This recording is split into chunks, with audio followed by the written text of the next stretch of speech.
Well, that's not supposed to be the title.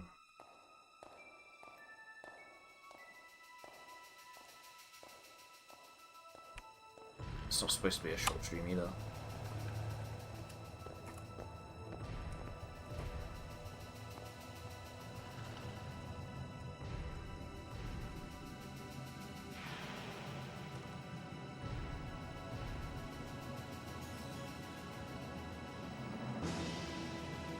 Well, yeah, I'm not going offline and then back online just to update the title.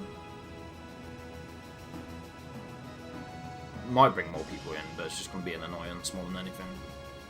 Not just to me, but to everyone else who has to see my live notification go off again. Nobody wants to see that shit twice. Especially when it's literally just to update the title. Like, if it was set to a different game, I'd consider doing that, but it's the same game, it's just a different title.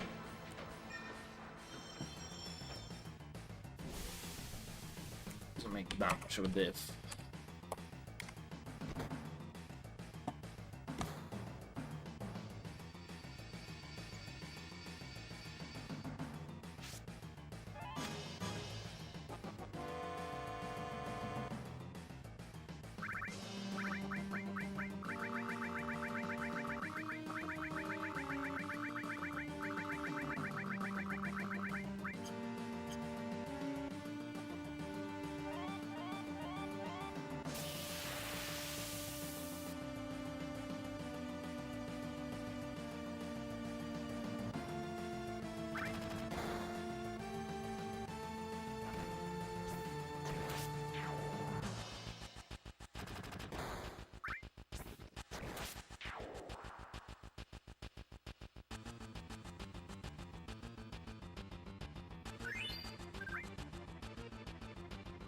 Bad Nash.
Too slow.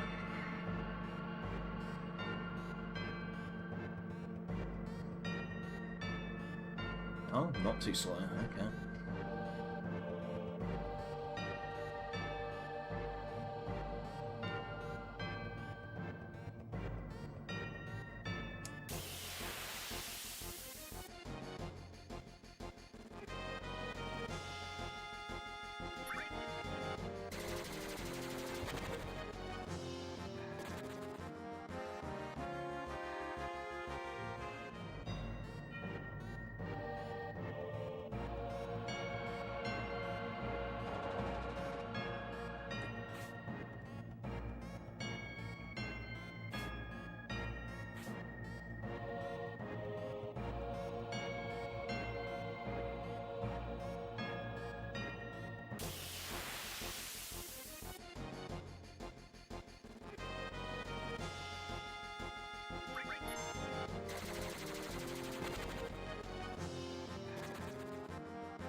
try to put them both through. No such luck. 39.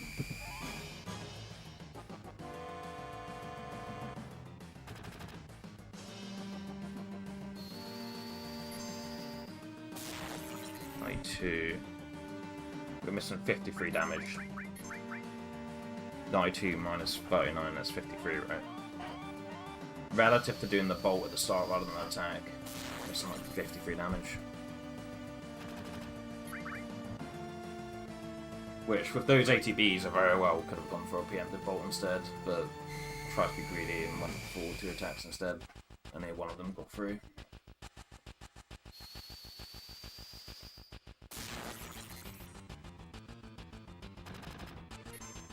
We ate 4 HP though, and it's still pretty low for this point in the fight. Getting a preemptive at all is still pretty helpful. It's on 350 right now. 256.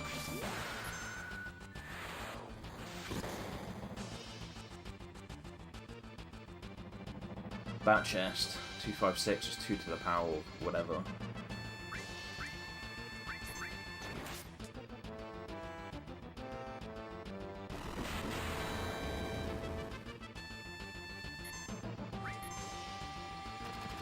Should have kept that.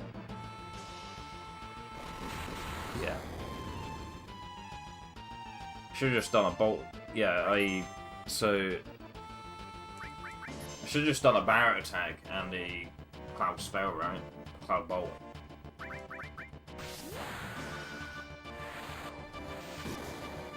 One HP, are you fucking kidding me? Yeah. If Big Shot didn't low roll there, it wouldn't have made much difference, but if we had just done a Barret attack and a Cloud Bolt, they would have finished the fight.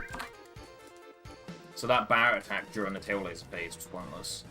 When I say Barret attack and Cloud Bolt, I mean outside of the tail laser phase.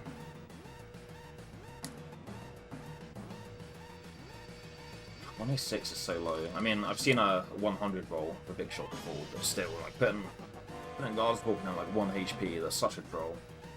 That is so troll. 926 is fine with the Braver stops, but this is 926 without a Braver, so it's like really shit.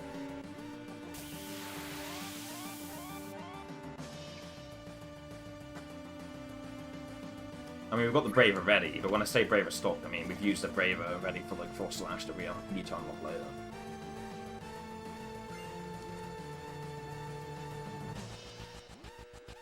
We need to use 8 Bravers to unlock Cross Slash, and we need that for Red Dragon. It can help with MK, but it's mostly for Red Dragon.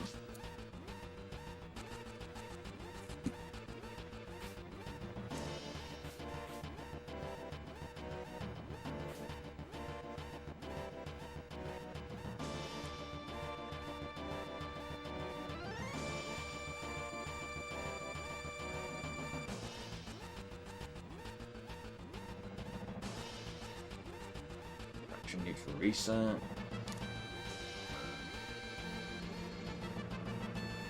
Oh, fraction neutral setup, not reset.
555 Jesse skip, not bad.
That's a 1.5 lost down the road. Not immediately, but...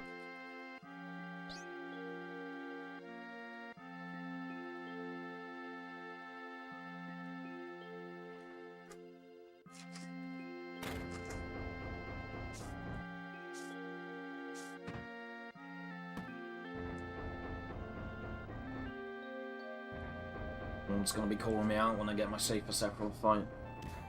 Or when I'm about to fight Safer Sephiroth and he sees it.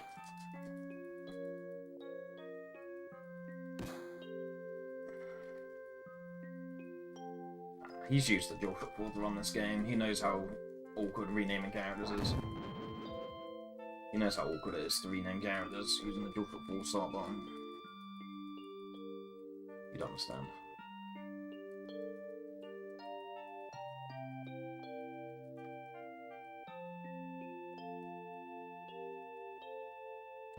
So you end up having to press the start button early to try and circumvent it, but then you end up, in the process of doing that, you don't backspace enough, and she ends up being called TI instead. How we used to understand it is that, like, as long as it's, like, if she's named either TIF, TI, or TE, like, it's the same speed. That was our initial understanding. Like, the only time you saved from renaming Tifa was removing one character, but we know now that you do save a little bit of time from her being named T rather than TI or TIF. It was previously understood that it was the same, whether it was 1 character, 2 character, or 3 characters, but how we understand it currently, you lose like 1.5 seconds. I think you lose like 3 seconds if it's TIF, and it's 1.5 seconds if it's TI. But the biggest crime of all of this is that you don't get Crash Team Racing when you have Cloud, Tifa, and Red in the party. You get CTIR instead. It's the biggest crime of all.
Hey, Lucky God Skip. Take those.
Ooh, we avoided that mistake this time. We're making that mistake quite a bit lately.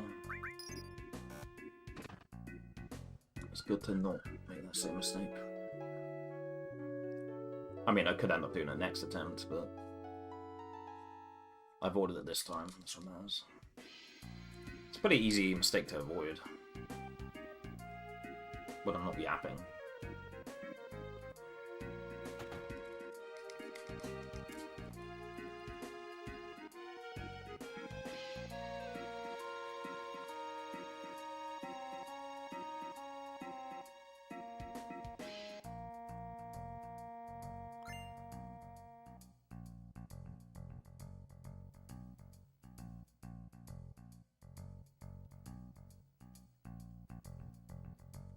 Slow movement, badger movement.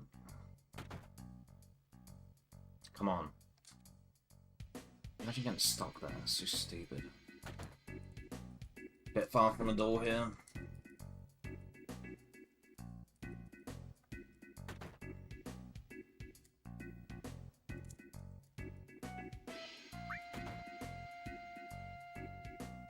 Oh. Bit sketchy. But good. Bad basket exit time there. 409 is really fucking bad.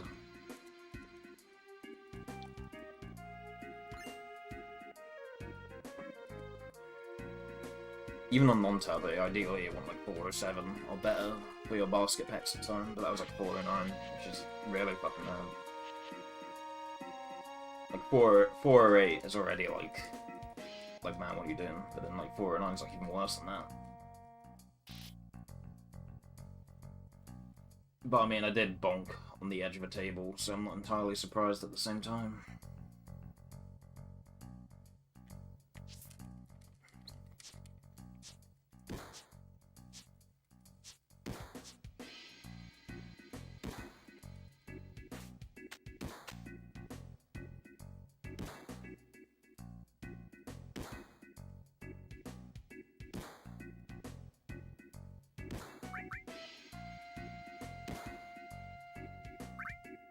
terrible dialogue box there. A million years to go down for some reason.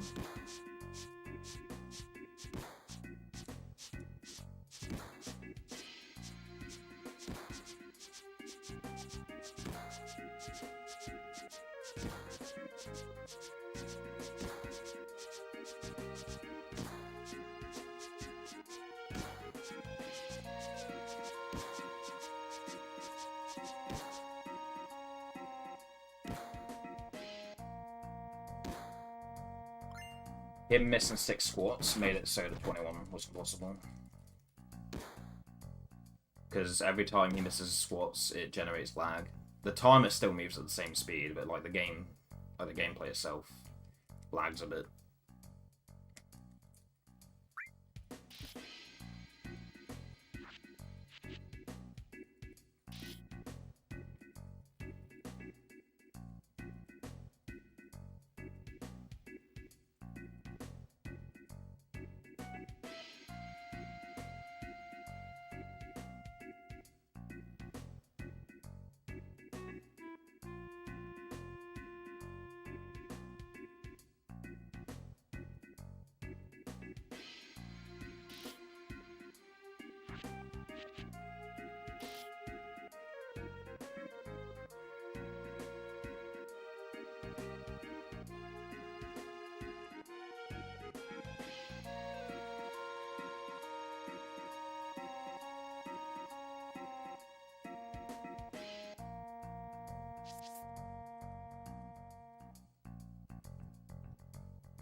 $9.09 desk corner, good enough.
Blow mash.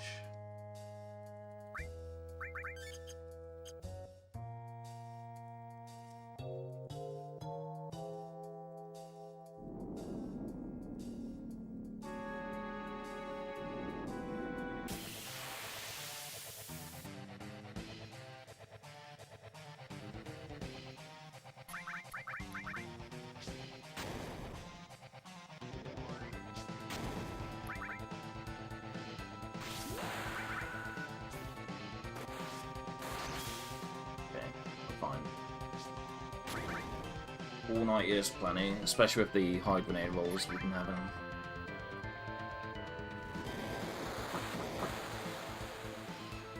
Yeah.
Unbind Turbo from L2, and I've been accidentally pressing L2.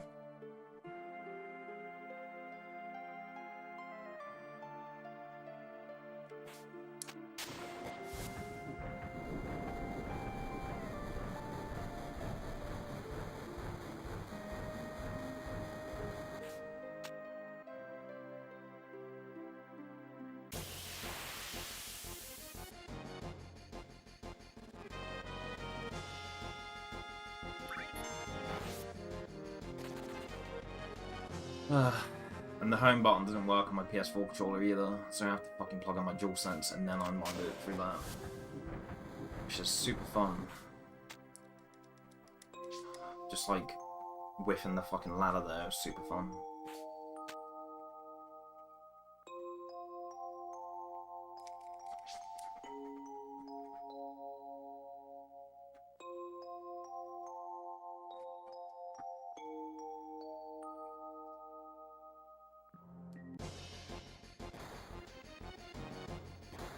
Know where the fuck my USB-C cable is.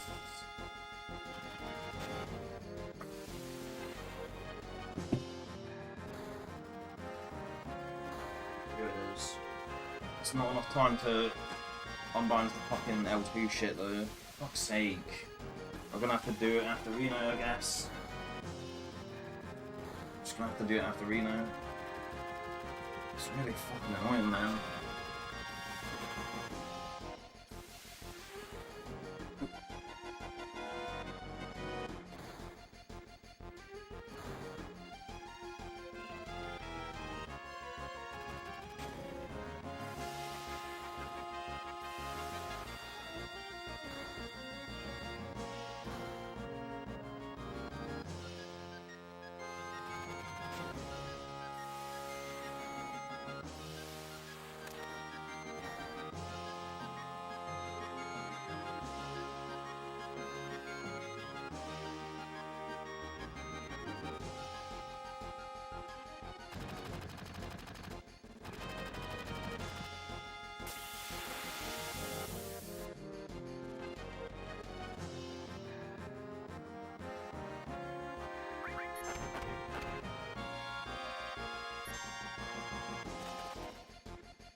Simply just gonna have to plug the DualSense in after Reno and then unbind it while the FMV's going on.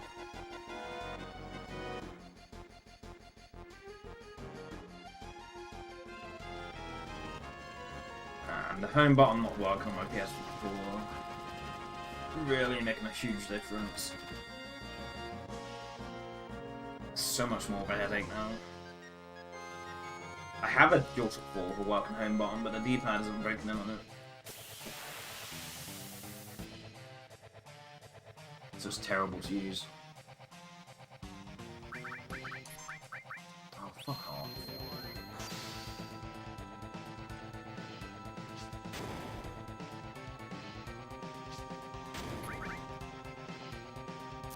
We use the braver apps.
Okay, the turbo's off. I'm pressing L2 here to see circle line up. So the turbo's off, but it's still L2 is still bound to the circle. So let's unmap that.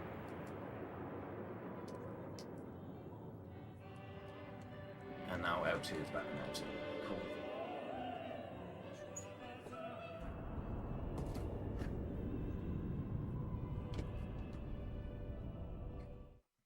Want the DS4 backing.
Balance loses 20 seconds to best sec here. Oh, controller disconnected. Fucking awesome. Okay, that's cool.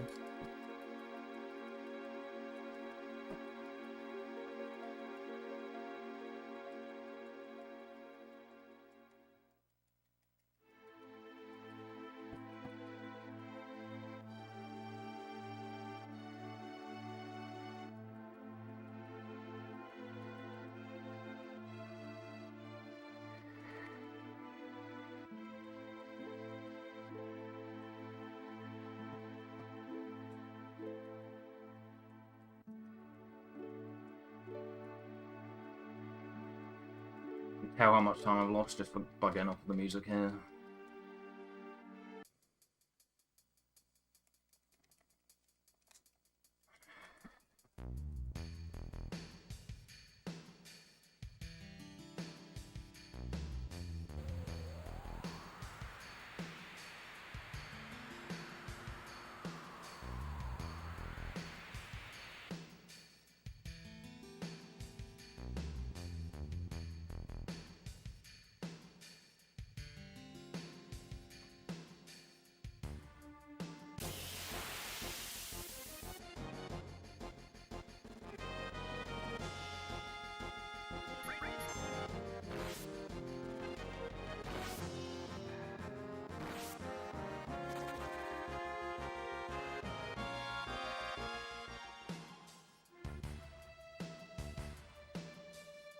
If we walk into the encounter here, then I'm just going to reset.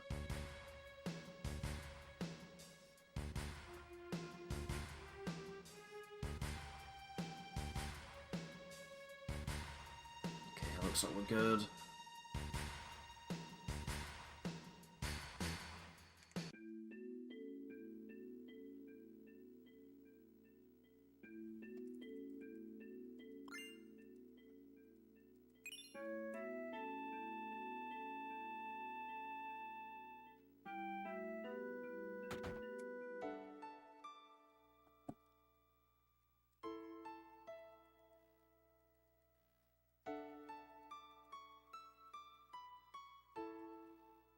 This is going to be a very interesting elevator pattern. Because we have stood still on the playground screen for so long, and Lester's moving on that screen. We're going to see a pattern I've never seen before.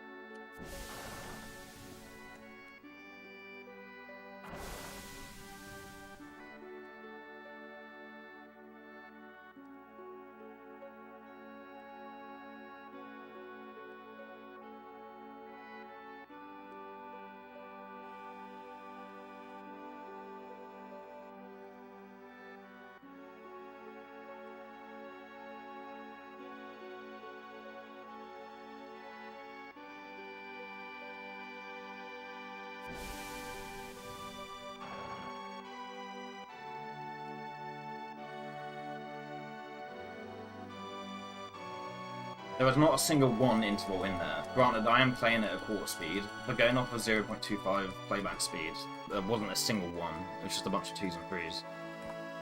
Very interesting. I don't think I've ever seen that before. But I'm not surprised at the same time. So we were stood on playground screen. Not matching any text box where I should have been for like a while. And the list is moving on that screen.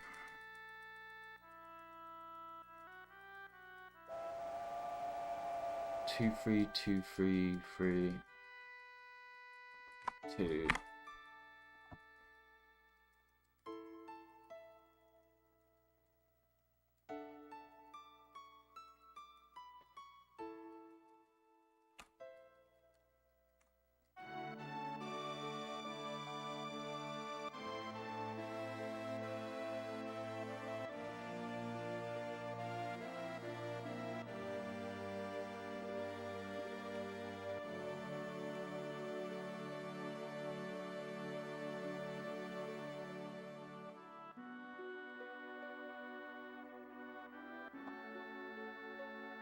Five, 1, 6, 5.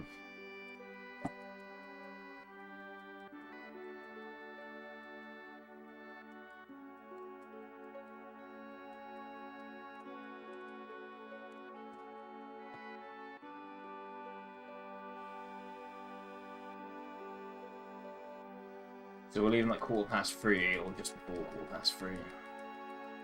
It's the same frame range from 300 to 321. So I can leave slightly before 3:15 and it'll still be fine, but...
Take the shorter path here. It's minus 41. Almost bonked there, but I'm fine. The list isn't moving during this screen.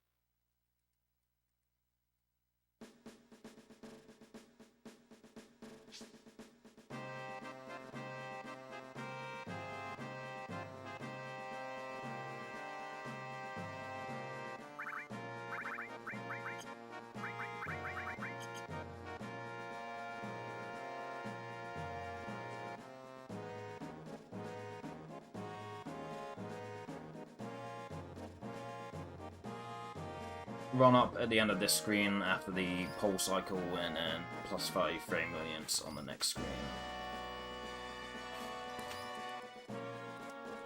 Run up +5.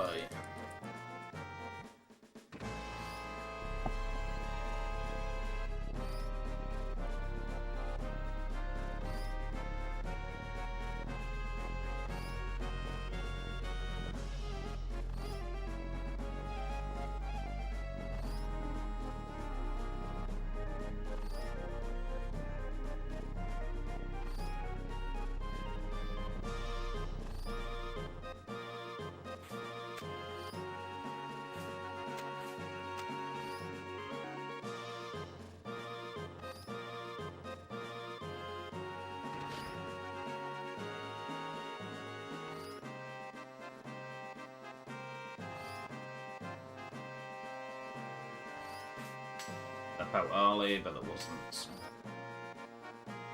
Half expecting to jump to the middle of the screen rather than jump to the pole.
They're both getting a turn, aren't they?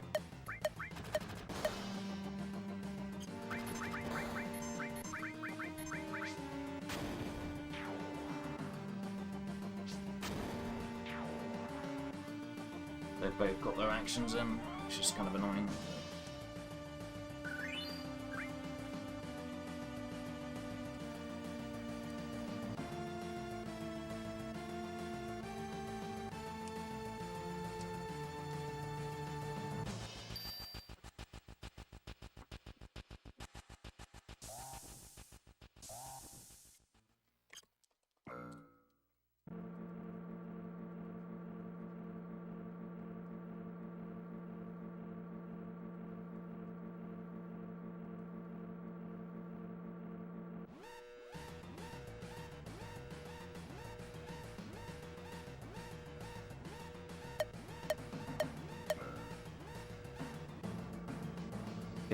Dead on apparently, unless we didn't make the group.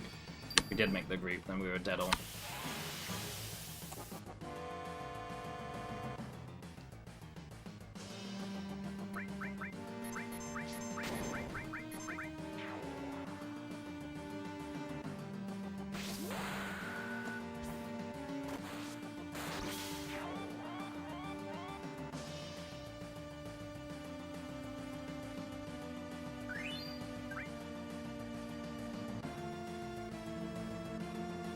Come on, please work. Okay. Looks like we're doing it.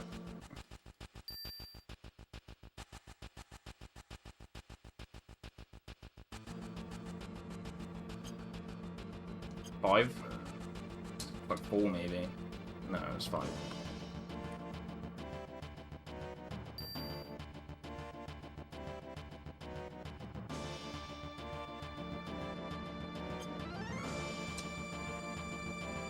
We had to run through it.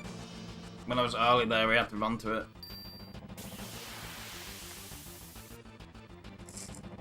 Tried to go for position 0 there, but we were early. We should have ran to the spot, leaving the menu rather than walk to it. Oh my god.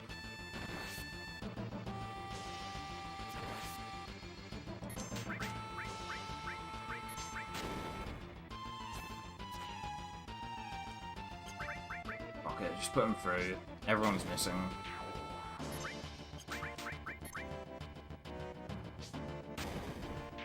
Because they're hypered. I mean, Barrett's not even hypered, but you're still missing.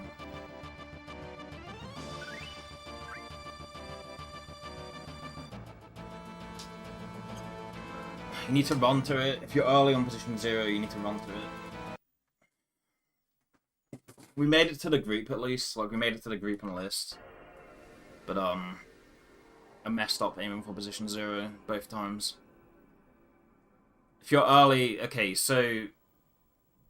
The positions we use, they're labelled differently to the positions that someone like Dash Retro uses.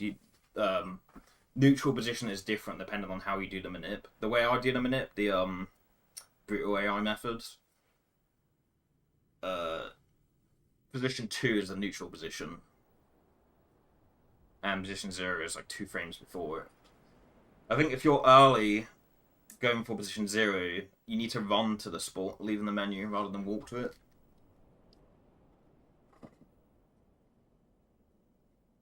But yeah, we essentially just lost a run there to Greed. I was trying to go for position 0, and we were early on it, and yeah. Got position 46 instead of 47. Unfortunate.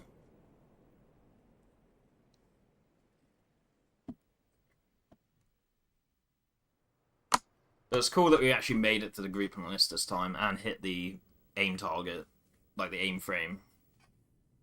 We were frame perfect to the aim frame that we were aiming for, like the default, the neutral frame. We hit it, and that was the specific frame I was aiming for. So it's cool that I made it to the group and list and hit the panel frame perfectly, but sucks that I was too early aiming for position 0 2 times.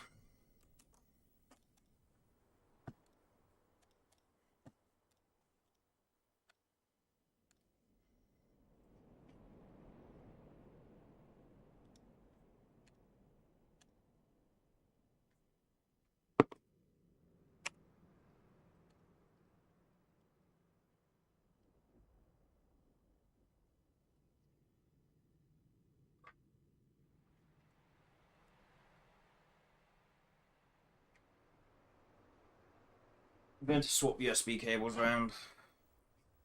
The USB cable I'm using from the HDMI splitter, I will use it for my PS4 controller and vice versa. So I'm gonna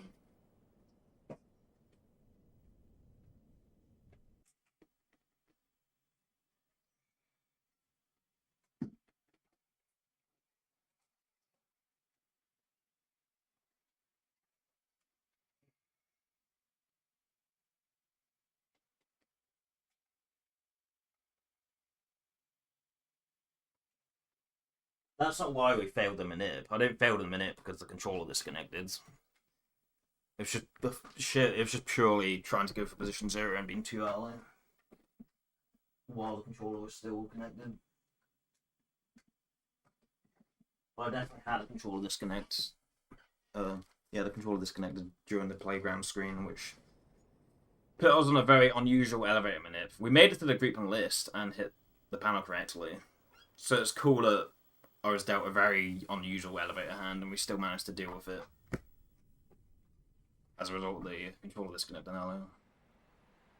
It's cool that we still made it to the group and list. We just fumbled it on the final 2 jumps, sadly.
I know that I can aim for position 0 because the first position I did, like for the first jump, well, not the first jump. Obviously, the first jump is the panel press, but the menu I did after the first encounter was I did aim for position 0 and got it, so I know I'm capable of hitting 0.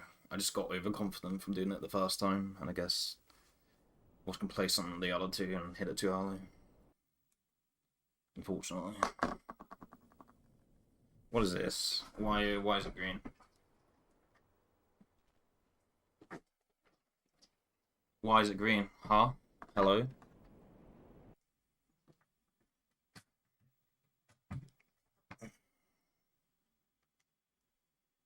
Sorry if it's too loud.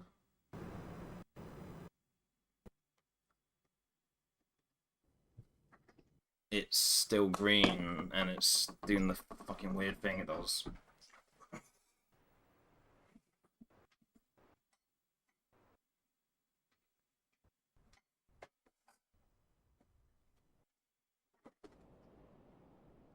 What the fuck?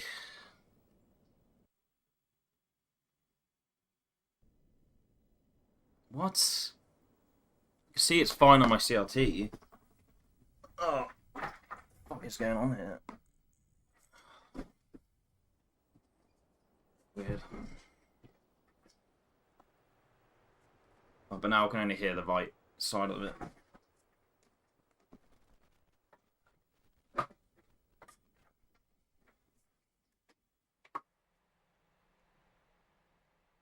Now I can only hear the left side of it.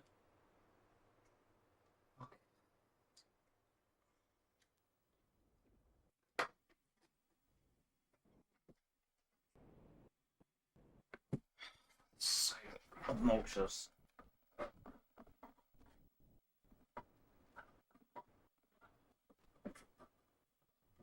Especially how we got into an attempt earlier.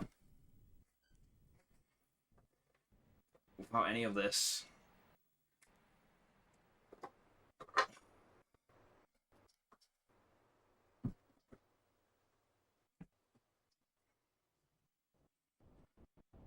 Wingman converter stopped working. This fucking capture stopped working. Everything's just fucking fucked up at once. What the fuck is this?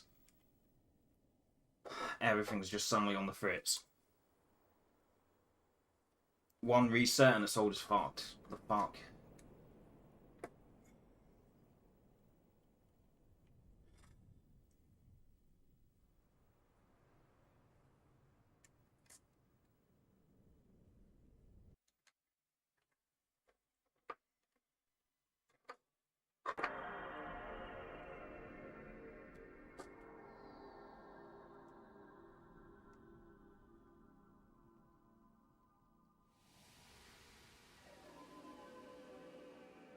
You mean to tell me the PS2 suddenly stopped working as well? Chain of dominoes have all just fucking... Everything's just suddenly stopped working at once. What the fuck is this? Holy shit.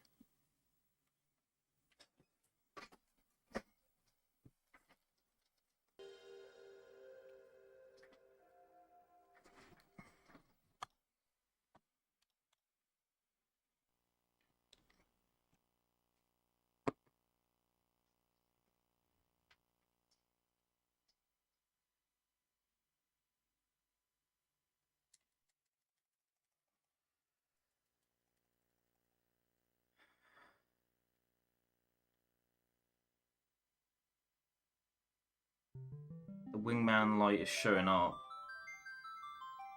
but the LED on my controller isn't.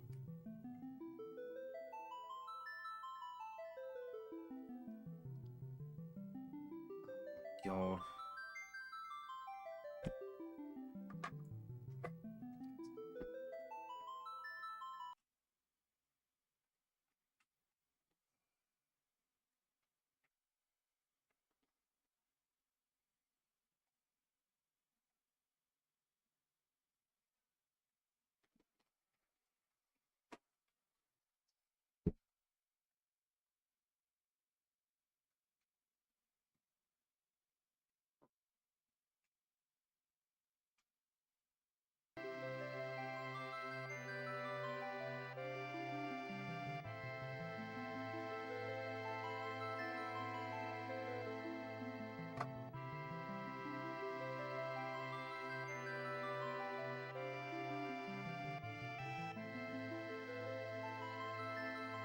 Vibration on my phone, that means somebody's texted me.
It's obnoxious.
Well, we got fast elevator earlier. Hopefully we can get it again.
We're not getting it, are we? No.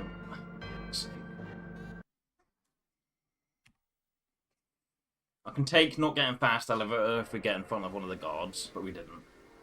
They both got a turn in front of me. They both got their actions before I did. Also a slow renaming cloud, which was extra time loss. Unnecessary additional time loss there, on top of an already slow start from them going before me.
that belt slow.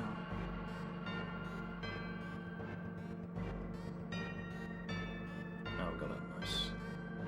It's weird. When it feels slow, I'm getting it. When it feels fine, I'm not getting it.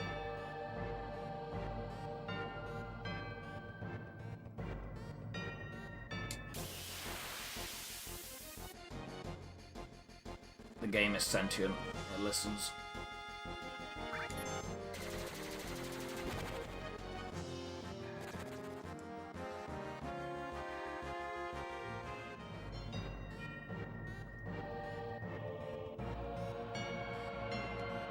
It's all scripted.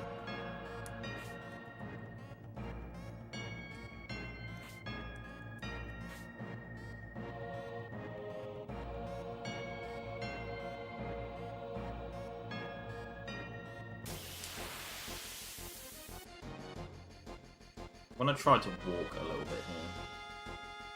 here, so I don't have to force as much on the other end.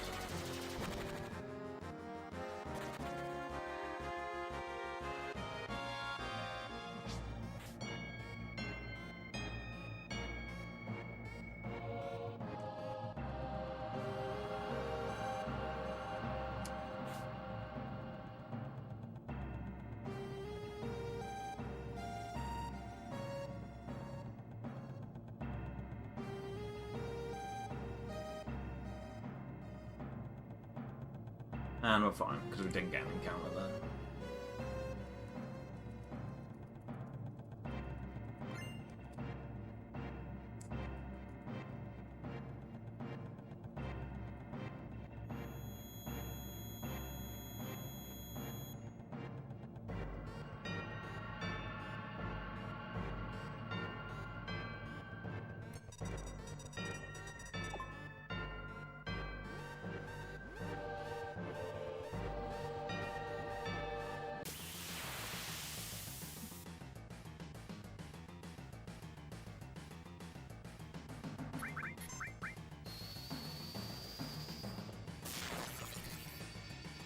I don't think that barrier attack would have got him, even if I was quicker.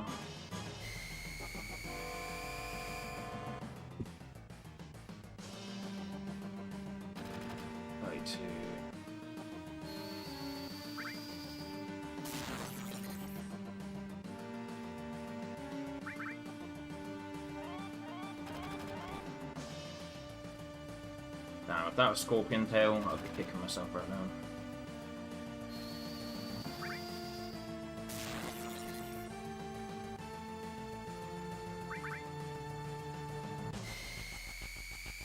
But yeah, preemptive bolt is always like very good. Like rarely you'll still get bad split time, but most of the time if you're getting a preemptive bolt, then it's almost guaranteed to be good. Not fully guaranteed, but pretty much. Especially when we get a cloud limit here.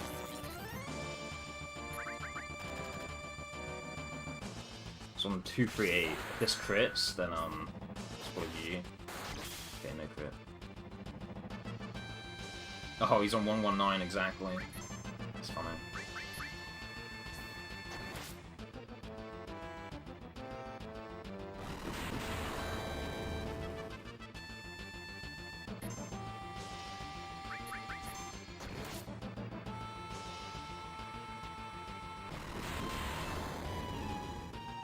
Come on, give me it.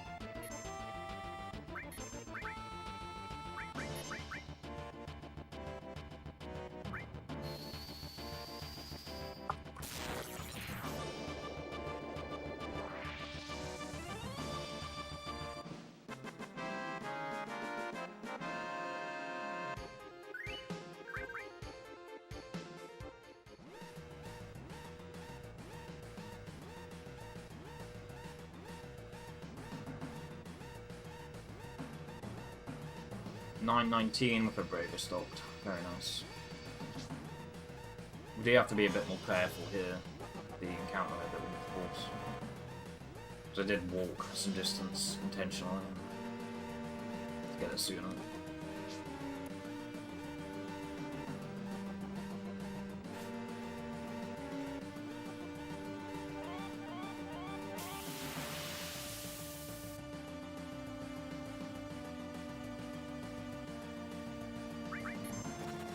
nice escape.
Good call out there.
Another 555 just to skip.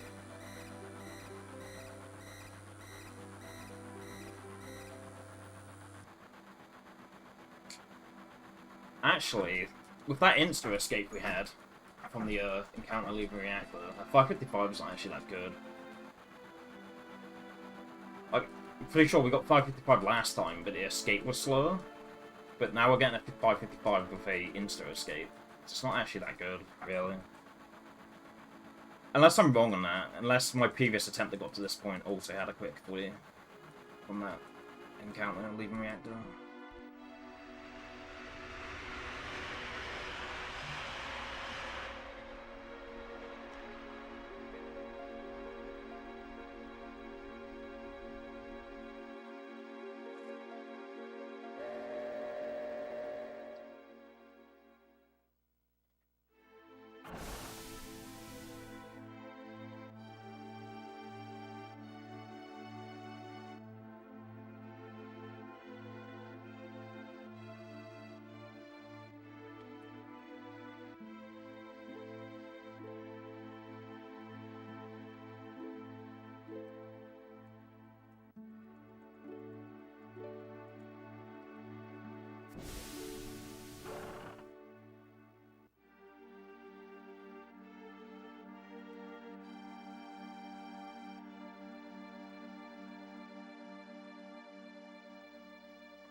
Oh, come on.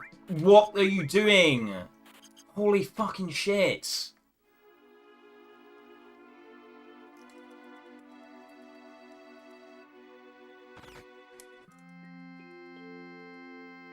That menu could very well make the difference between us making a good IDT or a bad one.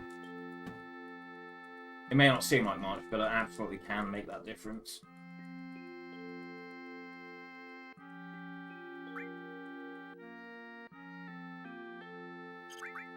Fuck off.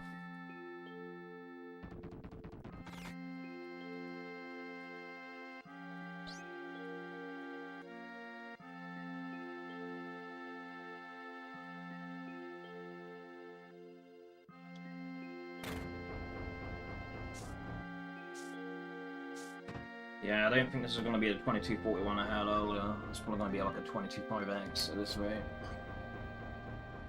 Fuck me. We do have the braver advantage, but still.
Not the lucky gasket we had earlier, but this one's less dokes.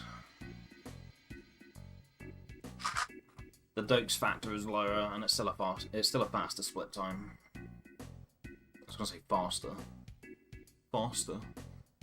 Still a faster split time, and it's less dokes.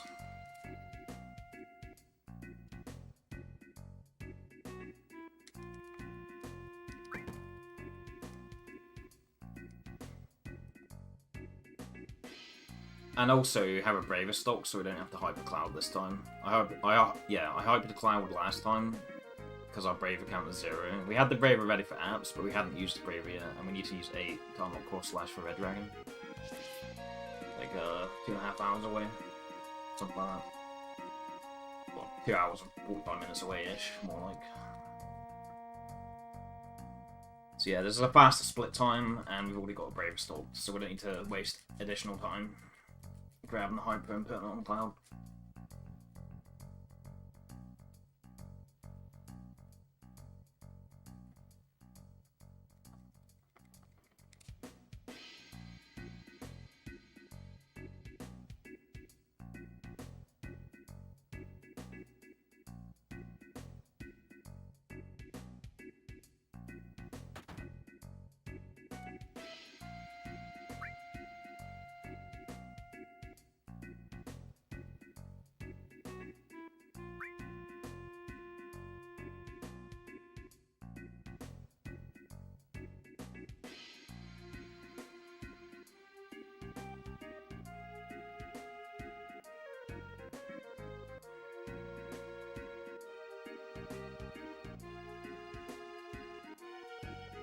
Oh, nice. We got Astonished to skip.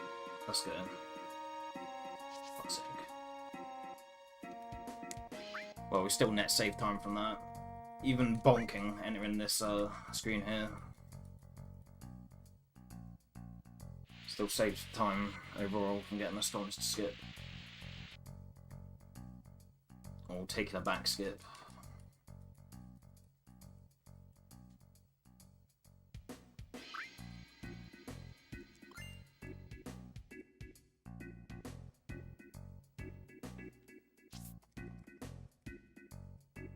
Damn, we didn't get the funny animation here. Sucks. Runner's caster now.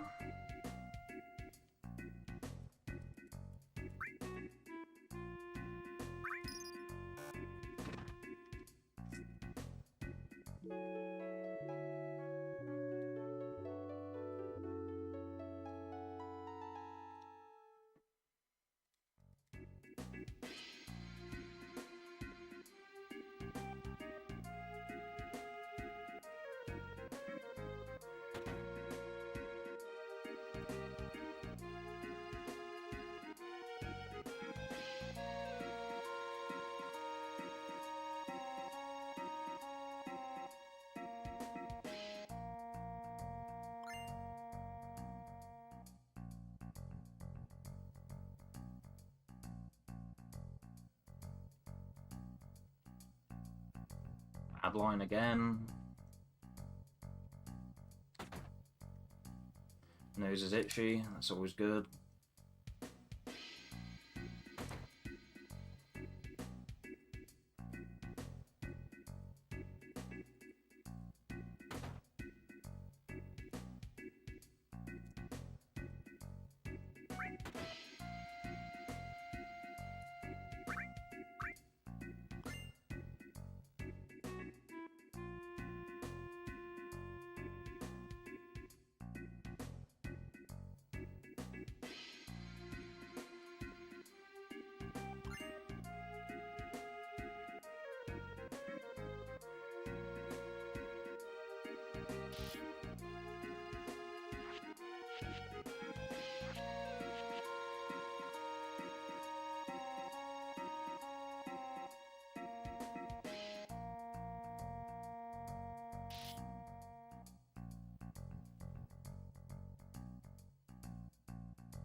Bit of a wide line, but could have been worse. Could have been a bit tighter, but definitely could have been wider than that, so it's fine, whatever.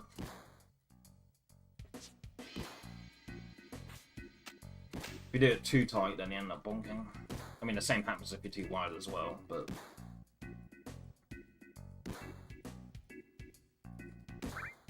And this isn't a platformer speedrun, this is a JRPG speedrun.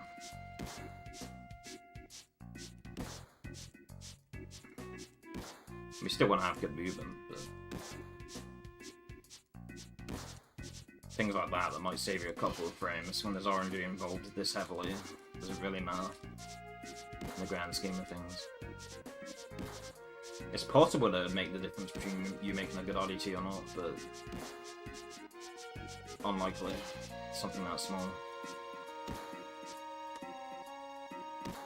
I think we could have got 21 there.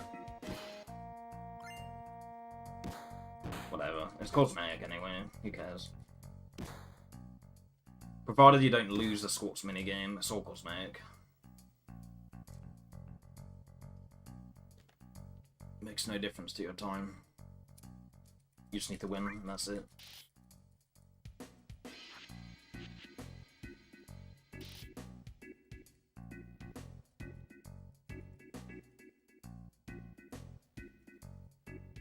I mean, getting 21 feels good, but it's like, why does it feel good? It doesn't mean anything.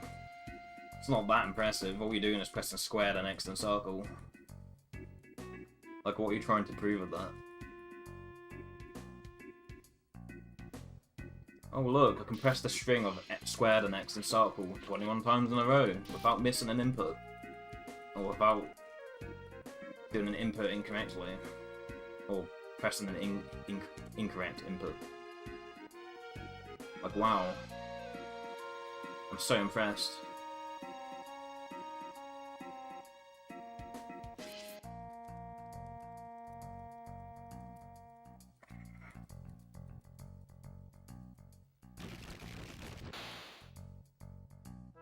There has never been a higher feat in gaming, or a higher feat in gaming, than pressing square and X and circle 21 times in a row. Like, wow, so challenging.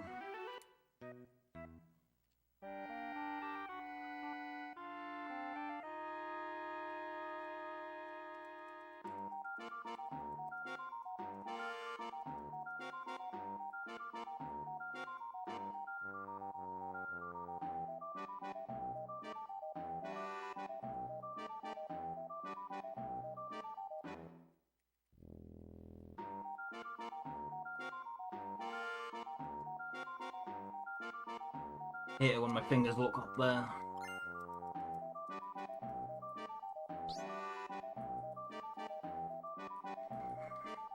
It's really annoying. You gotta mash and then you walk for area slapping, and then you gotta like rearrange your fingers so that you can run to that ether and then the Tifa. Ether and then Tifa.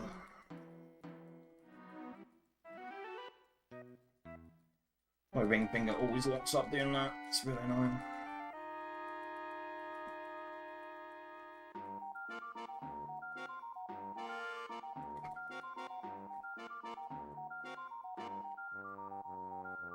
Can't help it though. I see wife material. I see wife material.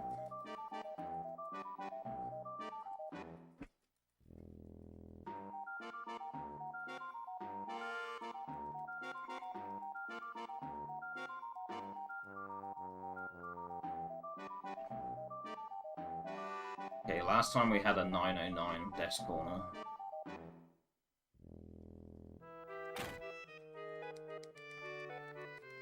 .44. 907. That's 2 seconds faster. We are 2 seconds faster than the last time, and also we're skipping the hyper, because Cloud already has a Brave stocked. So we're basically essentially 7 seconds faster than last time. All intents and purposes, we're basically 7 seconds faster than last time going into apps. I mean, it doesn't always work out like that. I could get stuck on Don Canio's bed or some shit like that. Or mess up the line to get preemptive apps. But as of right now, with the assumption that we're skipping the hyper behind the bed and we're not going to open the menu to put it on, that's 5 seconds. Like, grabbing the hyper and going into the menu later, that's 5 seconds. So we're already 2 seconds faster at the desk corner, and we're going to save 5 more, skipping this hyper. So we've already saved 7 seconds compared to last attempt on this segment.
Good start. Very good start.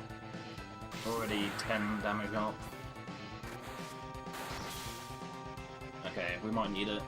476 is a pretty low roll on the Braver there. What's the wave gonna be?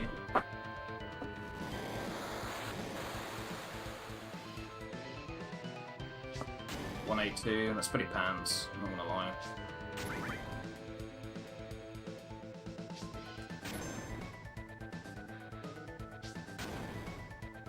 I think we would have been fine. If I'd thrown the cloud grenade there, we might have been alright.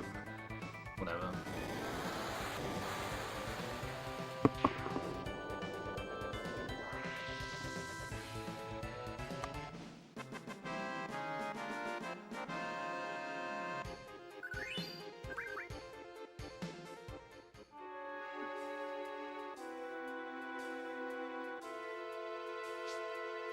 So much for me saving 7 seconds. We saved 7 seconds for not putting the hype on and having a faster desk corner, but then we just lost 10 seconds just now to get an extra wave from the low rolls. So we actually net lost 3 seconds.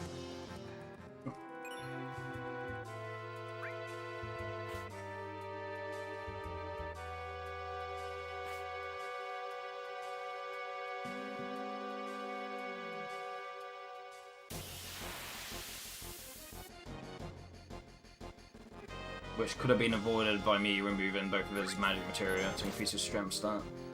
Because the magic materia in this game decreases strength stat by 1 typically. Sometimes more, but most of them it's 1.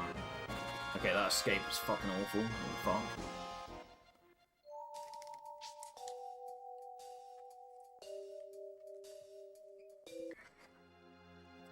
That was atrocious. Man, if it weren't for that extra wave, that would have easily been a sub 36 amps. Wouldn't have even been close. It would have been a definite sub 36 amps.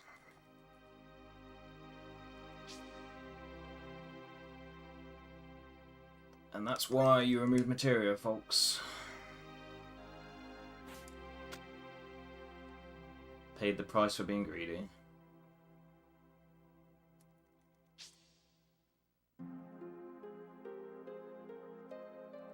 The thing is, right, I didn't have to go into the menu because I didn't have the hyper. Like, if you're going into the menu to put the hyper on, there's the argument that you may as well remove the magic material while you're there. Because we weren't going to go into the menu, going into the menu would have been 5 seconds rather than 2 seconds extra. If you put the hyper on Cloud and you remove both material, that's like 7 seconds. The hyper itself is 5. So it's just 2 seconds extra. If you aren't going into the menu, or you aren't planning to, but then you decide to right at the last moment, like, fuck it, we'll get rid of the magic to increase the strength stat, then that's 5 seconds. Which is less time that we lost. Like, we lost 10 seconds from the wave. Like, the ends would have justified the means there. It's like, sacrifice 5 seconds to avoid losing 10. But the thing is, right, I've had it before where I remove both of the magic material. Most people who remove magic material for amps, they only remove one piece. I've had it before where I remove both of the material, and the Braver still low rolls, and we still get an extra wave. Judging by his Braver roll there, if we were to remove both the pieces of magic material, it wouldn't have low rolled. Because 473-ish, or like 476, without removing any material, that's like what? It's probably like 490 if I were to remove both of the material. That would be equivalent to like a 490 Brave roll, so it probably would have been fine. But yeah, aside from that isolated scenario there, I have had it before where I remove both and it's still not enough. I remove both and we still get an extra wave, so yeah.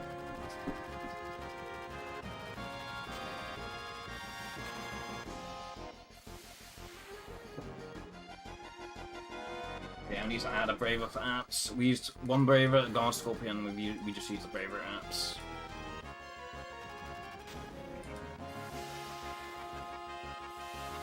Like, if we had took 5 seconds to remove the material instead of taking that 10 seconds to the extra wave, that would have been a sub 36 apps, even with that menu. Like, I'm pretty sure. Almost 100% positive about that.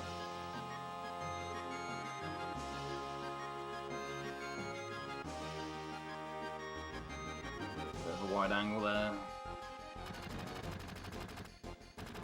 Come on. Well, we made it further than last time, getting this encounter. Got a later spot. Oh! That bonk gave us the RNG minute. The RNG minute's the quick flee. That's our second quick flee this run. We had one quick flee leaving the reactor, and now we just had another. Which doesn't really mean a whole lot, because the turtles encounter in the sewers was like really fucking bad, wasn't it? Took us forever to get out of that, so the quick flee we just had doesn't really make up for that, really. Like, not really. But it helps soften the blow of how much time we're about to lose to the split. If we didn't have that quick flee, we'd be losing even more, so...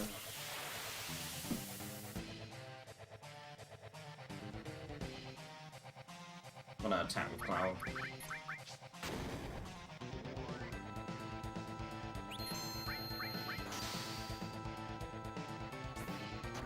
Okay, it landed. Nice.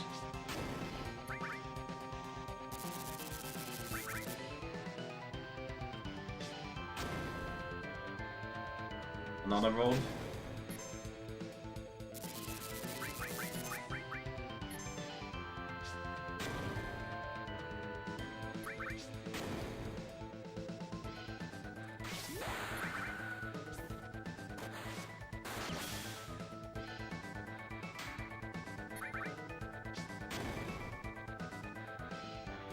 Cool. Good fight. Overall, the encounter sucked, even though we had that quick flee at the end there. Overall, like, out of all three of them, the encounters were still bad, but that was a good fight. That was definitely a good fight.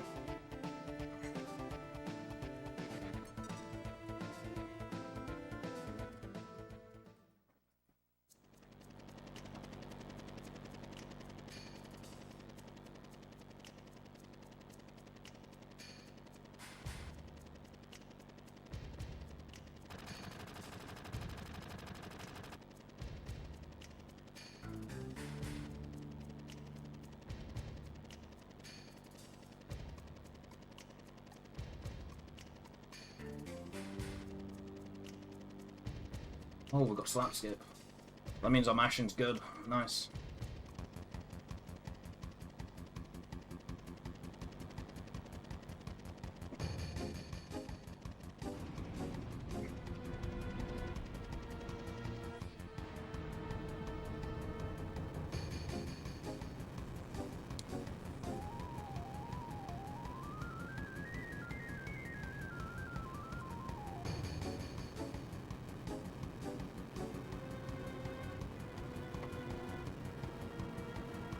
So my averages lose 36 seconds to best seg. Balanced loses 19.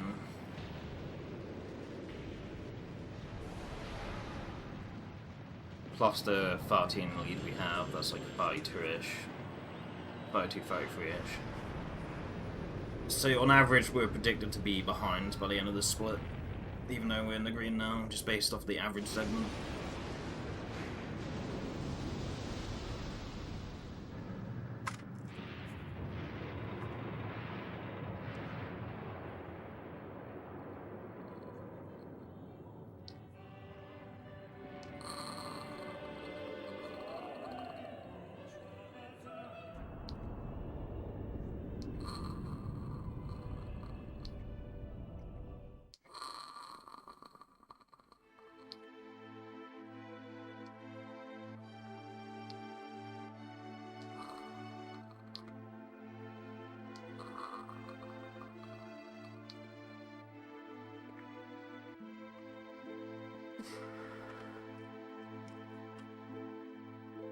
ATLBG, it's not going too bad.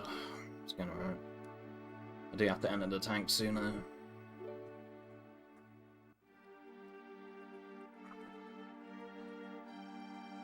The elevator minute.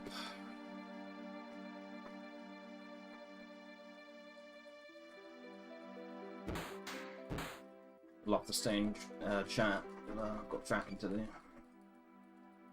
We can talk now, but the moment we're around Eris's house, then probably be ignoring chat for a bit. Probably until we get into the vent and Shimmer.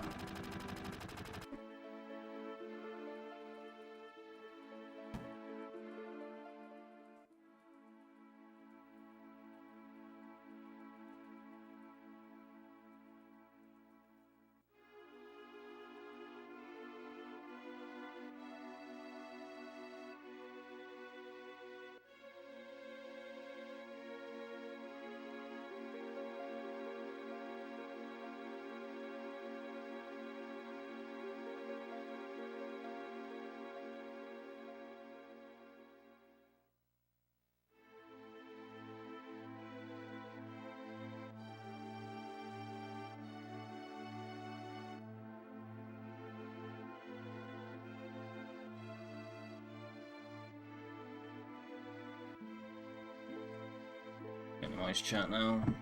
Alright.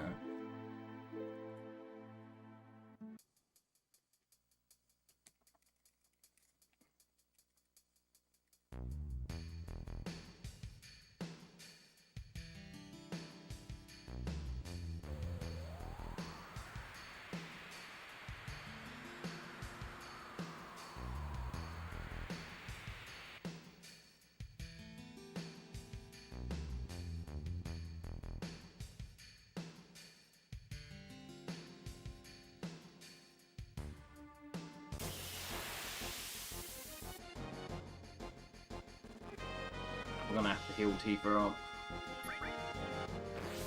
There's no way we can avoid doing that. Especially how she just got hit by the worm there.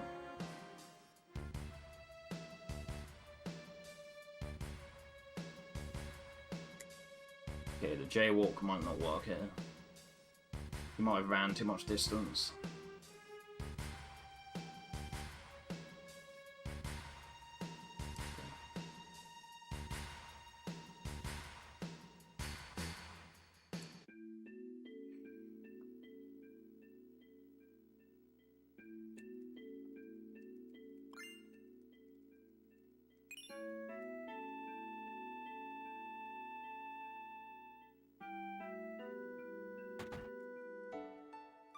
Alright, minimizing chat, minimizing OBS. There we go. See you guys on the other side.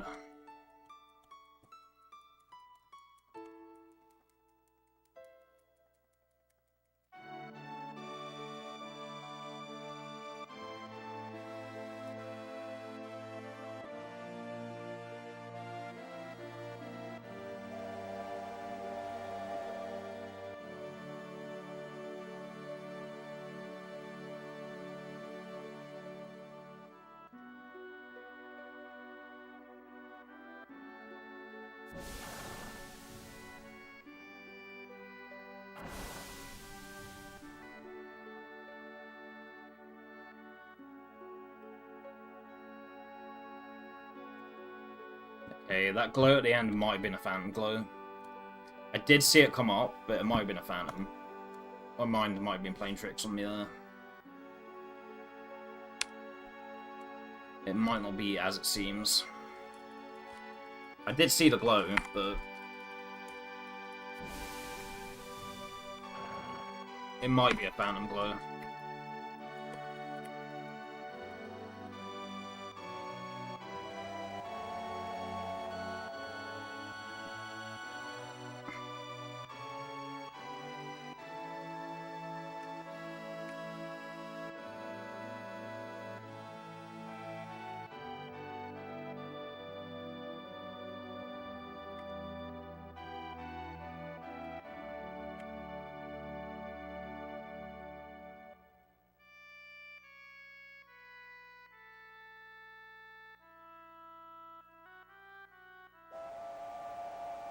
Three, two, two, three, one, one, three, one.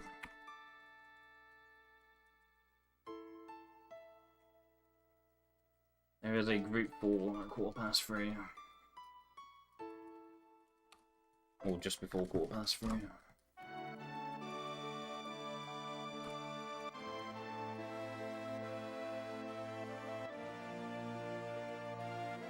That only has 2 frames of lenience on the final climb there, and the third screen isn't too great either. What about 3:30? 3:30 looks alright. It's group 3 which kinda sucks, but the frame leniences are good. 3:30.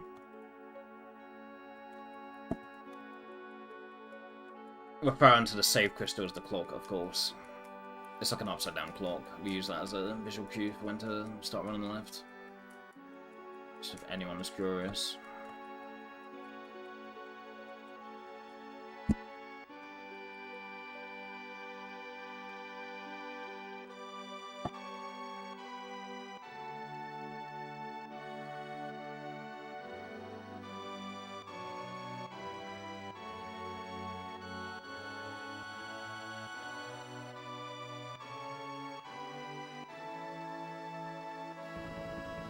Half past 3 or just after 3:30.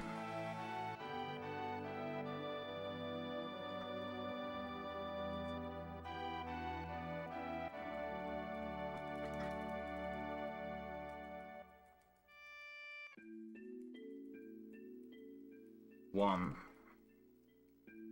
2, 3.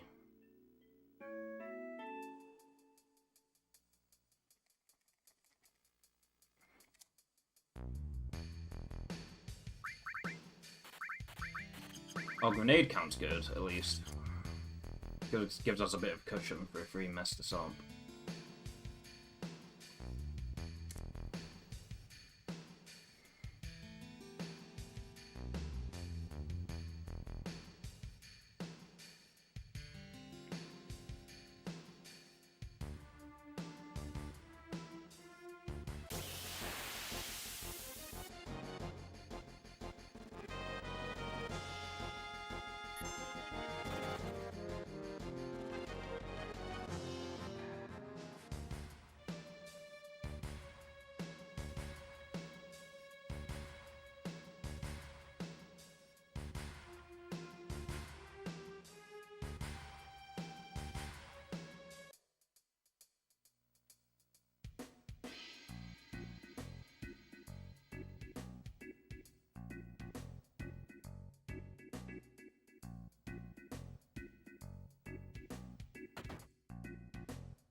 I am going to check what the results would be if I remove the final time interval. I'm going to check what the results would be if the glow at the end is a phantom glow and it didn't actually happen. I'm going to check that. But as of right now, it's run up and plus 52. After the pulse swing, like after we make the pulse cycle, it's run up at the end of the next screen, and then it's plus 52 frame unions on the one after.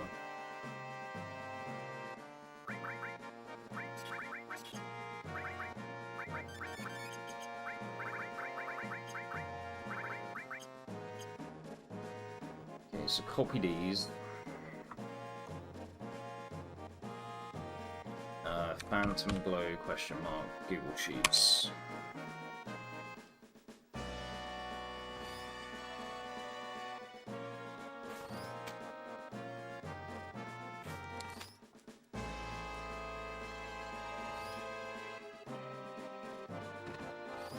Paste from 3.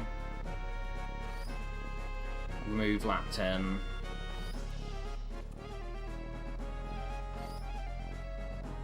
Okay, so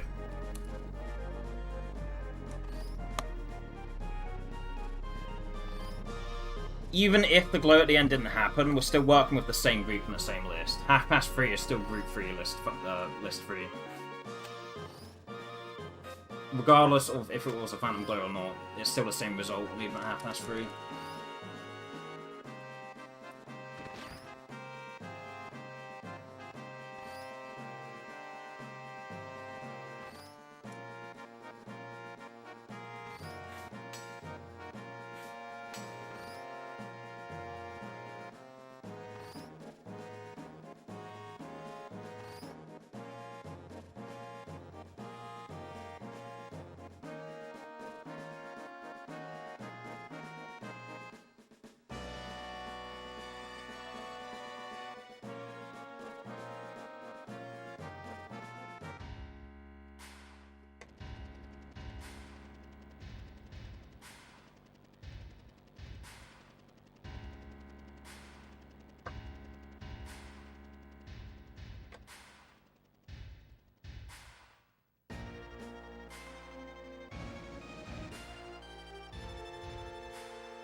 Ooh, that's weird.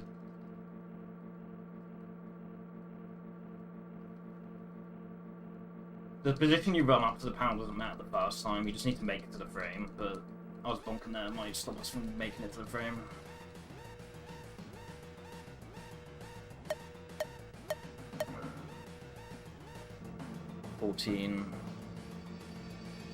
There's a 14 on +2, which is 1 frame later than the one we aimed for.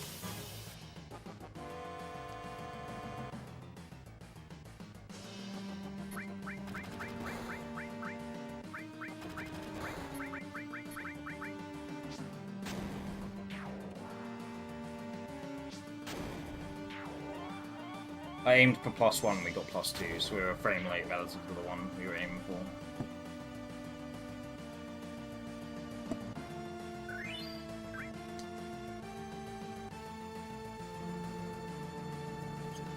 please. Vision 6. Nice.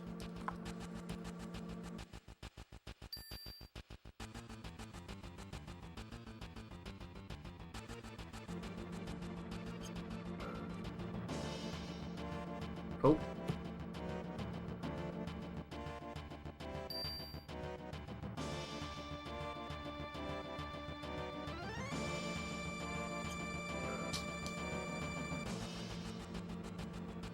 Position 6 for Stone Minute.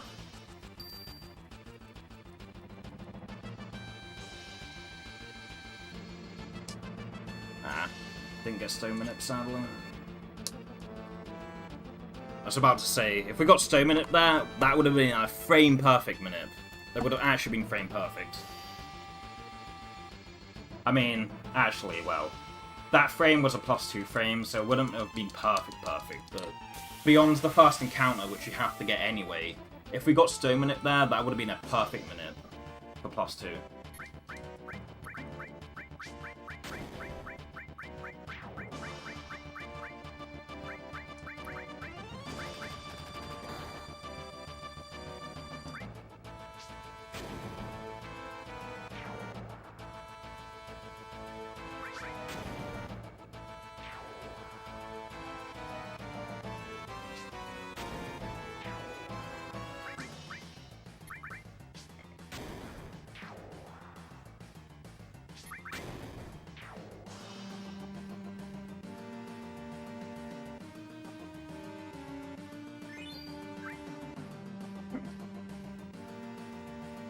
Did anyone see what my guild was? I can check it later if you didn't, but I need to know from my guild route.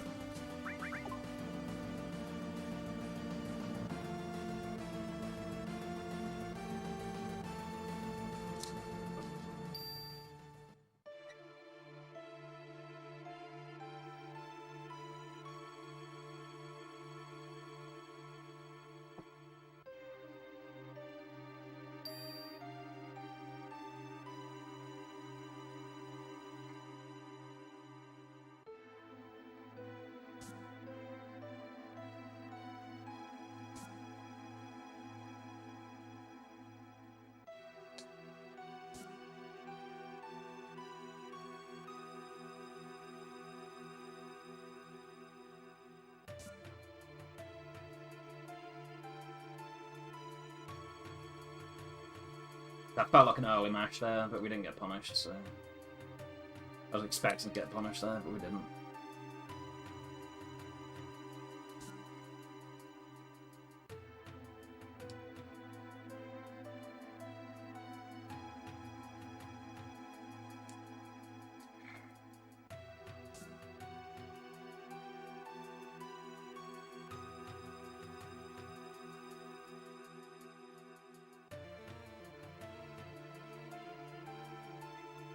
.32 is best. No, 30, 34, 38. We're not gonna get it, are we? We're not even close. 36 is Marco.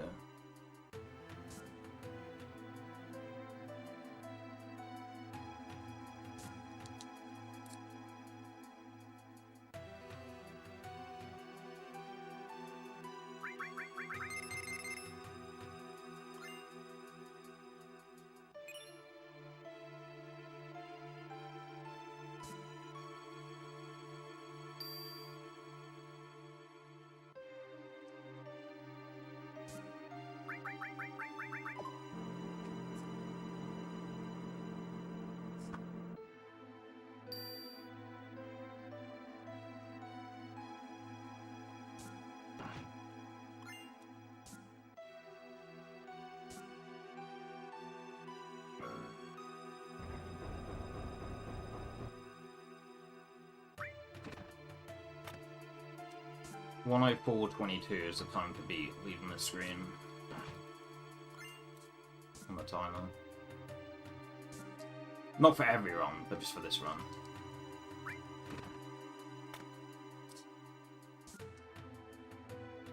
If we can leave the screen in under 4 minutes and 20 seconds on the segment timer, the imaginary segment timer, then it's a good segment. That's just what I mean by that. That's basically equivalent to like 104, 122.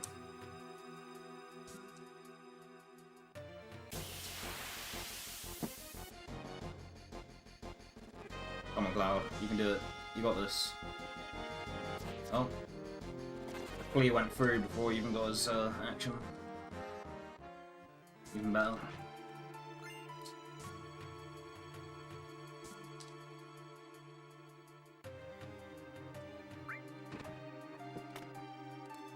Very good escape.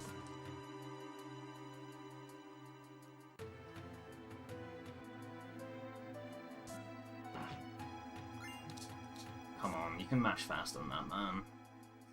Such a slow text box close.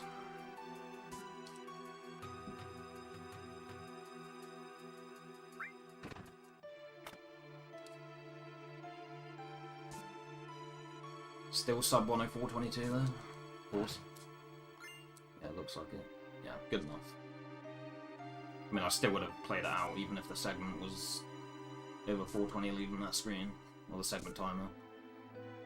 The non-existent segment timer.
Come on, Karen. Don't screw me. She tried, but she failed.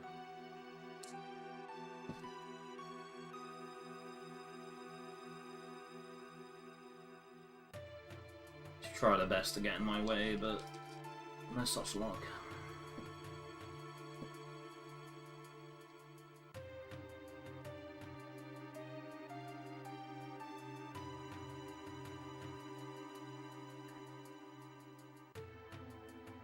Come on. Ran back on myself. It's fine. Well, I have to pause here anyway, so... Me running back at myself there was actually, better. We even got a very quick flea there. It wasn't a, it wasn't a textbook quick flea, but that was a flea that was fast. We got out of that fast. And it meant we didn't need to bar as much movement the way I ran back at myself there, so... Actually worked out, really. Try and plug my PS4 controller in here.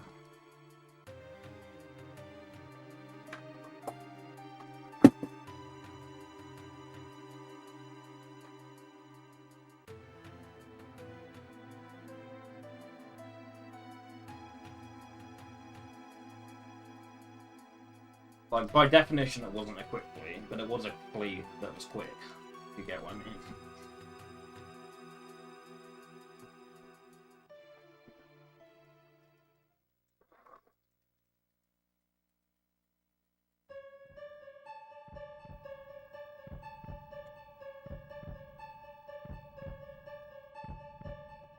Unfortunately, we are running against a gold here, but as long as we can get a sub 112 sample, it doesn't matter. I'm fine with losing time in this split, as long as it's still a sub 112 sample.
Oh, no way.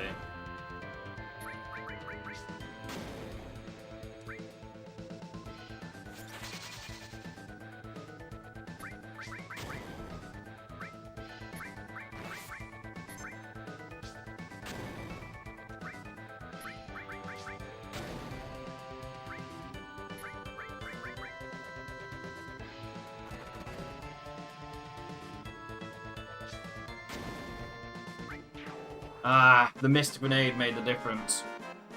We could have saved like 10 seconds there if we didn't miss through that grenade.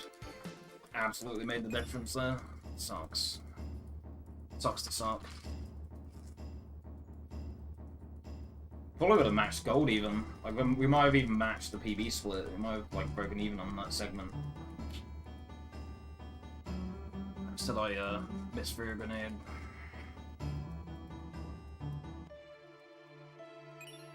RNG minute.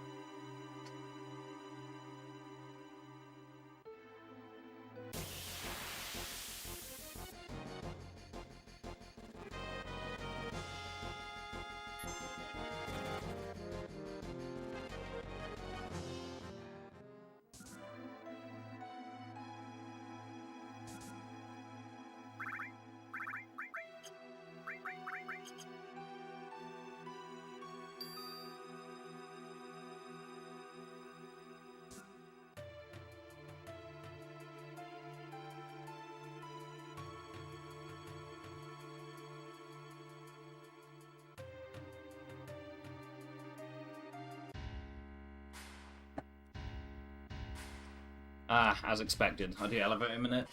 Literally 0 chatters. I go into the tank, I come back, there's 50 messages.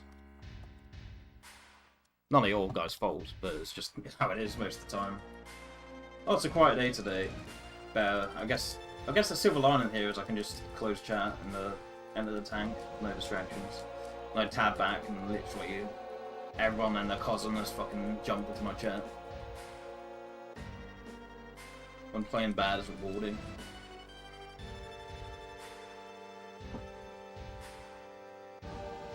I don't know what that means. Oh, you mean the sample spot? Oh yeah, you mean the red light spot for the encounter for sample, yeah.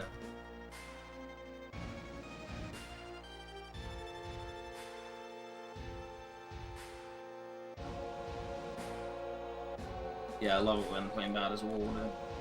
You actually run back on yourself or before a spot that you need to force an encounter in. And it means you don't have to burn that movement, and also, on top of that, this time around, we've got very good escape. Try to burn movement where you can on the way to mines for your 7/8, yeah, I get that.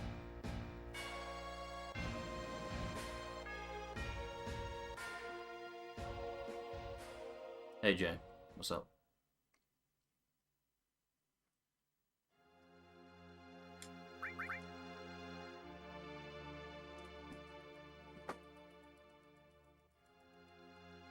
Well, we didn't get rewarded for playing bad on the sample fight though, fortunately. The grenade I missed through, like, the enemy got a bunch of turns, we threw one grenade and the fight was over, which means that if we actually landed that grenade properly, we threw the grenade where we were supposed to, the fight would have been over like a lot sooner.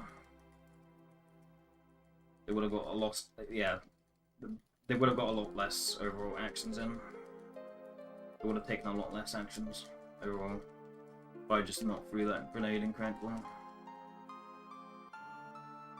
Oh, we got a jolt, nice. There we go.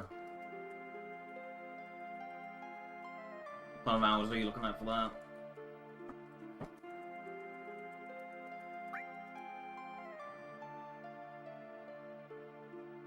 Oh, I mean, you're gonna be busy anyway because you have a job. But you're gonna be busy, or is it like just kind of like? Oh, it took 150 applications. Apparently, that's like below average these days. Apparently, some people, like a lot of people, report having to do like 1,000 of them. For me, 150 applications is a fucking lot, but apparently that's like, if you're only 150, it sounds fucked, but it's kind of like you're doing better than average, probably. 4 days a week, 5 hours a day. That's basically what I'm doing. Except I work 3 days a week, and I do more hours on each shift. But that's basically the same sort of hours I have. Sounds like you're going to be working the same kind of like job as me. Not necessarily the same field, but like you know, like similar shift patterns. Off at 2 PM each day.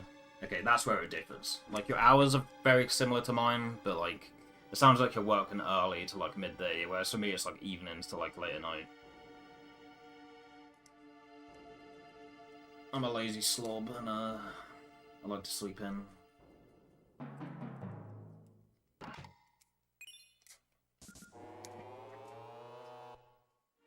Most days I don't go up until after, like, midday. It's so fucked. It's so shameless. Extremely degenerate. But I have a job that allows me to do that, so... 9 to 2 each day. Yeah, that's not too bad. Oh, fuck off. Scammed.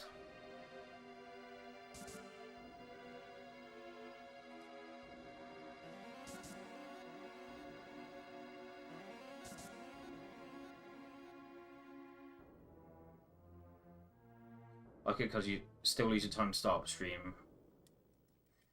Yeah, for sure. Like, the shifts I have, like, I can do, like, a shorter run for, like, 2 hours before work. I mean, tech, I could do it for, like, 4 hours or more if I actually woke up at a decent time. I wasn't a lazy fuck. But even still, it's not enough to, like, run FF7.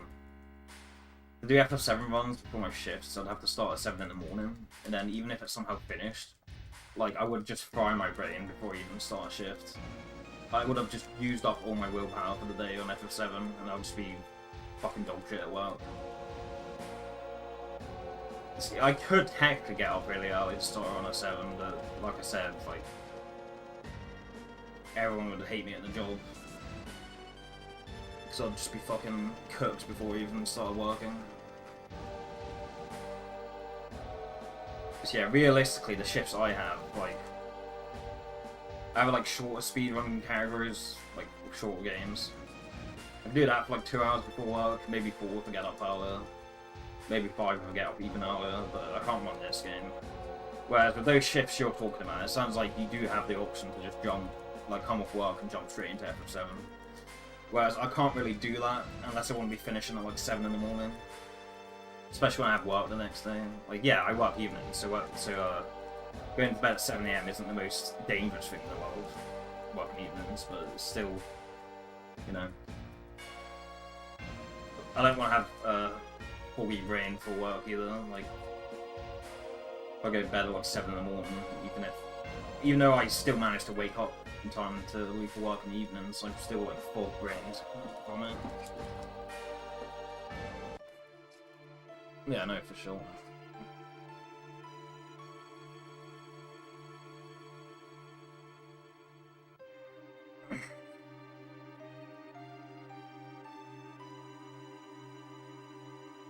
Alright, I need to check what my gear was at the end of the Grunts fight. I can do that here. By the way, don't try this at home.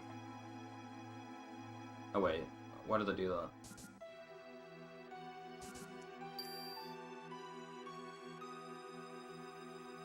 There's no point in me doing that, because I did restore cover before Shinra. Ah, whatever. Just need to remember that I need to make sure that Poison, Restore, and Bio are on.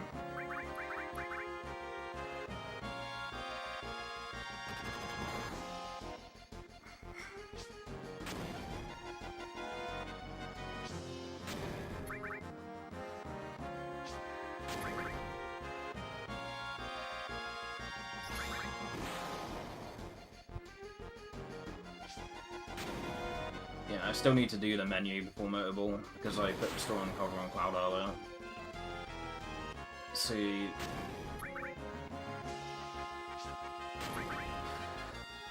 Still needs to get Poison and Bolt at the very least.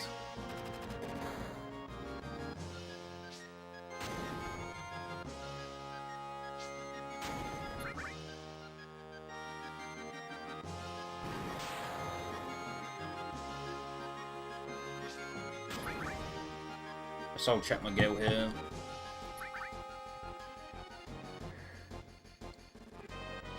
Good old YouTube video player.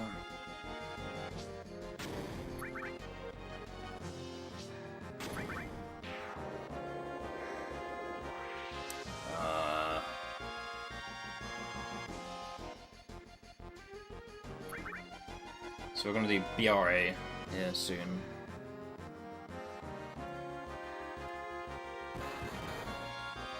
I guess we're not.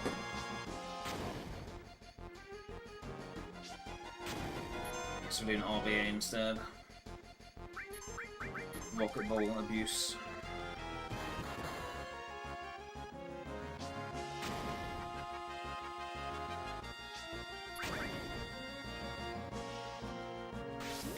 Well, we've got the option selects. Like, I should have synced the order back up after the start of the previous phase.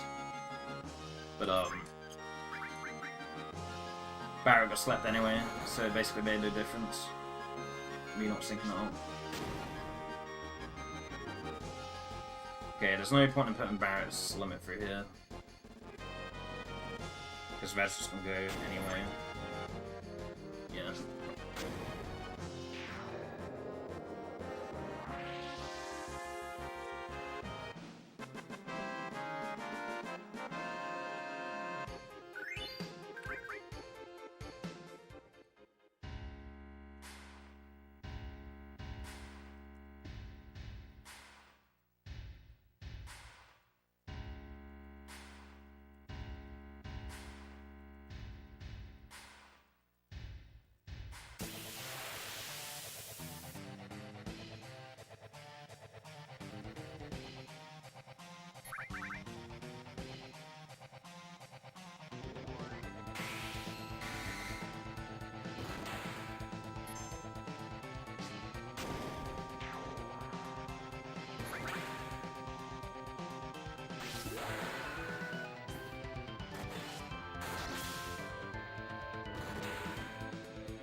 Okay. There's no point doing the motorway strat, because unless the back attack bump misses Cloud, he's guaranteed the limit.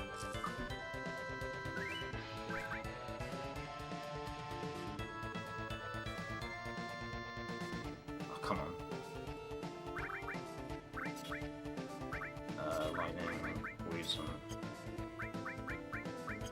Bad menu.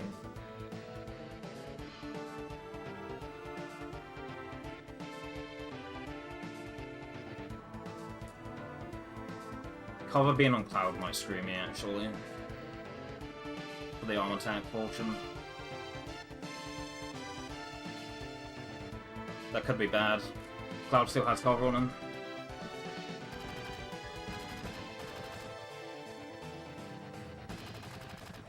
Yeah, the arm attacks, yeah.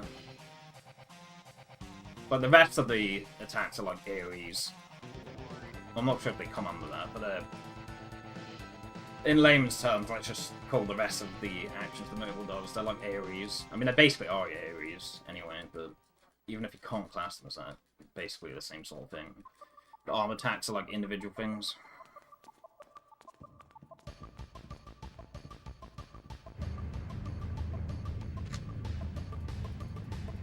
Did I front row Cloud? I thought I back rowed him. I thought I back... Well, I thought I back rowed him, but... So... You know Mobile's back attack, right? I mean, first of all, you want it to be back rowed for bottom swell anyway, because otherwise bottom swell is very scary, but aside from that, the most immediate thing him being back rowed is relevant to is, you know the back attack bomb from Motorball? If he's back rowed, he takes more damage from that, which builds up more of his limit. There are other use cases for him being back rowed as well, but that's the most immediately relevant one. I'm gonna skip this menu, I'm just gonna risk it, fuck it. Yeah, it's a lot ornamental, for sure. You definitely want him to be back rowed for bottom swell anyway, and since you're going into the menu there, you can just do it there, but... Yeah, but it's not just the Motorball thing, it's also, yeah, you want it to be back rowed for bottom swell anyway, so you may as well do it sooner. But like Corn was saying, you can do it at a different menu, it's just more mental load. Oh yeah, like the burst can really fuck you up.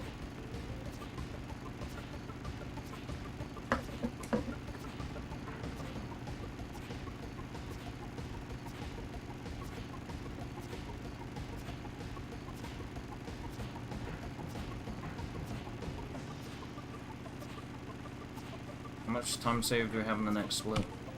Nothing, apparently.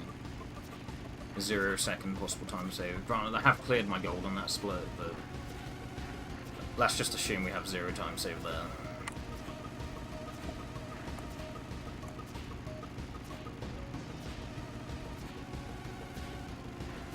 It's hard to tell because I've skipped this split in PvE. I think the reason I skipped this split is because I did the Motorball menu after Motorball, because Cloud already had lightning on him, so I did it after Motorball instead of before. I think that's the only reason I skipped this split.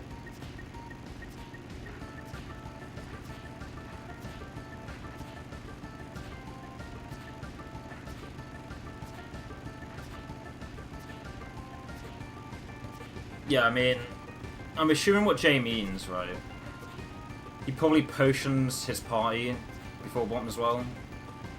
For me, I only potion my party if I have a party member that's below 300 HP, but I know a lot of people that just potion all their party members anyway before going in, and they do the back row while they're there, but I don't potion my party every time, so I think that's what Jay's referring to. Like, he probably tops up his party completely all the way before bottom as well, and he just does the back row while he's there.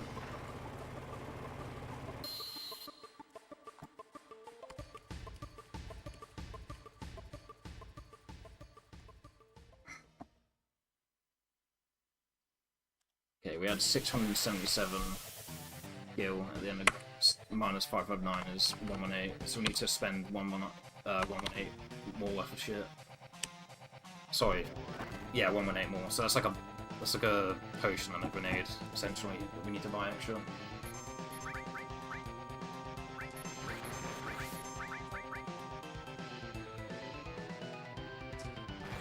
Should have defended Tifa, really.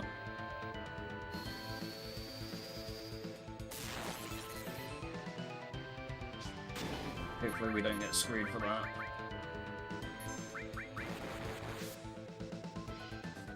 No, we're fine.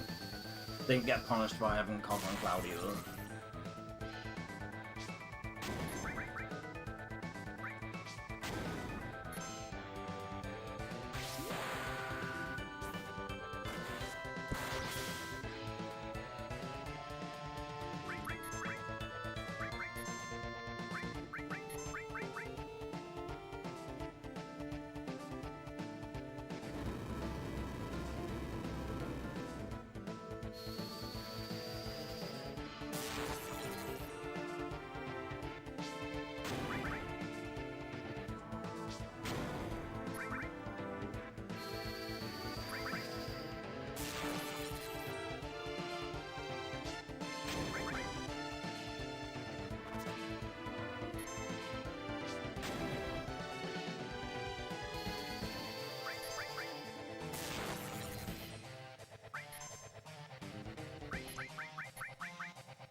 Uh, 29, that's 6. 130, 106.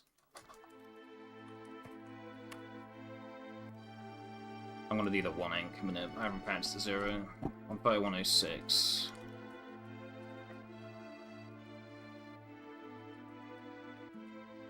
If we use the life split IDT, we can do 05. I might do that, actually.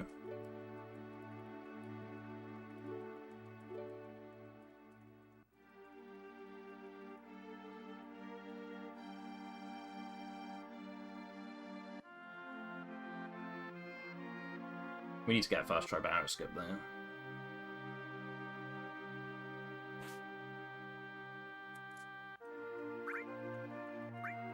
Ah, we're not getting it. I can already tell by the, Okay, I shouldn't have healed there. I should have just went for the 08. Well, at least 26 is safer. 2 left, 1 menu is safer than 2 left, 5 down.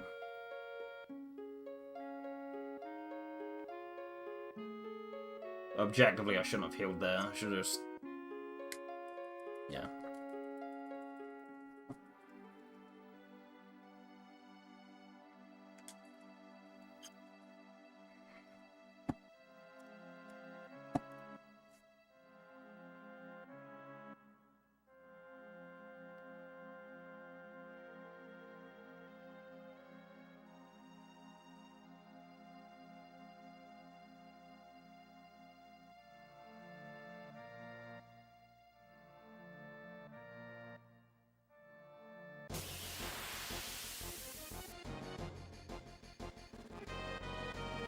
Ah, yeah. This is the encounter Corn's talking about. Well, his status didn't go bad. Barrett might be hypered, but... Oh, sorry, Barrett might be furious.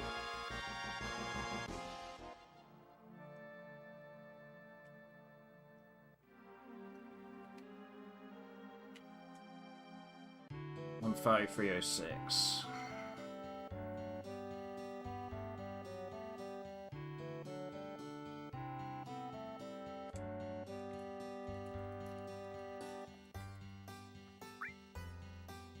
There's a Burge preemptive at 07.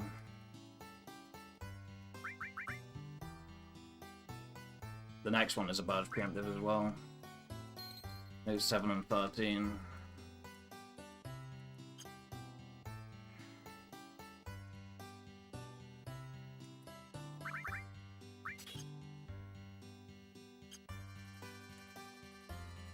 I definitely had time to change to A to B weight there.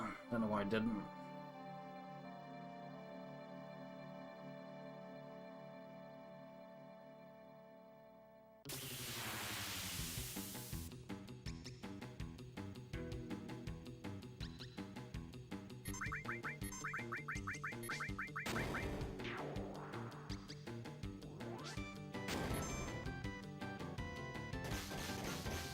yeah, and they got an extra action because of it. If they just changed to A to B way, it would have avoided them having any actions. We've got the laser knock drop though, it's cool.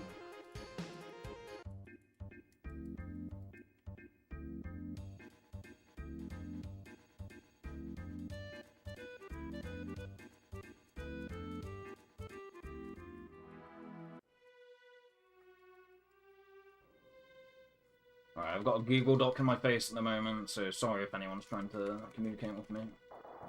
Can't see shit right now. Okay, so we're gonna have to Potion Cloud and Barrow off the bat, because they're both below 300.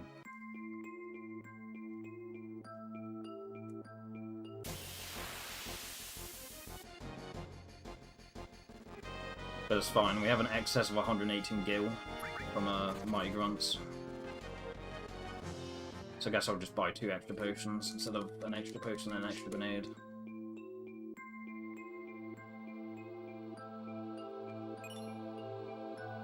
My gil route has a degree of uncertainty of plus or minus 100 gil, like, built into it anyway, so it doesn't have to be to the T. There's a lenience of 100 gil either way. So I can just buy 2 potions instead. Use those for Cloud and Barret.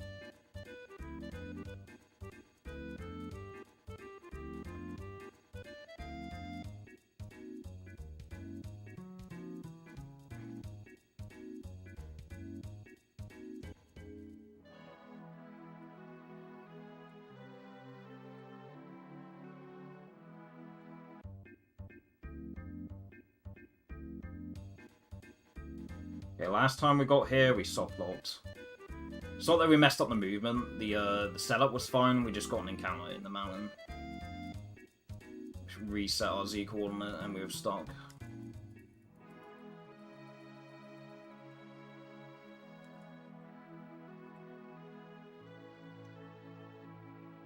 Okay.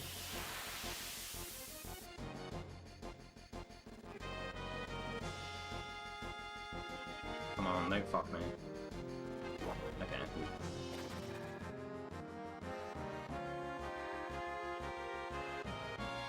Well, technically we've got the laser nut drop, so we could buy like... Yeah, we could buy like 21 potions instead of 11 and probably still be fine. I probably shouldn't do that, but I probably could do that and it would be okay.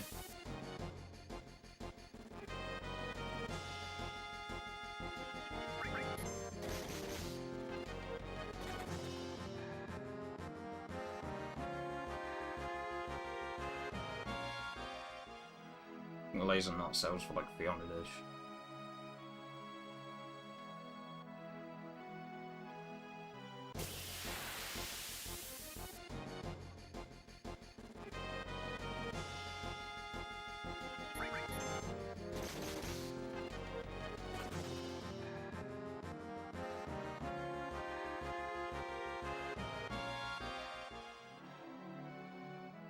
Let's try it. Worst case scenario, we just have to buy less Molotovs, but that's fine. I'm gonna try it. 21 potions instead of 11.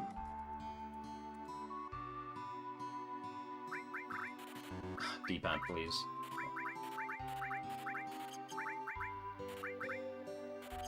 Yeah, that's fine. Like 3200, 3300-ish. That's what we want, really.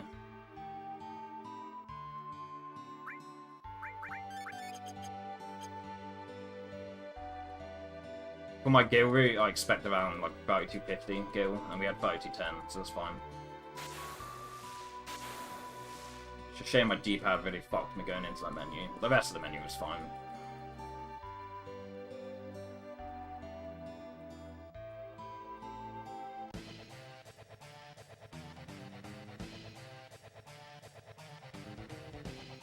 Okay, my PB has a pretty good bottom 12 split time. So I'm probably going to switch to balanced here, so as to not be discouraged later on. Yeah, that's better.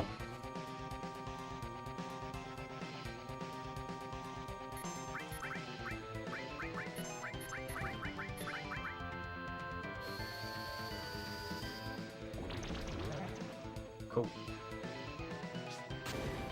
What was it, like 142x? Something like that. We might even be able to beat that. Still be ahead of PB. We didn't get Stone in it, but I'm pretty sure PB got a good 4-stealer minigame, but... this might be enough to still be ahead.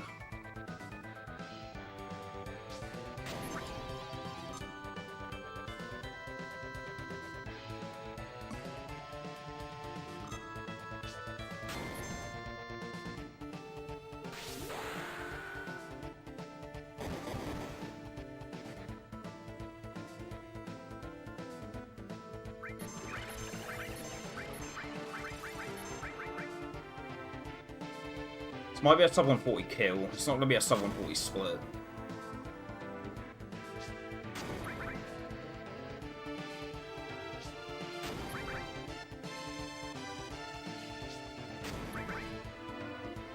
Yeah, sub 140, 0 HP. Technically not kill, but basically.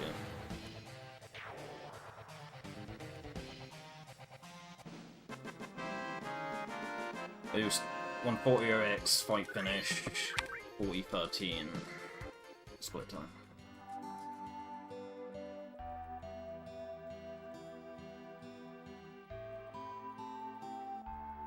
But getting 3 encounters on the way to Junon, that wasn't bad, especially with that shitty menu, like right before bottom as well, and having to potion Cloud and Barret.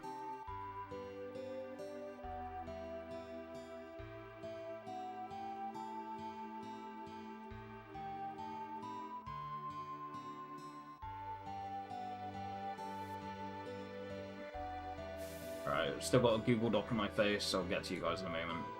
1, 2, 3, 4, 5, 6, 7, 8, 9, 10.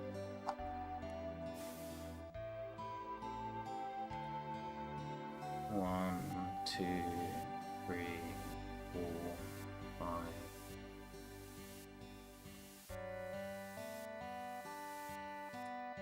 It's a lot of chat.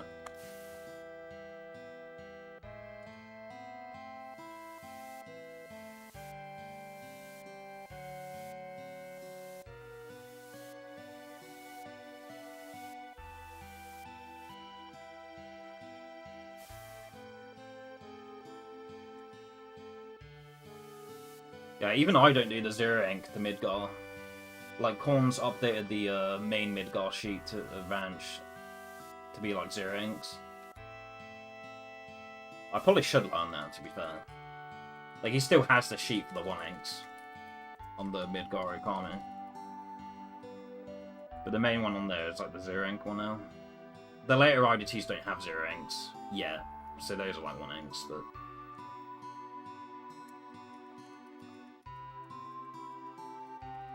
yeah, even I don't do the 0 ink, the ranch, so it's like, yeah. You don't need to worry about most of them, especially not starting out.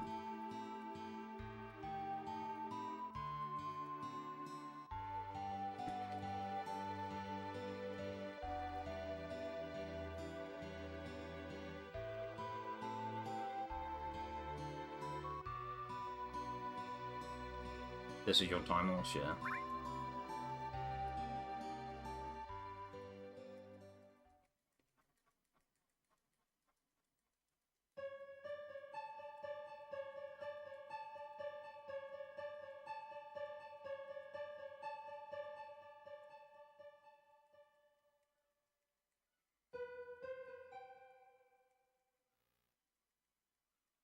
That's true, yeah. Like, me going for the later IDT to heal my party, right?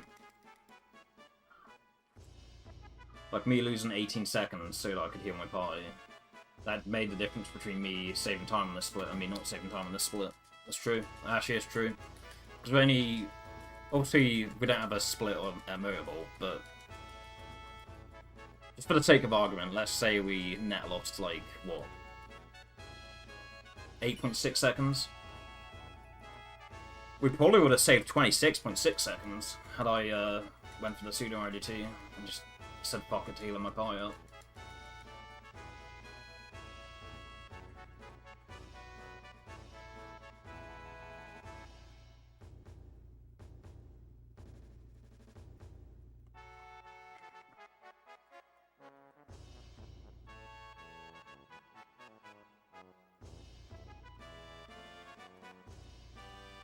So on top of me going for a 1 ink advantage instead of 0, that's already 20 seconds off the bat. If you go for a 0 ink advantage and you are successful with it, that's already 20 seconds saved relative to 1 ink advantage. It could be more. Like sometimes you get a really slow encounter on the mid advantage. Sometimes it's more than 20. But on average, it's like 20. You save going for a 0 ink instead of 1 ink. So that's already 20 seconds off the bat. But then I waited 18 seconds for an IDT to heal my party when I could have went for one, like I just said, 18 seconds sooner. So, for all intents and purposes, I essentially lost 38 seconds relative to what I could have done. Like, for sure. If you're swinging your cock going to back row cloud, you can't hit your IDT in time, you gotta wait, which is slow. Back row and Junon. Yeah, that's like a thought, so you probably potion all your party members off to make sure they're all at max HP, so you have more safety for bottom as well. Personally, I only do that. I only do that when I have party members that are below 300, and I did this time round. Both Cloud and Barrett were below 300.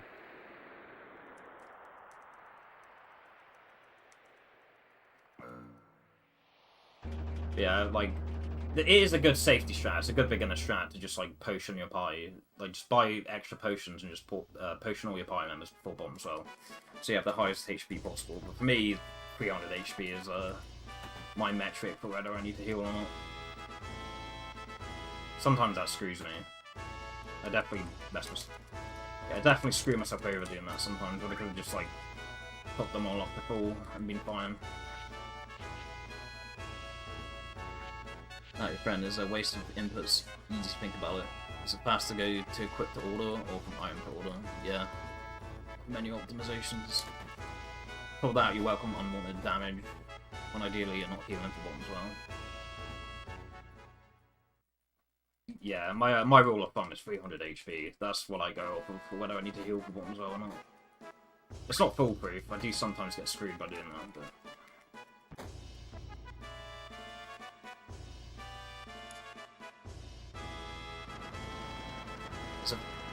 It's fast to go from equip to order, but if you get Barrett skip, you're healing before bottom as well anyway. Yeah, it depends on the IDT. Like, I could have hit an IDT 18 seconds sooner by not healing up my party. So sometimes you want to just, like, risk it and not heal. Like, unless you want to be really safe, which, I mean, if you're starting out, you probably want to be really safe. But if you want to be optimal, if you are actually trying your best to go fast, like, foregoing the heal in scenarios like that, scenario that I messed up earlier, sometimes, like, 18 seconds is absolutely worth the risk of not healing. Like, 18 seconds is a lot. That's almost the equivalent of, like, one encounter, because one encounter is like 20 seconds on average. The amount I lost to going for a later IDT is basically the amount of time you'd lose to getting an extra encounter. Come up with a pretty cool way to nail single frame inputs. You call it flicking the bean. You mean like the sweet corn husks on your DualShock 4? I'm using those right now. Love me some sweet corn husks. Sweet corn husks. Some sweet corn husks.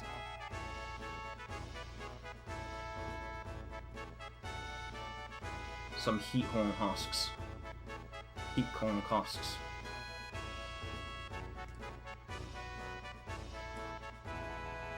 Have a look at the sheet. Nodes all on foliage today.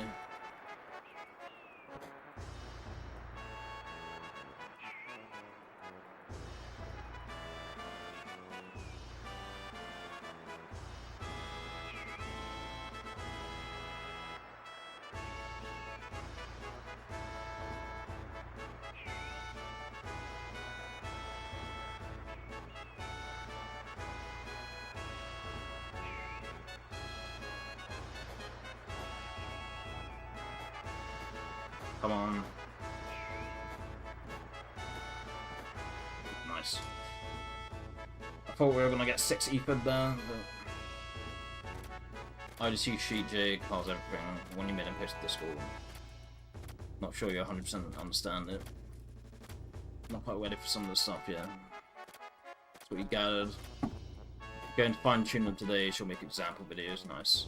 It can be emulated, because truly the Zero Inks need to be tailored to each runner, they do.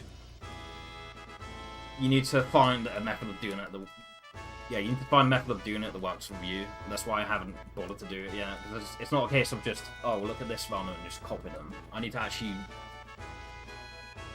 I need to practice it to a point where I'm doing it in a way that I know consistently works for me. It's the main reason I haven't integrated it yet. Steps, some encounters ain't real, like, yeah. Set a number of steps for each mid-god time that you'll get an ink. It's different, yeah.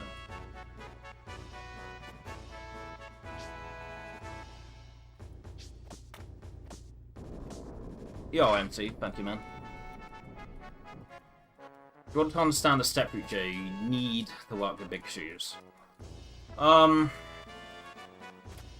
to sound snobbish, but I think that's entirely true, because before big shoes was even invented, there had been, like, what, probably like 20 different step routes that people had, like, routed. People, like, in the early days of speedrun and FF7, people used to route step routes with the fucking PS2s. Like, no joke, but people are actually doing that shit. So you can absolutely just, like, do it looking at the, like, if you can do it on the PS2, you can absolutely just do it looking at the RAM variables on your cheat engine. But I do agree, like, Big Shoes makes it a lot more efficient. Like, Big Shoes takes the time that you need to route specific stuff, or see what step count works for you, or whatever. All that shit. Like, Big Shoes reduces the time it takes you to do all that. Like, you know, it's like a quarter. Like 400%. 400% faster every time. 400% faster 70% of the time every time. Not exactly, but... And I think I am being hyperbolic as well. But yeah, using Big Shoes, it does, like... Even if you have the brain to understand how to route step routes without it, like, even if you can just, like, look at the RAM variables and go for that and discern it yourself, like, using Big Shoes definitely reduces the time it takes to do all that.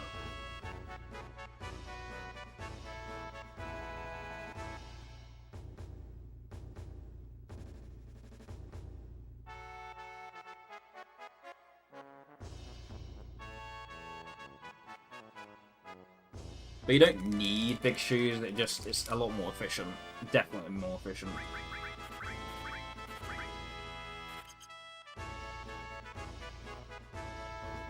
Like, it's so needlessly inefficient to not use Big Shoes these days when you just could and just save so much time.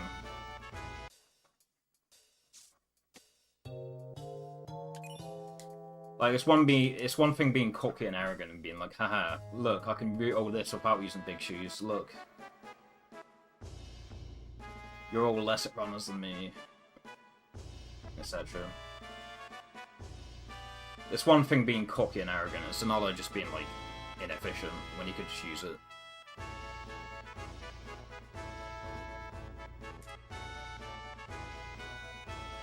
Won't heal just Barret, he'd rather let him die. Yeah, like Barret dying on bottom as well. I mean, it can screw you at dying, but that's the only place where you need to worry about it, really. And I work on safety stress anyway, because running the relay, loads of free time save, 743 PD, just by getting through all the fights first try. Yeah, for sure.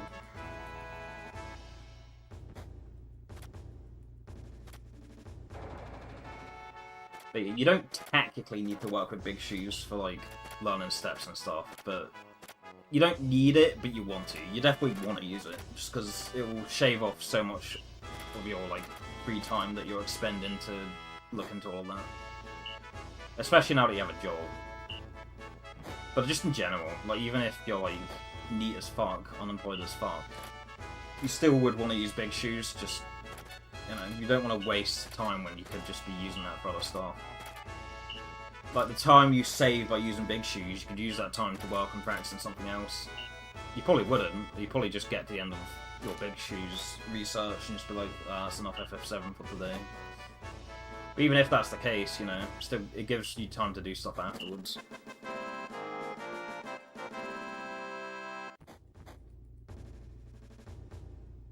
Personally, I don't open Big Shoes unless I can help it, because it's just, it's so cumbersome having to just fucking click on the thing and then click on the emulator and open the step wrap and all that.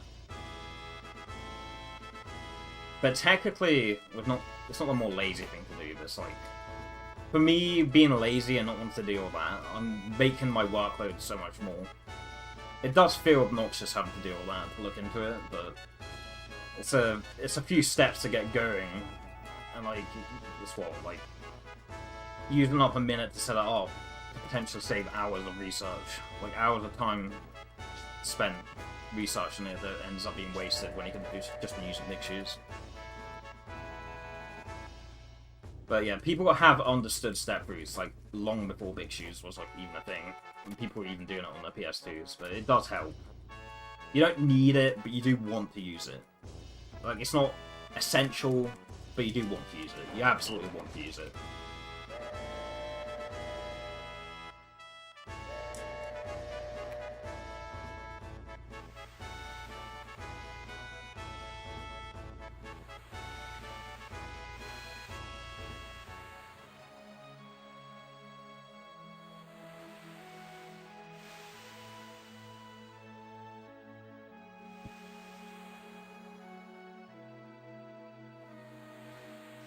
At the same time, me saying all this, I think if I never looked at Big Shoes, I would have never finished a run on steps. For the record, I've only finished one run fully on steps without skipping the watering, which was my CSR PB. On this step route, the only times I've finished running steps is skipping the watering to catch up on steps. I've only done it once without doing it, and it was on CSR. It wasn't even an official run. It's still technically a run. A CSR run's still a run, but it's not the official version. So it's kind of shitty for that. Like, my only finished run fully on steps where I didn't skip the watering to do so. For that to be on CSR instead is kind of a bit disappointing. But I think if I had never looked at Big Shoes, I would have never finished a run on steps at all. So.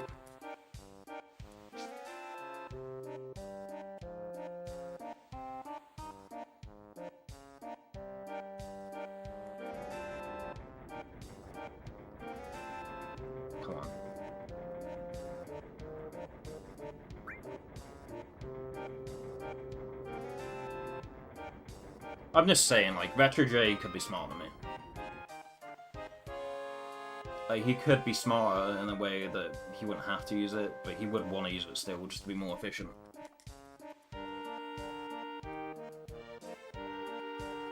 Yeah, I think I'm so caveman to the point where if I never looked at Big Shoes, I would have never finished a run of steps in any capacity. Like, even skipping the watering.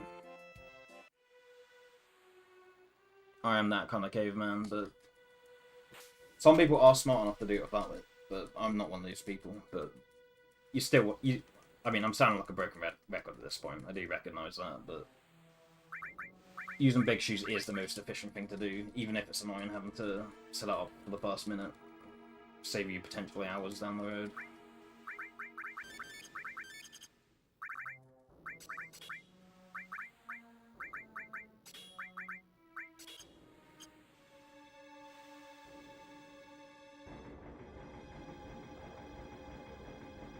But yeah, sorry for sounding like a broken record, guys. I know. When I start yapping, I just can't control myself. Just talking in circles.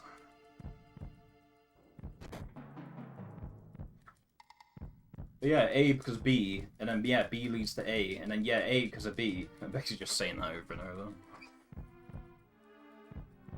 It's with very, very slightly different words each time.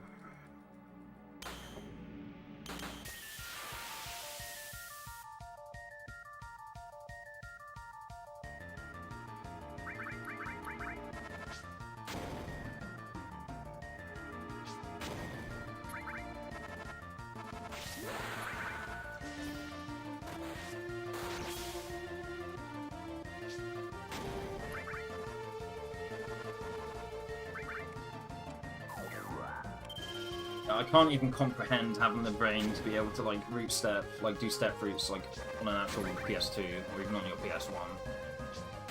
Like rooting a step root on like official hardware. I can't even comprehend having that level of like brain capacity, but it has been done. That's what people used to do. It's insane to think about, but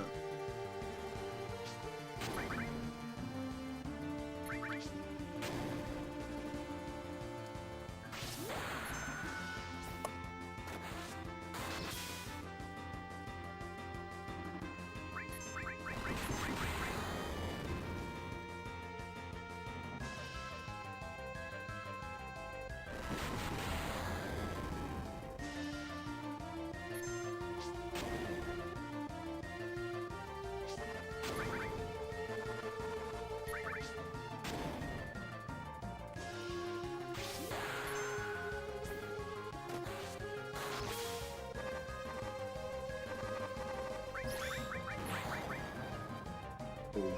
Don't. Oh look, Cloud's on the funny meme number. Don't kill him.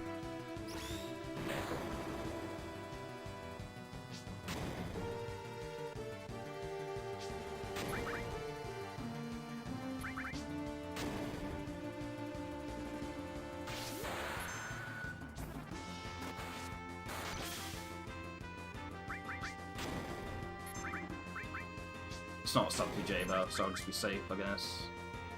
Oh, stopped anyway. She stopped. I guess me doing that was pointless then.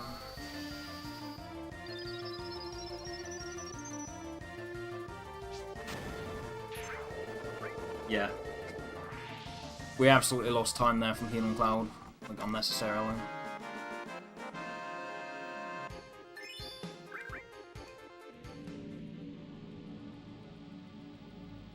I think PB was a 0 ink.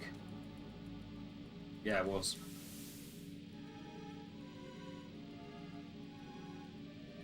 Run against a 0 ink to Coral Mountains here.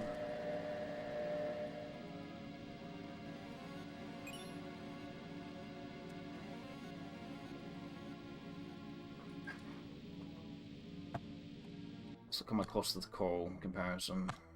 Oh, we're a minute ahead of that. Clearing it quite a big amount. I'm still gonna run against Balanced here though, just because we're running against a 0 ink Coral Mountains.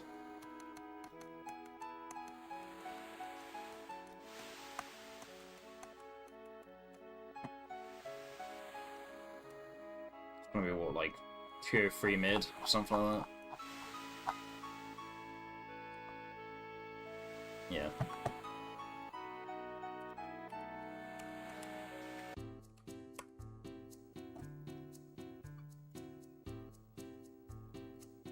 I mean, I really should have checked to make sure that we had cross slash, but I'm pretty sure we did it.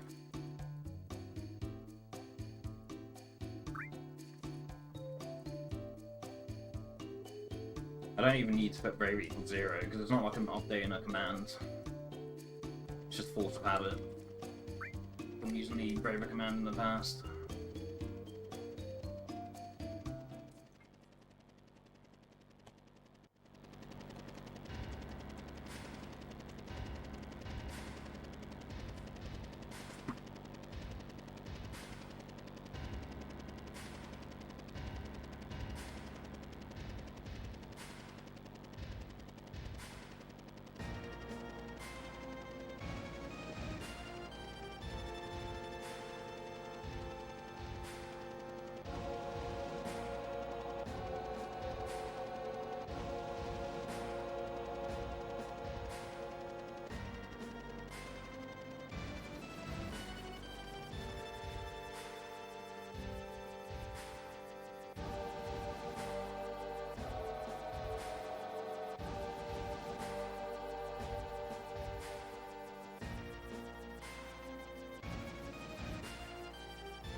We're gonna be like 2 or 3 30-ish. Maybe, nah, it's probably more like 44-ish, actually.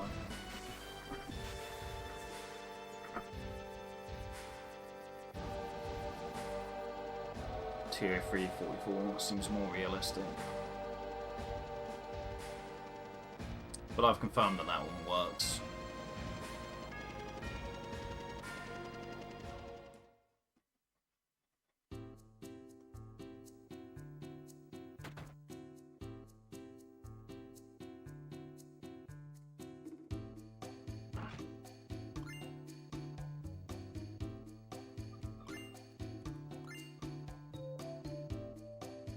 We're not hitting 44.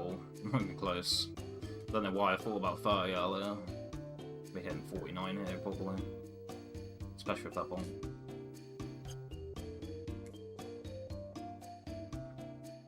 I skipped healing because I healed Cloud during the J-Buff fight.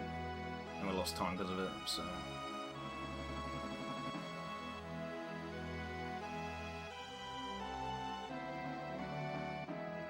If we did the heal during the J-Buff fight for practically 0 time loss, and for an actual purpose, then probably wouldn't have this mindset, but... Yeah, I was gonna say... I've got it in my PB, getting it again here would have just been ridiculous. Really. Yeah, we already healed Cloud up before the end of the J-Bird fight, so I'm not gonna heal my party up.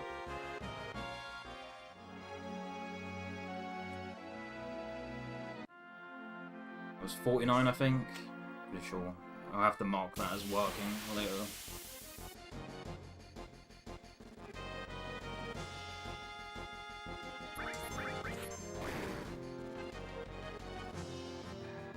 Cloud.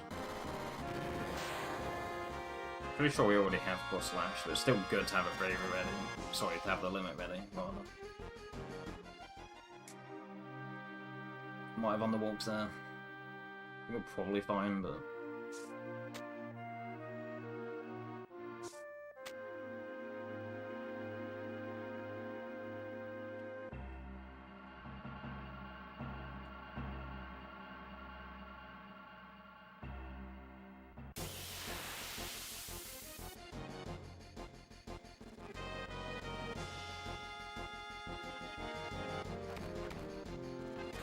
Cool.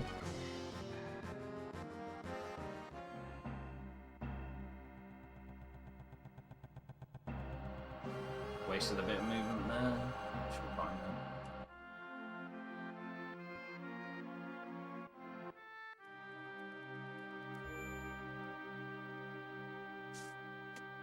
I think I might walk to the gap.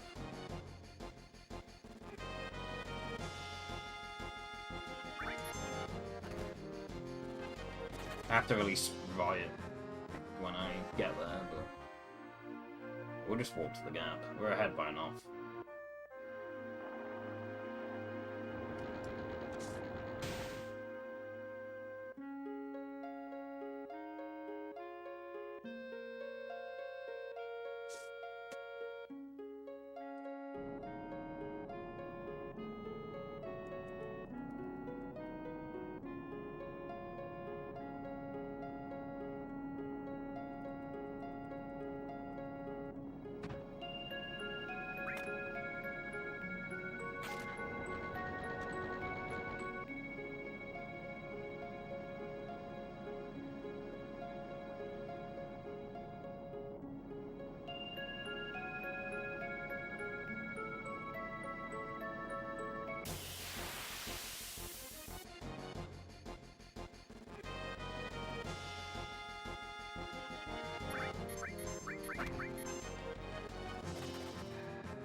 Okay. Well, I actually fumbled there, trying to steal a Tifa. We actually lost some time going for the steal, but if I hadn't done that, we might not have gotten the right one, so...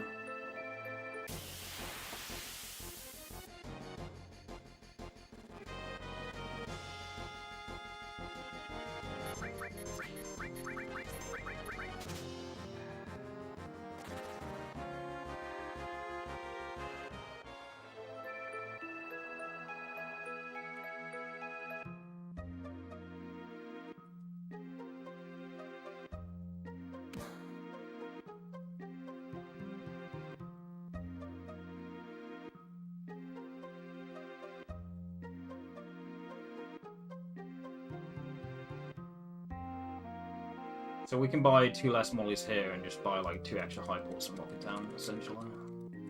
Or like an extra 10 and like a couple of potions, maybe. Hate when that happens.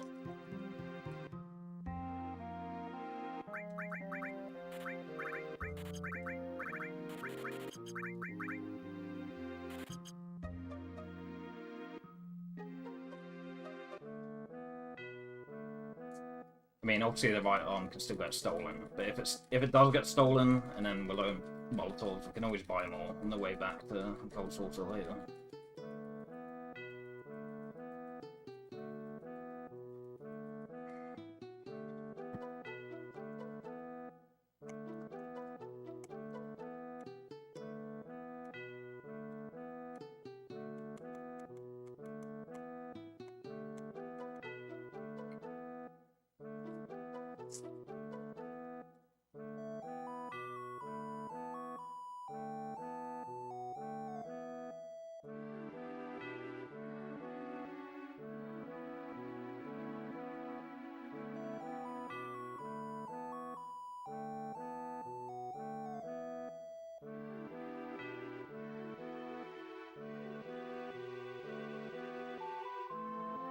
I feel like I started my timer slightly early in this attempt.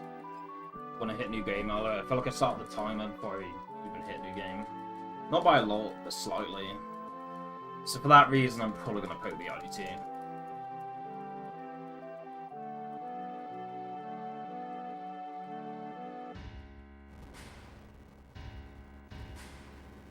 I think the estimated IDT accuracy only exists in a vacuum where you have frame perfect new game timer starts.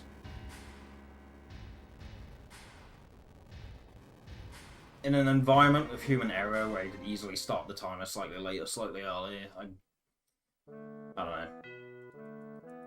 At a top level it's worth it, like certainly, but I think for me, especially if I feel like I haven't started my timer properly, like accurately, it's probably worth it to just poke my IDT here.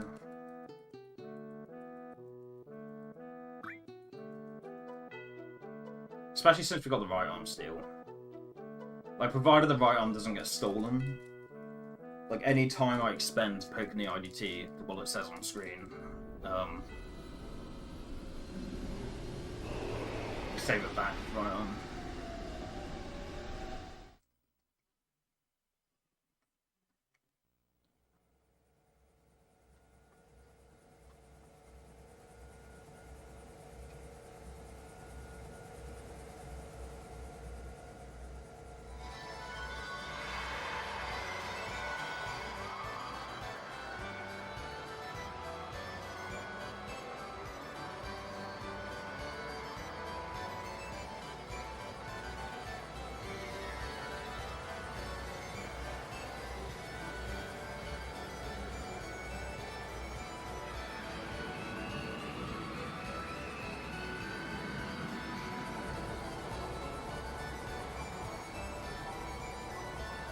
Q 2015, I'm going to estimate it to be.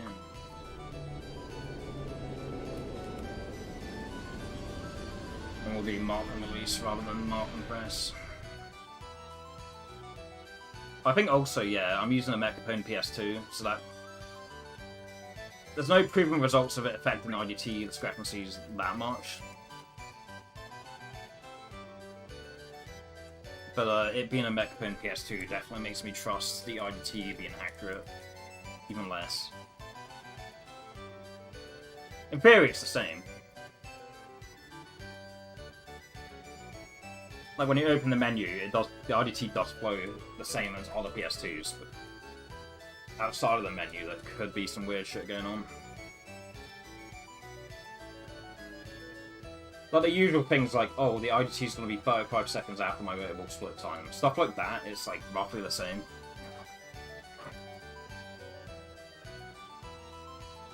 But stuff on the micro level can definitely affect the accuracy of the estimated IDT on the life splitter.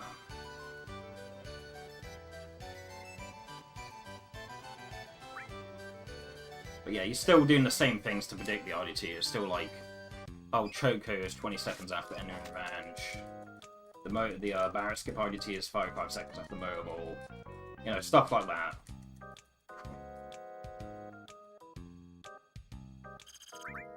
Yeah.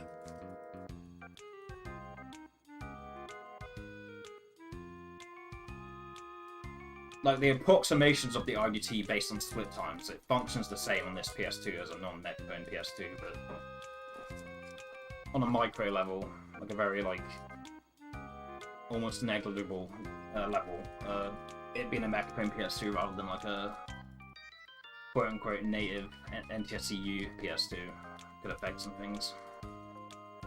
So that makes me want to pick the IDT even more, essentially.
Very, it's a stock mod, like the Mechapone region.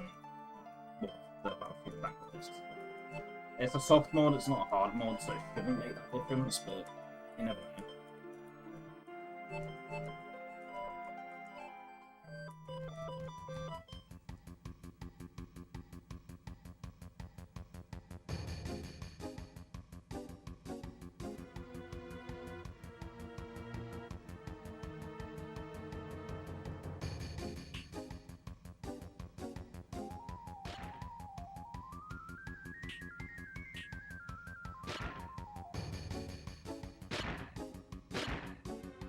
Somebody just called me, I'm gonna have to put it back here.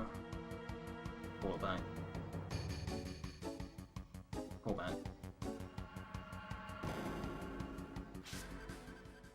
Might affect my motion, but whatever.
What is it with my non-turbo attempts of this game being interrupted by people wanting Chinese? It's the classic. My non-turbo PB 2 years ago, before I got the PB recently, that also had someone coming into my room with Chinese just after Doomsgate. I don't know what it is, that's the theme. Like, when I'm running turbo, nobody ever wants it. When I'm on a non-turbo and it's hard for me to, like, multitask and such, people want it suddenly. It was the same when I was running Ocarina of Time, because obviously you can't use turbo for that game. So when I'm running turbo and I have all the time in the world to just put the controller down and put auto-fire on and just step away and sort stuff out. Nothing. Literally nobody needs me for anything, but when I'm mashing, and it's very hard for me to do multiple things at once, suddenly people want it.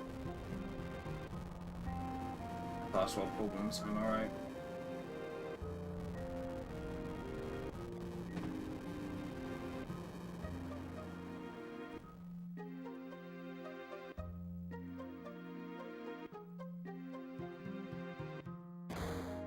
almost makes me feel like, man, I can't be fucked around today, because at 6 o'clock someone might want Chinese, and then I would want Chinese, and I won't be able to enjoy it because I'm playing, so... I'm gonna be lazy and not play anything today, on the off chance someone might want it.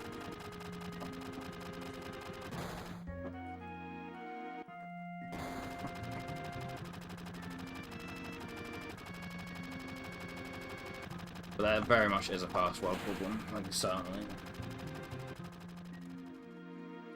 Much bigger problems going on in the world than me being pissed off about my FF7 speedrun, losing a few frames.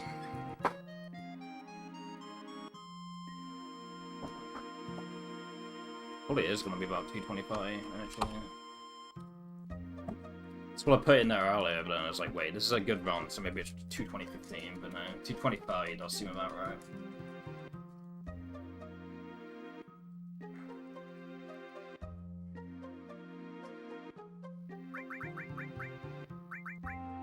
Slow menu.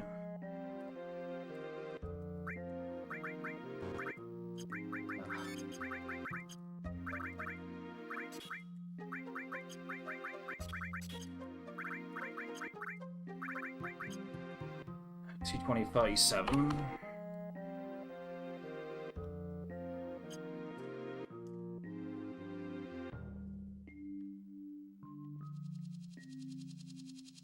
Yeah, definitely lost a few seconds there to mark in the IDT, but whatever. Move the mouse away before I click. Minimize. Okay, there we go.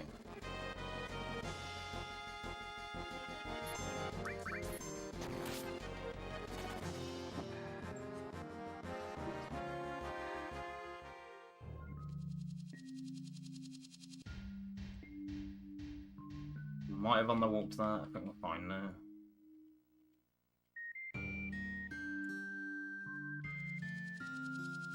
Burn some movement here. The edge of screen safety.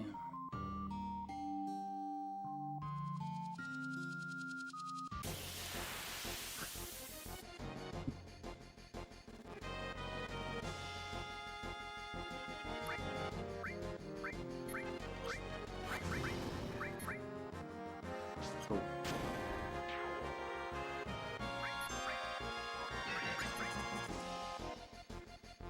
Holy shit. Insane.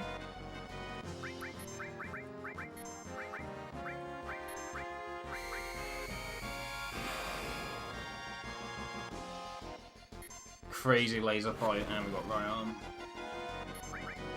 Tactical cheating. Definitely pretty doped.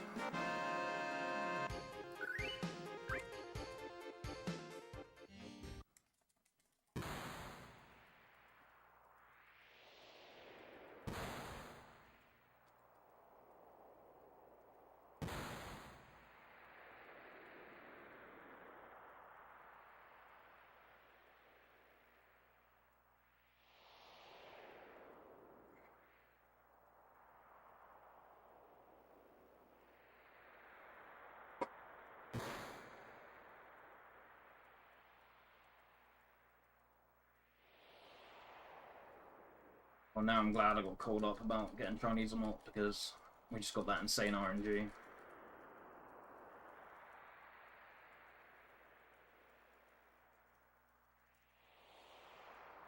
If we didn't mark the IDT, that probably would have golded, but then we might have messed up the beach vlogs. The amount of time we'd save from that gold would be far less than the amount we'd lose from not getting the beach plug minute. I mean, we can still mess up the beach plug minute. I'm not saying it isn't possible, but us marking the IDT makes it more likely that we'll get it.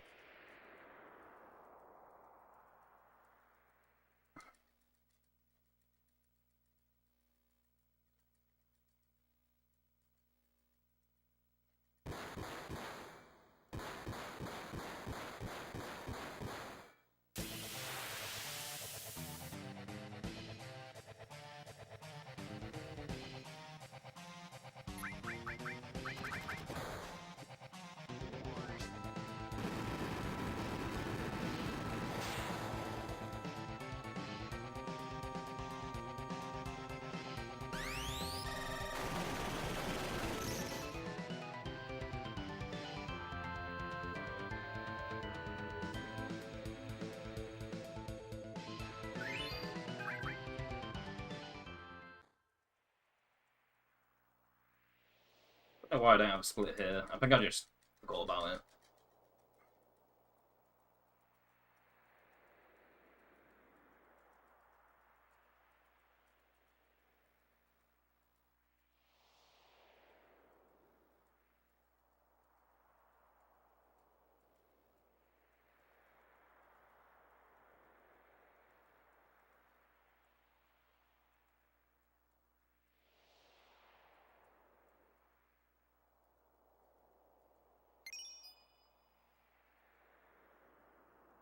And I can use Corn's RDTs for this, because he's made more RDTs, and Cloud has a limit ready, so there's no point waiting for a later on side attack.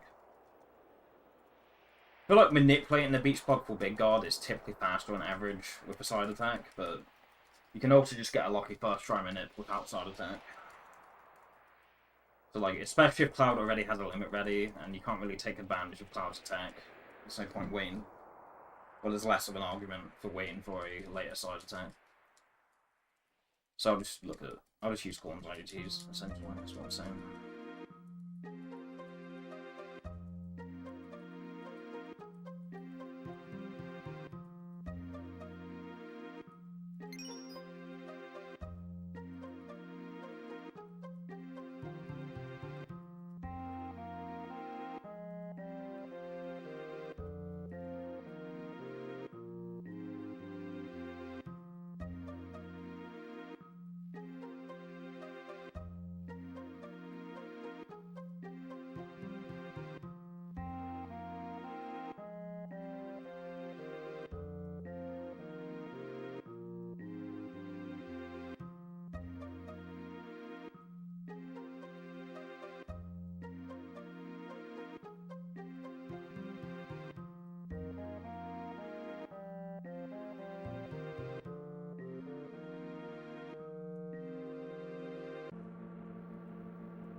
I'll get my PS Digital for this.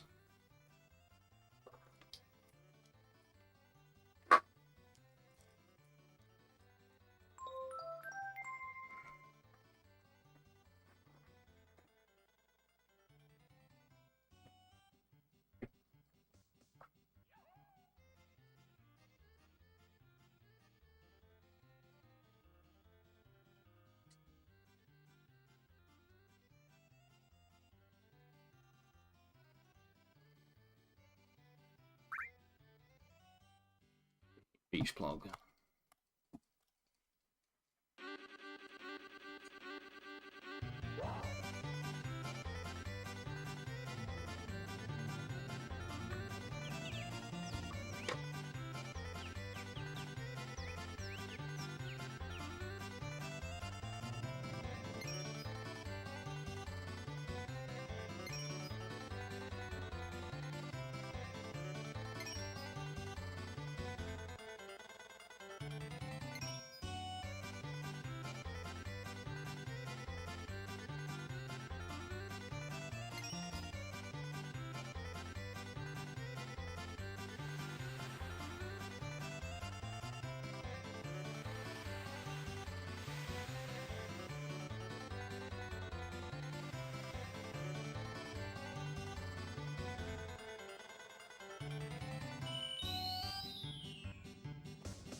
Compared to balance, yeah, compared to balance, because there's no split time here.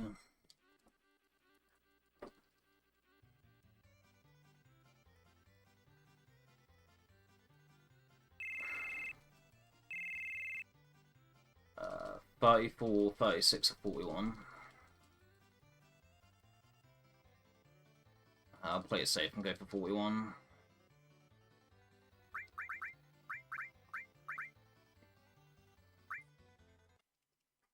I don't think, yeah, there was no way we were going to make 36 anyway, but yeah. 3 menus.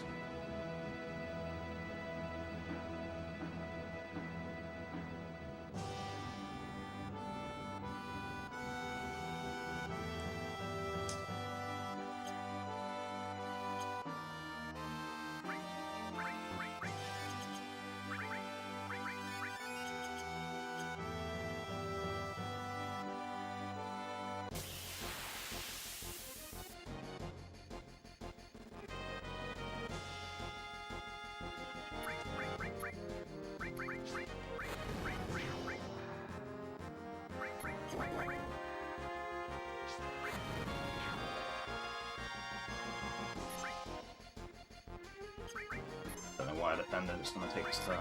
Wait, no, I already took it.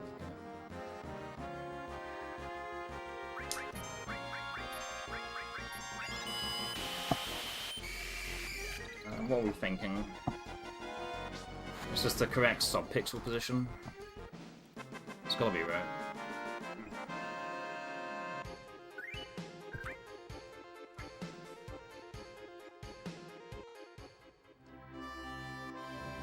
Looks correct. That manip still works if you are in the correct sub-pixel or not, for the record. Me getting the beach pub manip doesn't guarantee that we got the sub-pixel position, but it looked fine, so...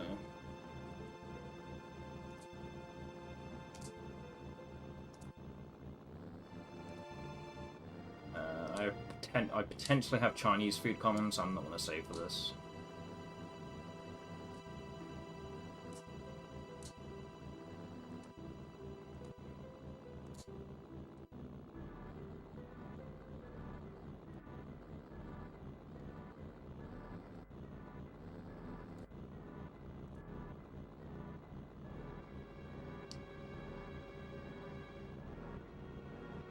No way, dude. Come on.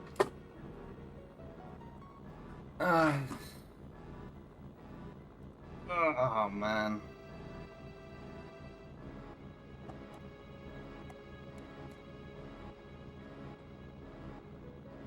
Oh, that was a good run.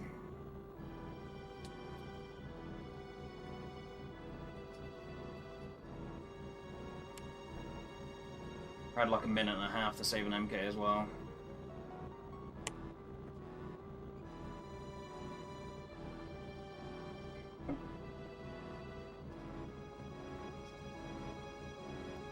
Ignore the misnomer. How are we doing against my actual PB? We're basically breaking even with like my overall PB.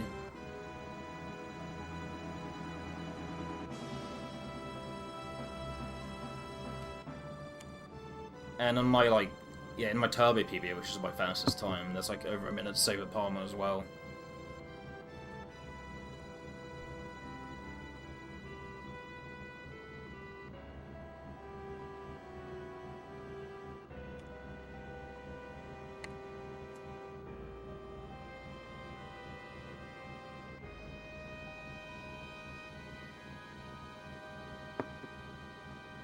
But yeah, ignore the name of the comparison. These are my actual PB splits. You can go and see my turbo PB.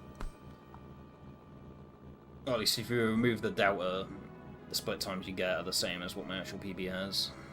You can check on the VOD if you care enough, but... The reason that's named as such is just, I have a set of splits which is just Temple and Ancients onwards.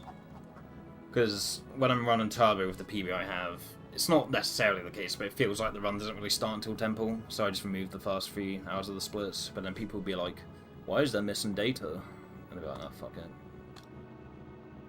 So I just have these splits for if people want to see the first 3 hours, but probably I prefer to just look at this, so I only have splits from Red Dragon onwards.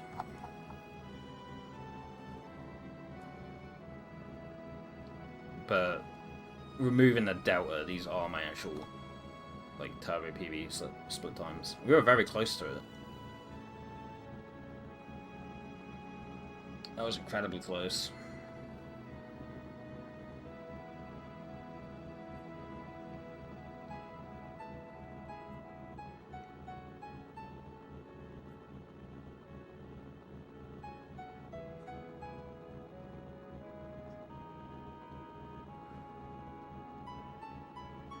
I don't have any regrets about not saving. I feel like not saving was the correct thing to do.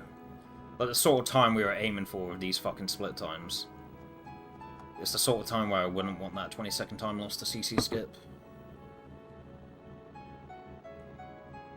So I'm not gutted in the aspect of, oh man, why the fuck didn't I save? I'm still of the opinion that not saving there was correct. If we didn't save and then we got that time saving Palmer, got a similar MK to my PB and the most of the time saving Palmer, we would have been like a minute ahead, whereas if I saved and had that same RNG, we'd be like 40 seconds ahead, which is still good, but like being over a minute ahead is like, that's really nice.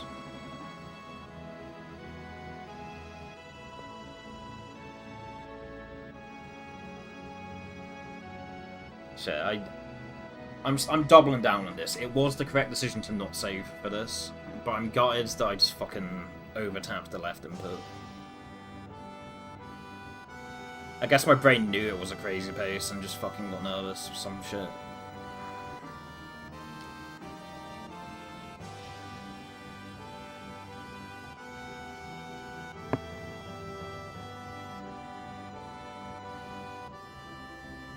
So for those who don't know this game, I'll just show you what happens here.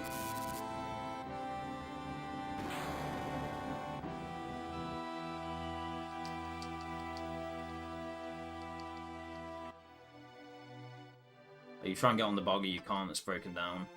Right. And if you go, oh, we're gonna get some encounters here by the way, but if you go, fuck it, let's go without the buggy.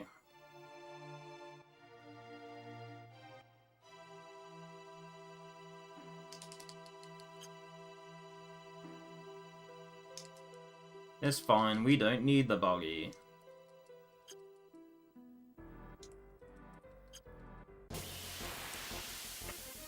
It's not just the encounters, that's not what I'm talking about.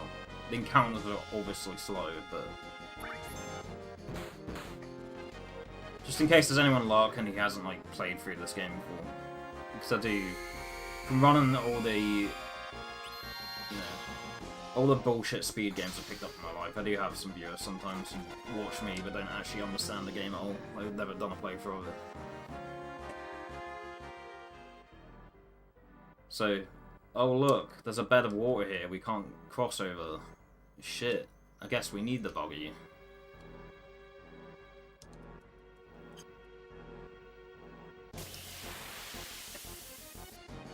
I mean, it would help if we didn't have these encounters, so I could better demonstrate it.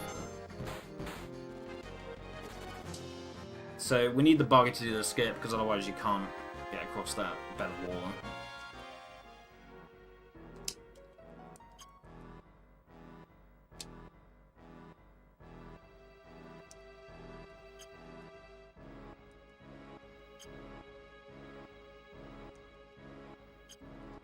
So for those who haven't played this game, you might be like, oh, what do you mean you failed a skip? Surely if you fail a skip, you can just go for it again, right? No, you can't get in. You can't get back in the buggy, and you need the buggy to do the skip. It's just done if that happens.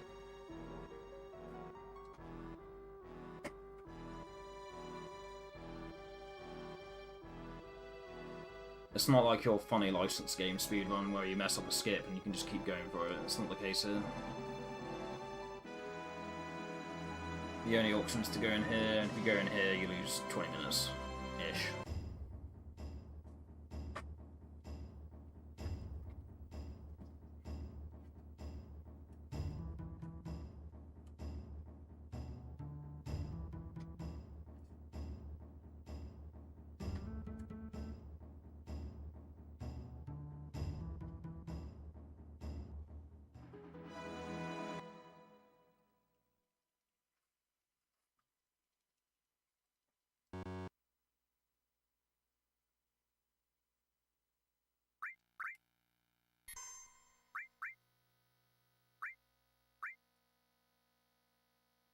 Surely I have one. This man got right.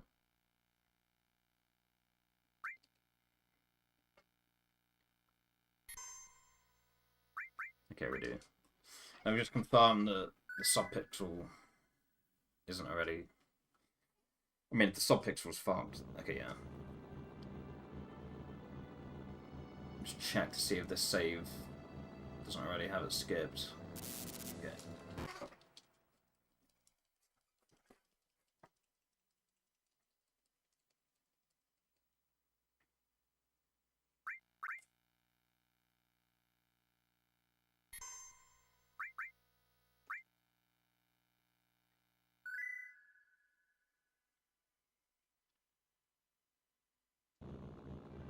So what we were supposed to do was this.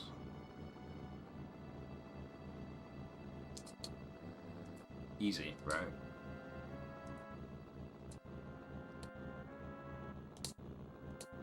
But we overshot the left input, so one was dead.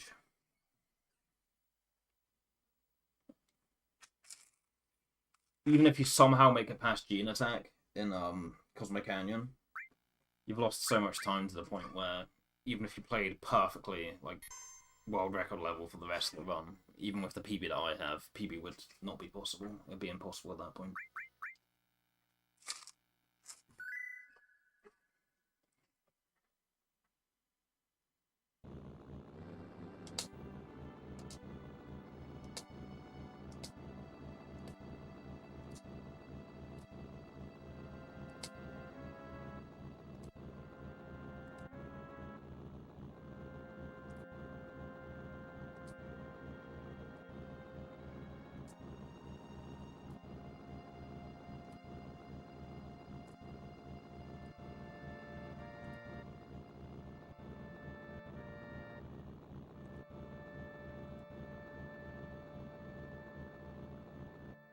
Just did the whole thing, just to make sure I've got it down.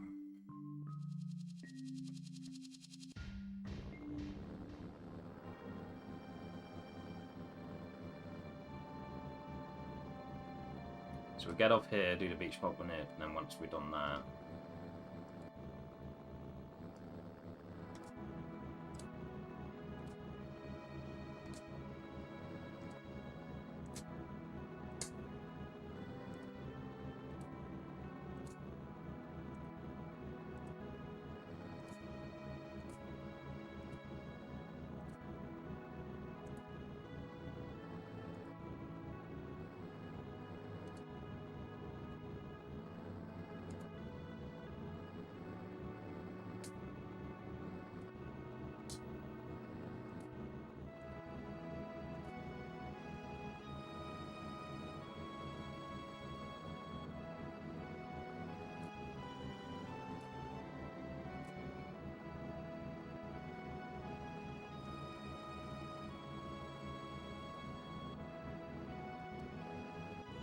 yeah, easy. Can't believe I messed that up, man. Can't believe it.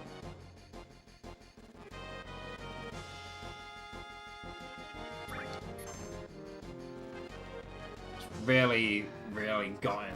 And, like, you mess it up, and you go to practice it right after, and you just get it immediately, no issue.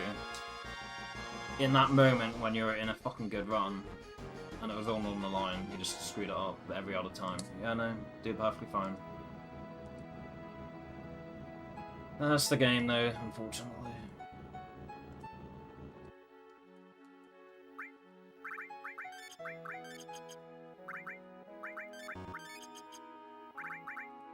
I'm not going to split here, because technically this is a different run. The save I just loaded up isn't that save I made during the attempt we just had. It's from a different run, so I'm not going to split.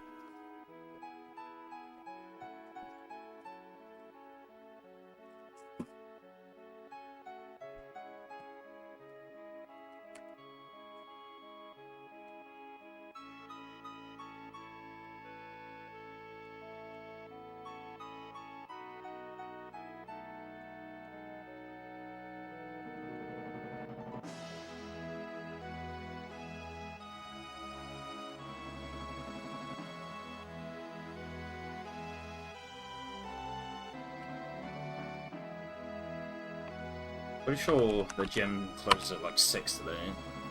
Yeah, it does. Closed an hour ago.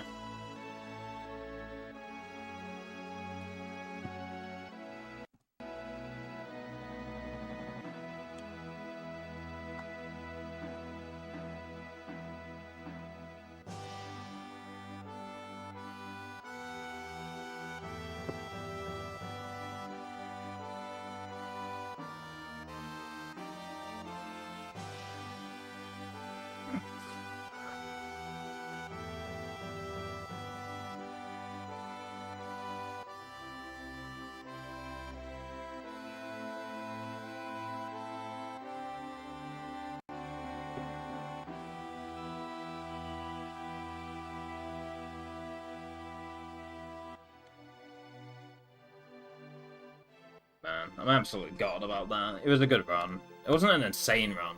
Like, we were, you know, we were putting up a fight against my Turbo PB split, so the run was decent.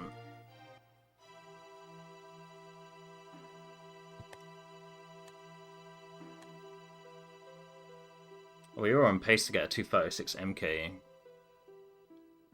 Granted, that's a good MK time, a 319. 319 is a very good MK segment. But if we somehow broke even on that segment, that was a 236 MK it would have been, which is very good.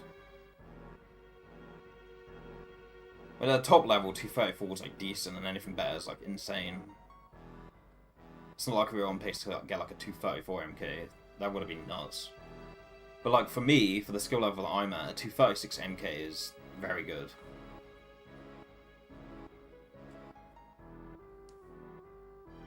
I mean, even if we lost like 30 seconds to MK, we had like over a minute to save with Palmer. Yeah, good run, not insane, nothing like, it wasn't like world record material, but it was an insane run.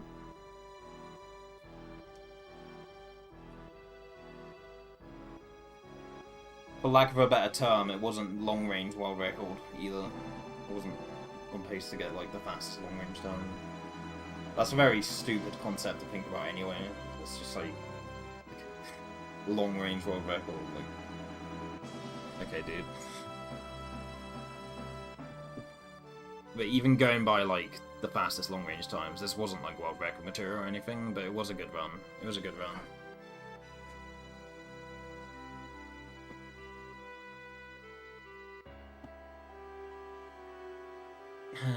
Sad job for Cliff.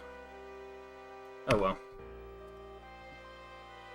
At least I know I'm still capable of getting runs like that. Even though, yeah, we got the right arm still, and the laser fight was insane. But even still, even with those two things in mind, it's good to know that I can get on paces like that still.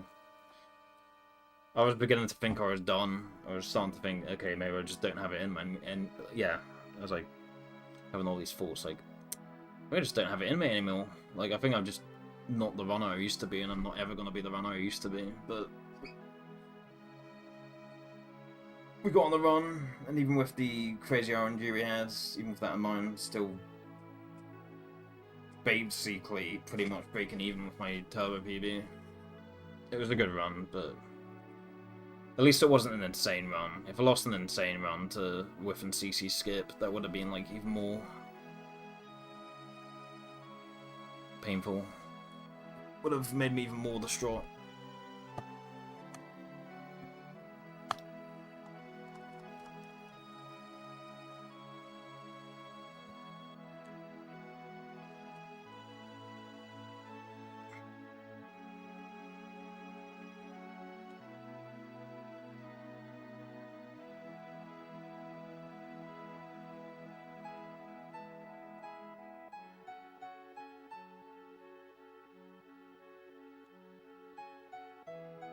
Oh well, shit happens.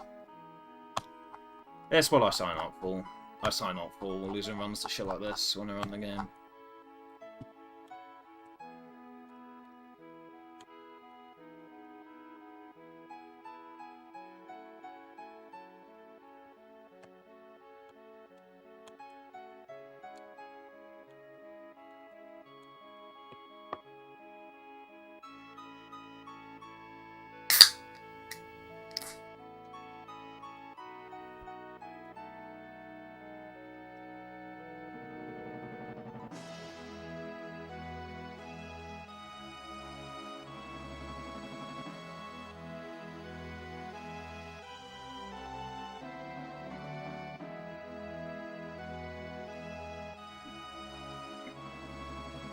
balance splits are still the fucking same. Why? Surely, like, you'd expect the balance splits would, like, shuffle a bit after getting a pace like that, right? Like, surely. But they're basically the same. Although, I think balance splits only really start shuffling like that when you've got, like, a few finished runs logged to your splits. Because I cleared most of my golds, I'm pretty sure on the splits file, it picks it up as only one run being, like, finished. But we can confirm that, actually. I can validate if that's true or not. Let's see. Edit layout, bundle GG, remove, paste placement, pull. No. No, it's still, these splits still read it as me having finished 4 runs of the splits file. Surely if I finished like 4 runs, surely if I get in like a crazy pace, surely that would shuffle the bounce list a bit. You'd expect them to shuffle around, even if only like a slight amount, but no. At the very least, for the like early game balance splits, they're still the same for some reason.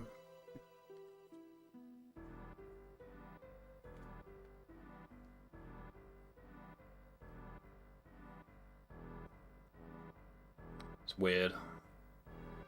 Still a 926, Scar Scorpion, 2258, 7th Heaven, 3622 amps, 4220 Reno. I think the 5th segment there has shuffled a bit, that split time. It was a 101.00, and now it's a 101.01. So they definitely shuffled a little bit, but I would have expected them to like shuffle a bit more. I don't know, it's kind of weird.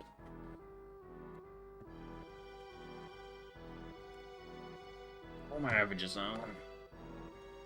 650, medians are 651, golf 647. But that assumes getting an 849 Guard Scorpion. Oh, no, also, the biggest thing here is, I mean, a 2125 enter wall market is already incredibly egregious, but a 3356 apps, impossible, mate. That is impossible. You'd have to skip every F&V to achieve a split time like that. Which is against the rules, so it's not even worth looking at this comparison.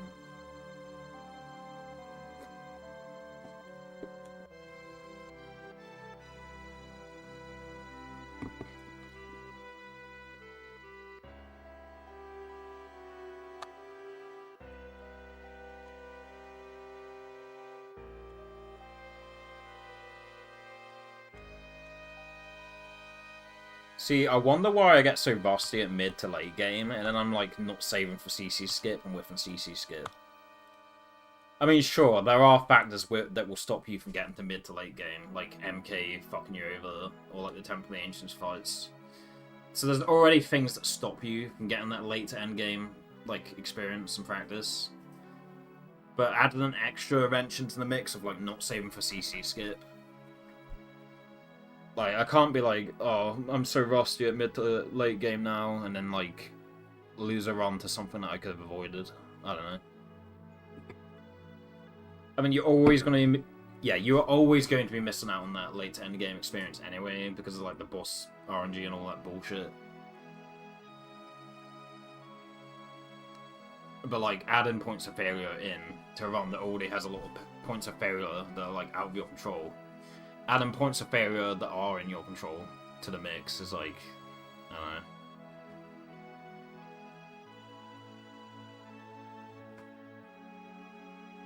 know. But even still, I feel like I was still justified in not saving for CC skip. I don't know. I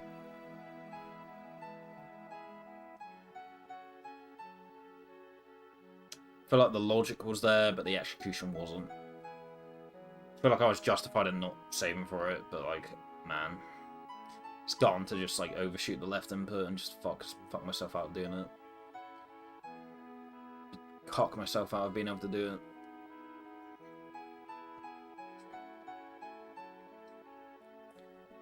it.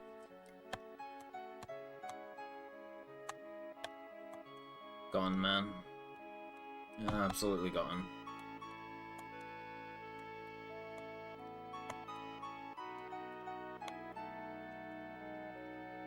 At least I'm able to get on paces like that still. Copium.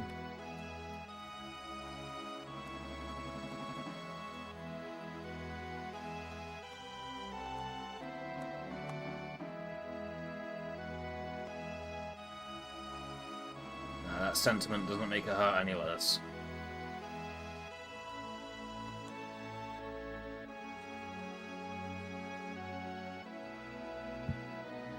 But I'm sure when I have a nice bowl of Chinese later on, I'm sure I'll forget about it.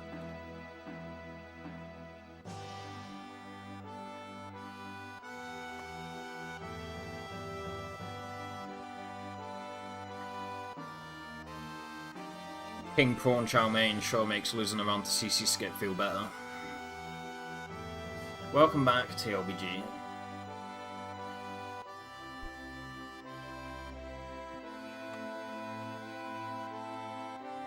Alright, say the line.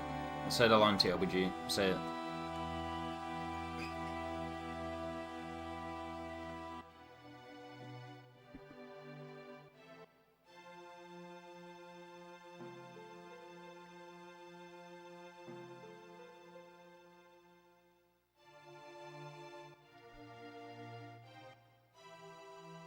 That's not the line I was hoping for, but that's a pretty good line, that, actually.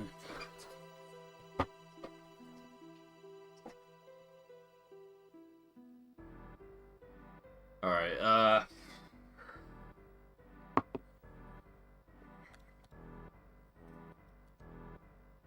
I don't think I'll have time to do a long run like that. I know. I was just in the no slots run. This run's like almost 7 hours long. I get it. I know. I appreciate the fucking... What's it? The fucking cognitive dissonance there.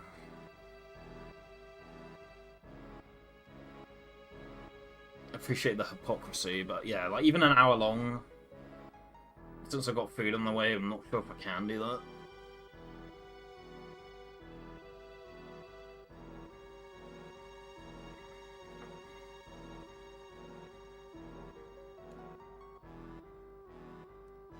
Is anyone streaming FF8 right now? One stream. The stream... The FF8 speedrun stream on SSC right now isn't even a speedrun stream, it's just someone playing it casually.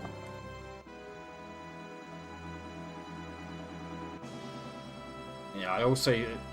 Since there's no one else doing FF8 speedruns at the moment, I feel like I'll get grilled pretty hard for doing that if I was to stream it.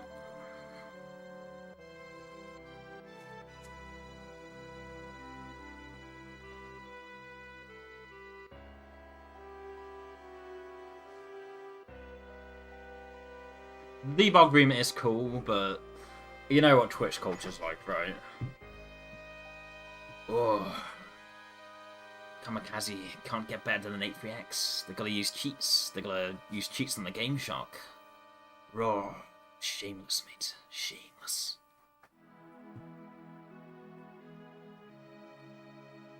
The bloody Akami guy. Fucking... doing a run with cheats. Who do they think they are? Do they think they're Lisbel? Oh. Ego issues, mate.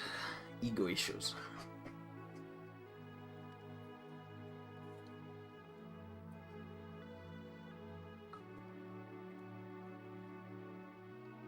Yeah, I know, you can save in the debug room. It is cool. I do find that debug room shit cool. But I would get grilled pretty fucking hard if I was to do it. I'm fine, like, I'll be fine doing that on Discord or whatever. I don't think I'd want to stream it.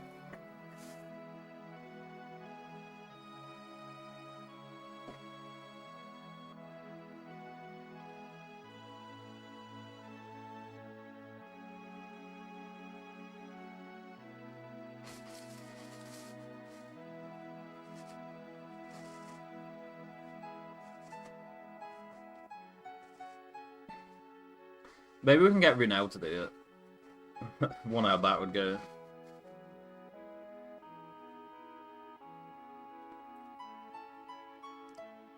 El Runel. One of the greatest Final Fantasy speedrunners of all time. He's more of a router. He is more of a router, but at the same time he is an insane speedrunner. He's more of a science guy, but he is also an insane gamer for Final Fantasy games and other RPGs for that matter.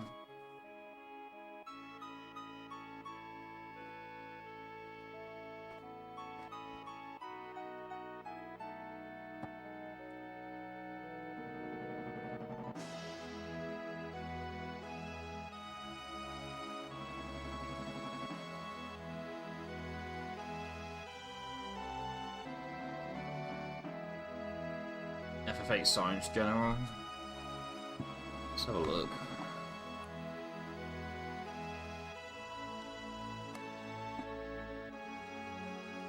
Two flame emoji reaction. Quack and Ziojar.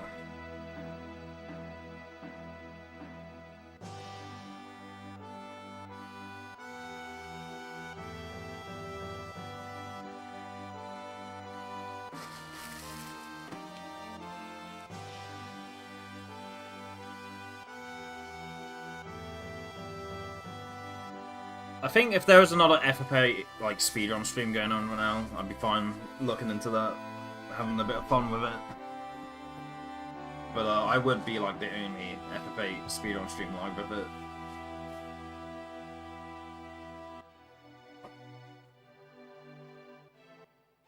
And so the sharks would come out in full swing.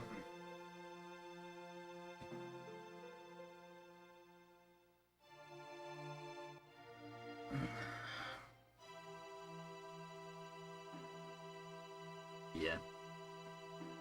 But if I'm in a Discord call and you catch me, you get in there, I'm in a good mood or whatever, I might give that a go. And that's the compromise here.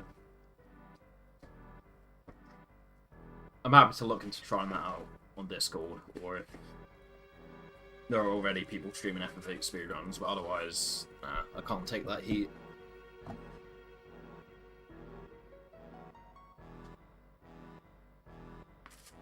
I don't have thick enough skin for that.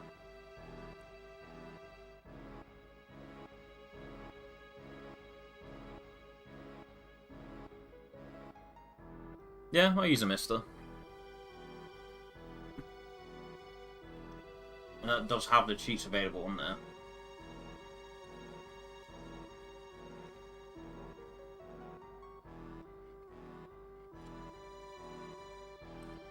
I'm not using a mister right now, I'm using my PS2, but I do use a mister, that's true.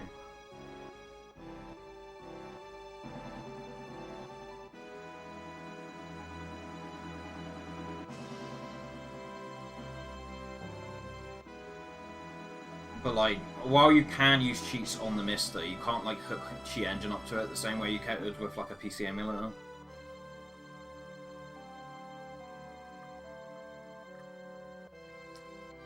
Chris goes back, doing some Marvel free runs.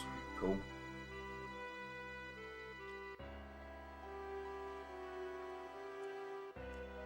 Good for him.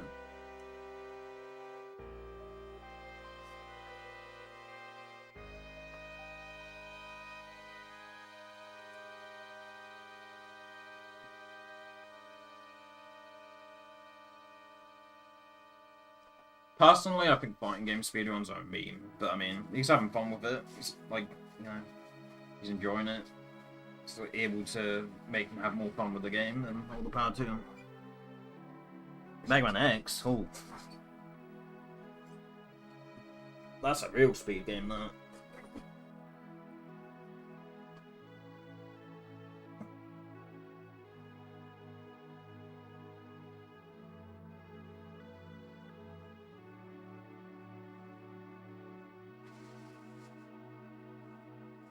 The thing with fighting game speedruns is people do call them a meme, but typically, like, you know, if a better fighting game player picks up a fighting game speedrun, they will probably do better than everyone else. Like, you do have those, like, bullshit RNG swings in, like, fighting game stages in the speedrun setting, but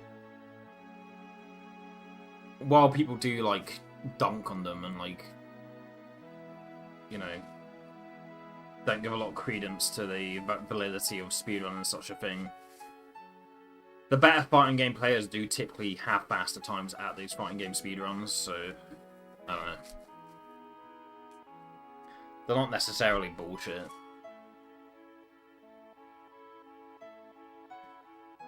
Like, yeah, like, for every run of fighting game speedruns, it is a case of, do I get lucky on the stage or do I not? But even with that in mind, like, the faster times do correlate with performance in tournaments. Like, more consistent, more consistent and more impressive results in tournaments does correlate with having a faster time in fighting game speedruns. They're not necessarily a meme, but yeah. I'd rather, like, if I was good at fighting games, I'd be like, you know, I feel like I'd probably just be like the other top level fighting game players who don't do speedruns of it. I'd be in that same boat. I would just not speedrun.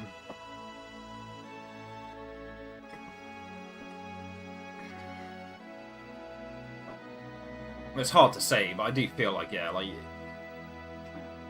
it's easy for people to be like, oh, they're so good in tournaments, why don't you just give speedrunning it a shot? But I feel like if I was one of those, like, better fighting game players, I also wouldn't bother with speedrunning them either, so. Good thing about saving the debug room is that you do not need a cheat code after that. Oh, that's cool.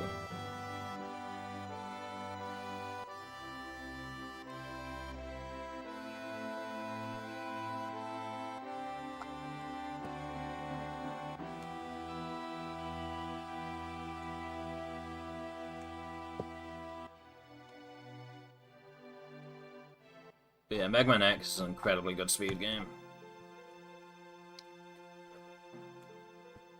A lot can be said about fighting games, but Mega Man X, that is like... that is Kino.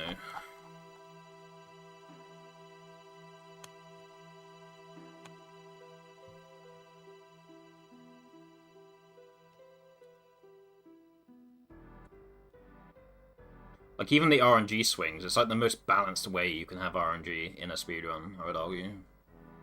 It's the same for most Capcom speedruns, really, aside from the fighting games. Like, a lot of the, like, platformer Capcom games, they have, like, a very good balance of, like, execution and luck. I feel like Mega Man X especially, like... the RNG swings are in all the right spots.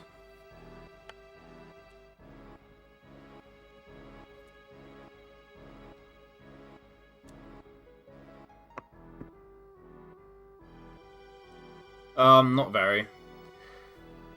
I have my status set to offline most of the time, because as soon as certain people see me come online, they just jump on me straight away. Which is especially annoying when they've changed their name and profile picture and they message me and it's like, bro, like, if you're gonna jump on me when you see I'm online, at least be like, hey, it's me, if you change your fucking name and profile picture. If you're gonna message me on the regular like that and just do that, it's like, I don't know. Feels like I'm being jumped by a homeless person. If you're gonna message me every single fucking time you see me online, but you've changed your picture and name, you may as well, like, you have to at least have the courtesy of being like, hey, it's me, or hey, it's X, Y, or Z, or whatever.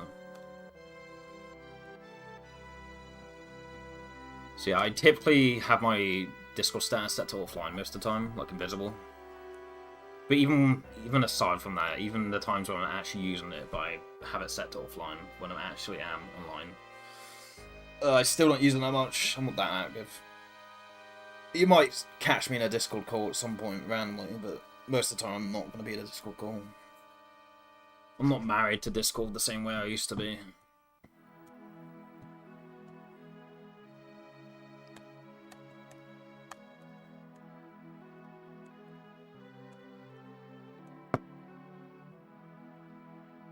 But yeah, I think the biggest thing here, TLBG, is I've already packed my Mister away. I'd have to set it up, and I can't be fucked. Like, I've just lost a good run of FF7. I don't really have the morale to, like, set up my Mister right now. I know that sounds lazy, but I am an emotional bitch, and if I do lose a good run, like... if the hardware's right there, I'll probably be likely to just pivot to something else, but if I have to set it up, and I've already just had my heart pulled out of my chest, or ripped out of my chest, or whatever, like, no, I can't be fucked. I'll spend the time setting that back up again. Boo-hoo. Ball. Like, my Wii is underneath my PS2 right now. If you asked me to do something on Wii, I'd be like, sure, fuck it, why not? It's just a button on my upscaler, but the Mister is packed away, so I'd have to set it back up, and I can't be fucked, so...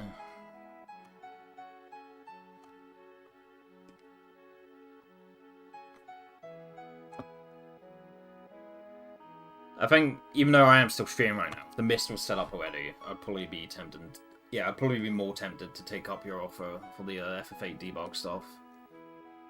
But it's already packed away, I can't be bothered.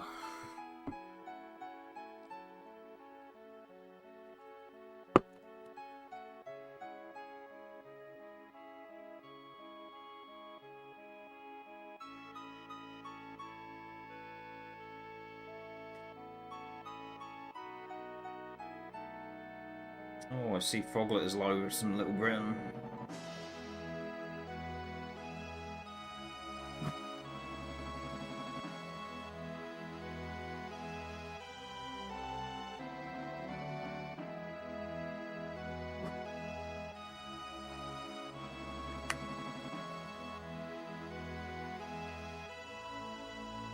Enough runners, the debug room route for any percent and $% can be viable.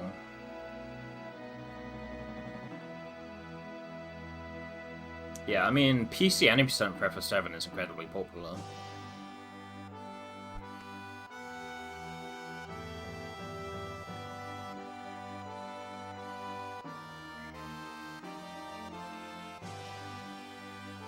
I think most people don't want to, you know, they don't want to put effort into something that involves you using GameShark or whatever. A lot of people like to just be able to do that speed run with just that controller and the piece of hardware and nothing else. I mean, yeah, you do technically do the same thing in FF7 PC any percent, but rather than like injecting shit or like poking variables or whatever, or adjusting the hex values. I mean, you are doing that when you're doing the debug stuff in PC any percent for 7, but you're doing it in the confines of opening the game and making saves in the game. I think a lot of people would see the GameShark aspect and be like, I can't be fucked to do that.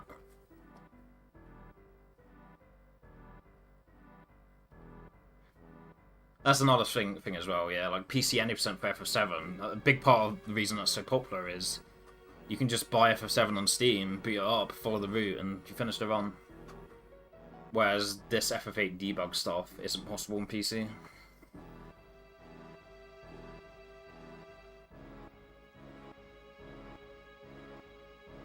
Which is fine, you can just use an emulator, but a lot of people don't want to do that.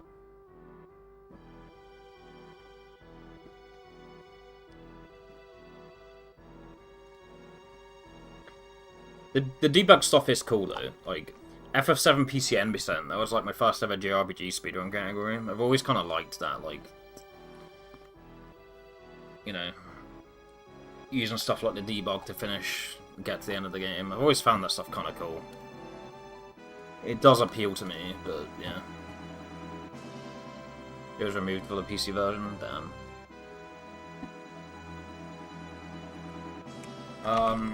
Okay.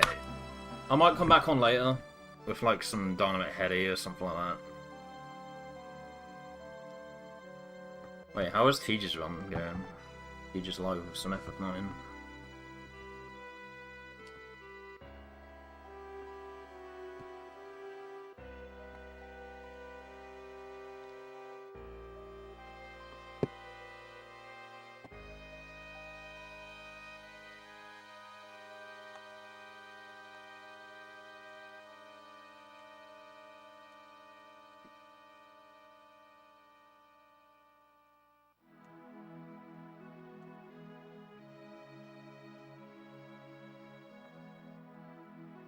Tej is 3 hours in.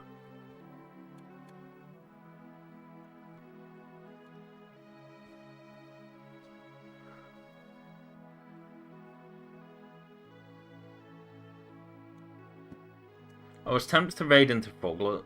Well, his name's Froglet now. Wait, is he even still live? He's not. He was live 3 hours ago. Oh, no mic, just seeing what happens, okay. I could raid into Tej.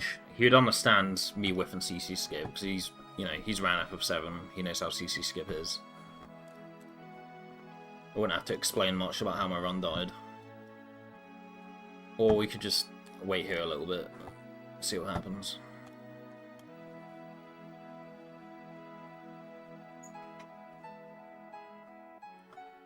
Might be playing some Dynamite Headdy.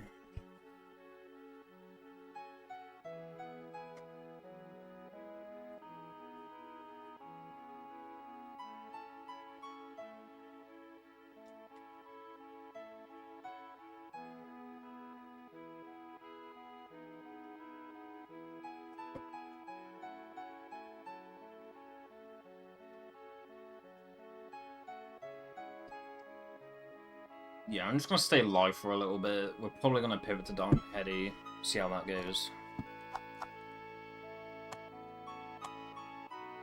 But I need to ask, like, when the dinner's going to be arriving and stuff like that.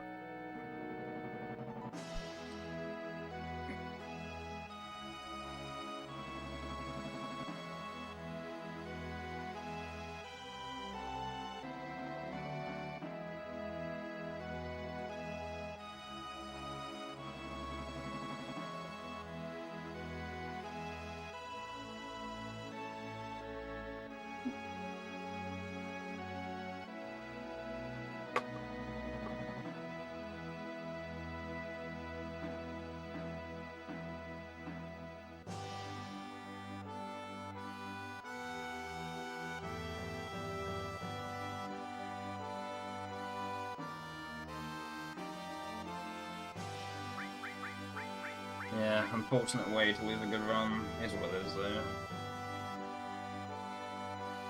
Crying about it is gonna help anything.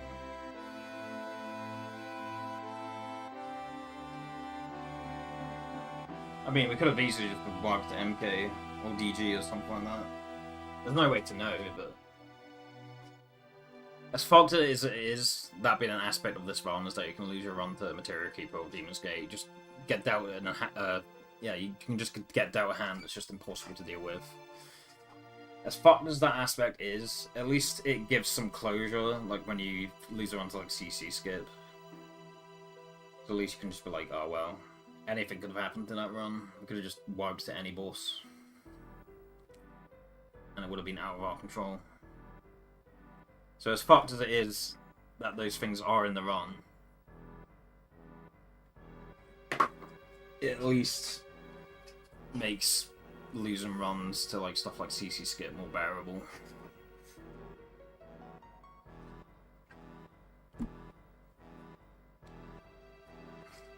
It's less poisonous to the mind. Still pretty poisoning to the mind. I'm still pretty pissed off about it, but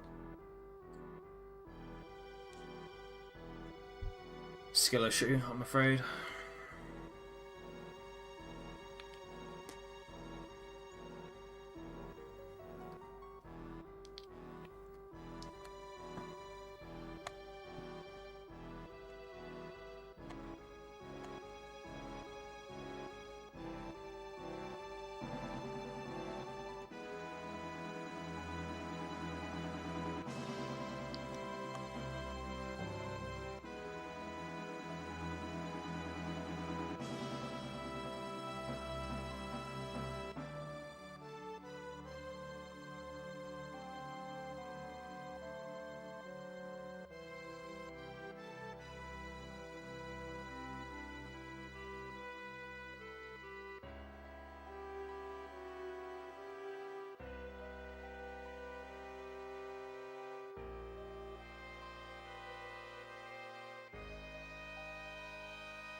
Mute my Chrome so I can watch streams while I'm waiting for food. There we go.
Matt Davis hasn't been live for long.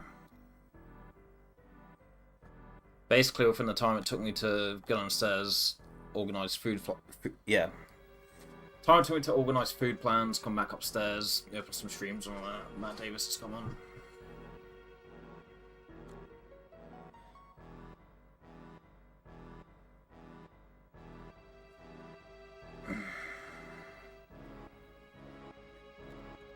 He's just in practice, so.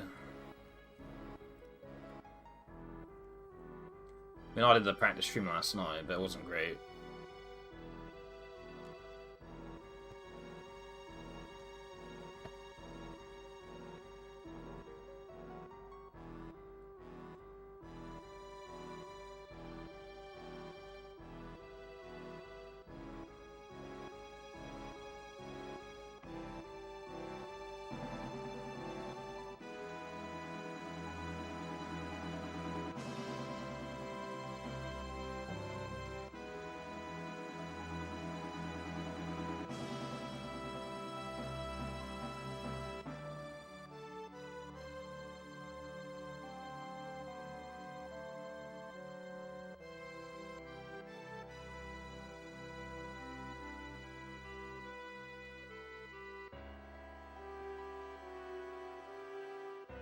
Based on how I understand what Matt Davis is doing on stream right now, it doesn't look like he's really going to be doing much for a little bit. Also, I wouldn't want to pressure him when he's just trying to set stuff up. Wouldn't want him to feel obligated to, like, get into stuff and show on screen what he's doing and all that.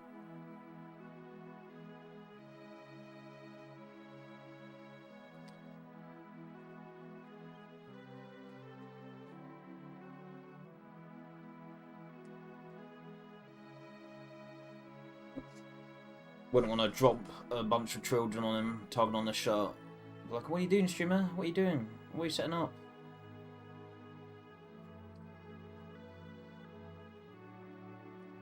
Doesn't seem like that kind of stream, so I'll just stay live for a little bit so I can decide what we're gonna do.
There is something we do here while we're waiting.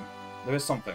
So, I've been putting off getting back to retro achievements. I've been making every excuse in the book. Just looking through my fucking Bible of excuses, being like, I can't be fucked to do it because of this, because of this, because of this. The real reason, the actual reason, I haven't been fucked to fucking transfer my memory card save from my laptop to my desktop. Truth be told, full transparency on this. The main reason I haven't gone back to retro achievements, it's literally just I can't be fucked to transfer the save on my laptop. But we're waiting here for food, so I may as well do it now, right? This is as good a time as any to just transfer the save and then set up retro achievements on my desktop.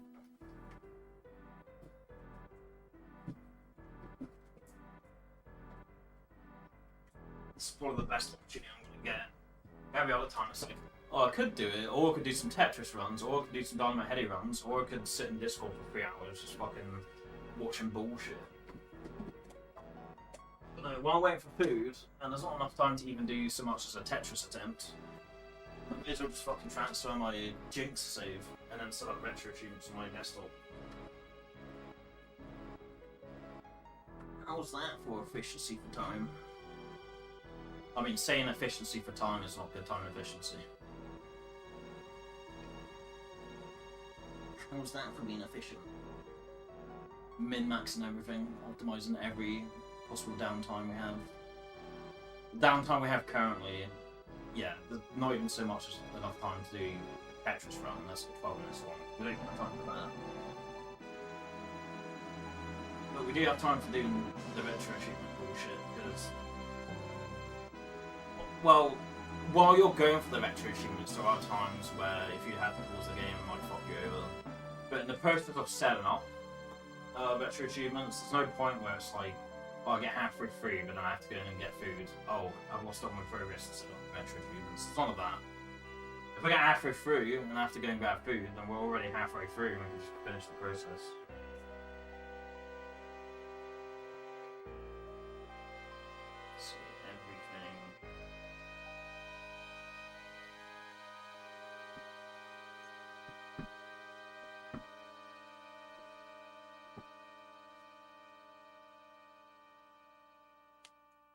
I think another reason, like another excuse I've had is like, when I'm doing retro achievements, I'm not getting use out of my Mister, like the Super Station 1 thing I have. The Super Station 1 is just a glorified Mister, but when I'm doing retro achievements, I'm not really getting the use out of my Mister, and I'm not really getting my money's worth out of the Mister if I'm doing retro achievements. My argument was like, well, if retro achievements were available on Mister, I'd just do it on there, but they're not, and I want to be using the Mister. But partially, we're using a PS2 today, so that already goes against that full process. And, what else was I going to say?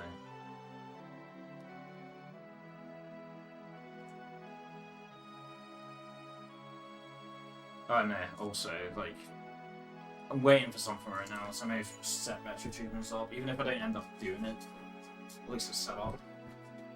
Even if I fall into that mindset of, oh well, I'm doing retro achievements, I'm not getting used to my Mister or the Super Station 1, whatever the fuck you want to call it. It's time I could be using to get money out of my Super Station 1. I'm not going to do retro achievements because they're not available in there, but I may as well set up while I have time. So there, so it's ready to use.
have to re-enable him with the input as well.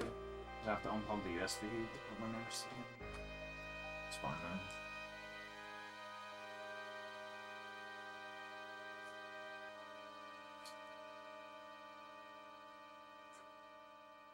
I might have to re-plug the capture card in as well. This one seems to be picking up my memory stick.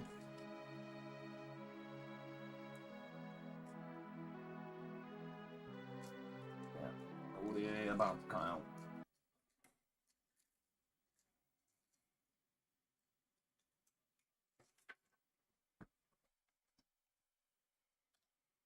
Gotta steal someone's content for the meantime.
Mega consume.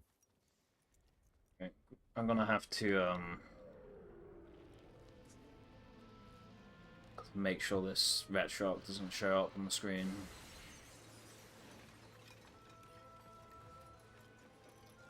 Where is my red shark source? Game capture full. It's turned off.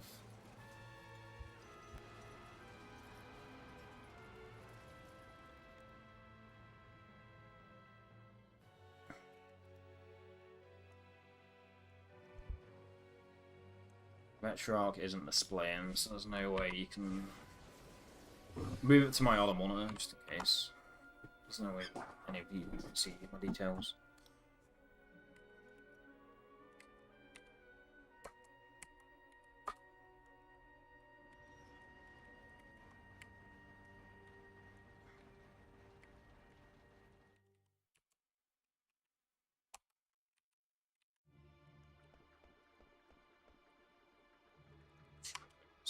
On hardcore mode on.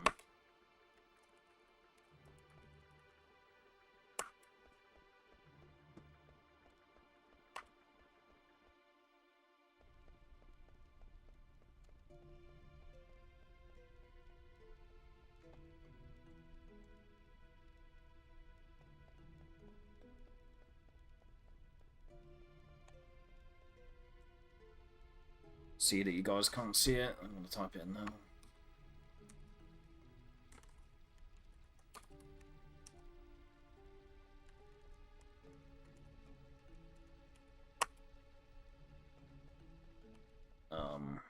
Unlock sound on.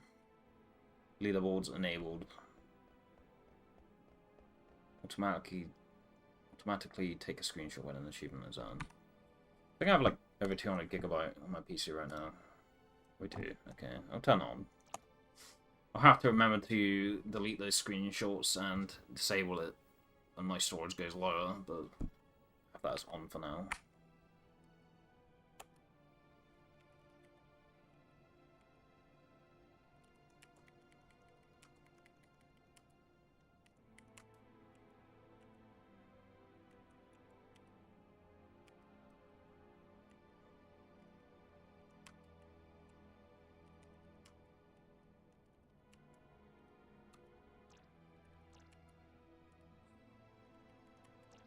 Different ROMs, PSX. That's not the emulator we're using. We're using RetroArch, but that's just the folder that the game's in. Swim station.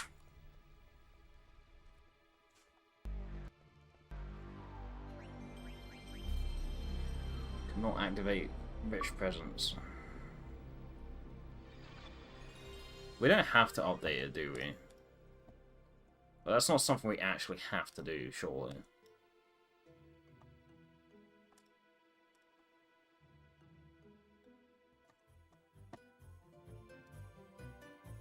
Make sure the settings aren't too high. I think anything above 2x quad speed for this game, it just gets stuck. Yeah. Okay.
We have a bit of the window that's covered up there.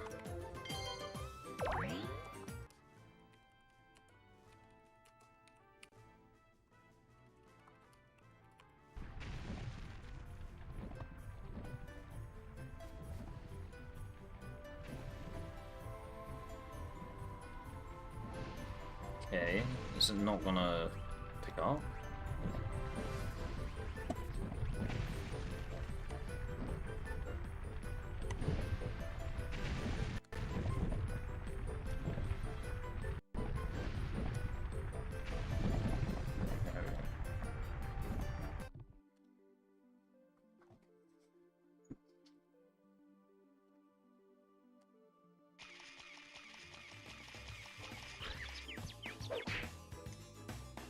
Checked. We're sick.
Ukraine.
Oh, my feed's here, so it won't be long. And then I can decide what I want to do next.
Hey Leah.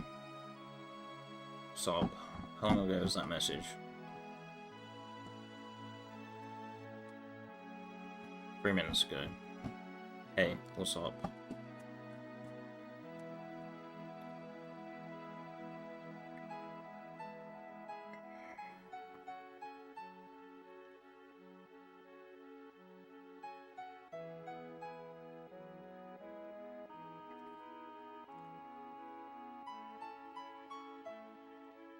Just eating food right now.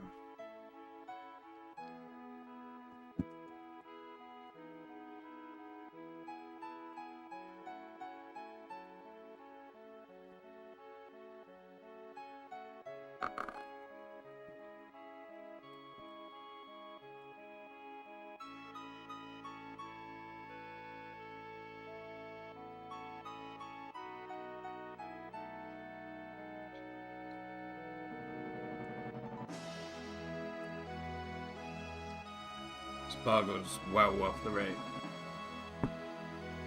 Not the rate, it's well worth the wait.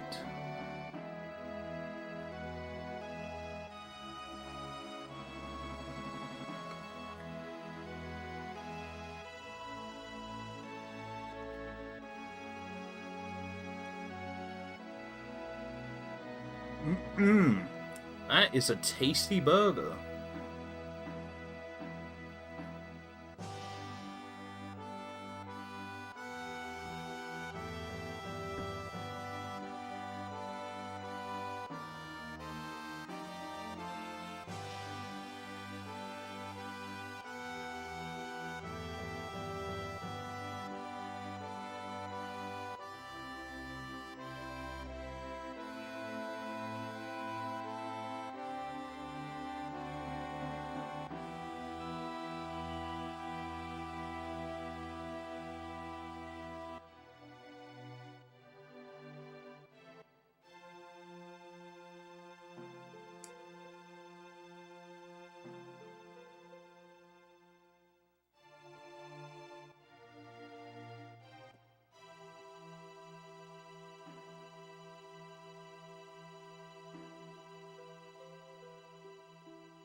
No.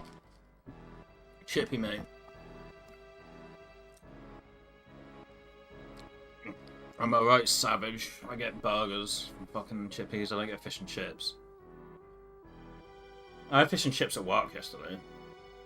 But, like, when I'm not at work, I'm typically not a fish and chips kind of guy.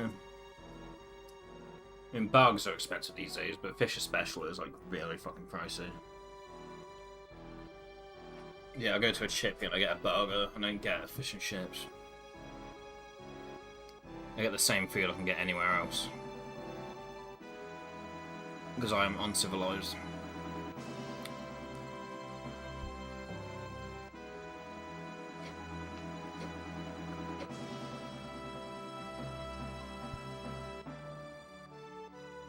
No, McDonald's doesn't hold a candle to that burger. That was much better, like exponentially better than a McDonald's burger.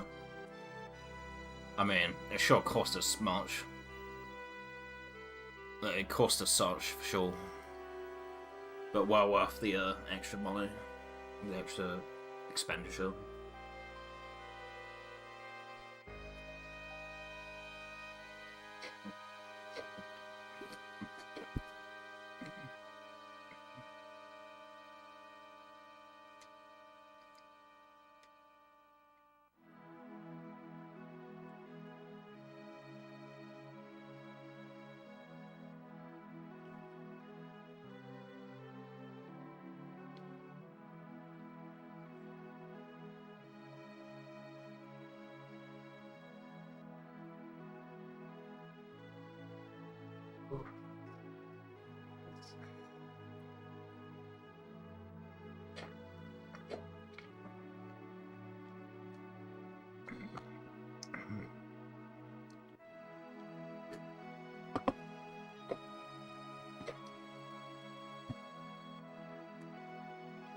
Oh, that was a good meal. Well worth whiffing CC skip for.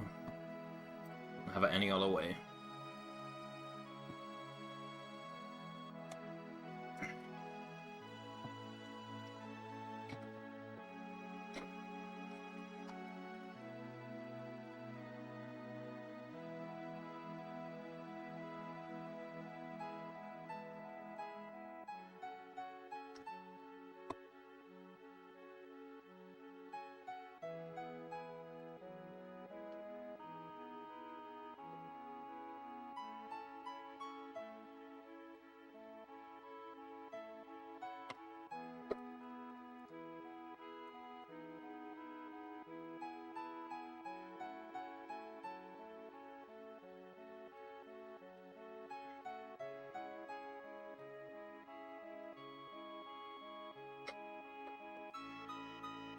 Well, my hands are greasy. I'm not sure if I want to do speedruns, really.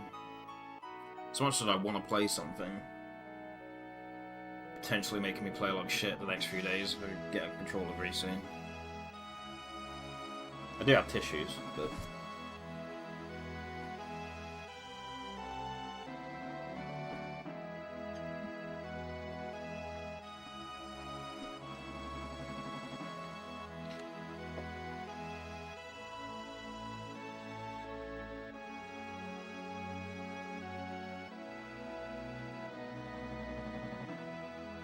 But yeah, I think...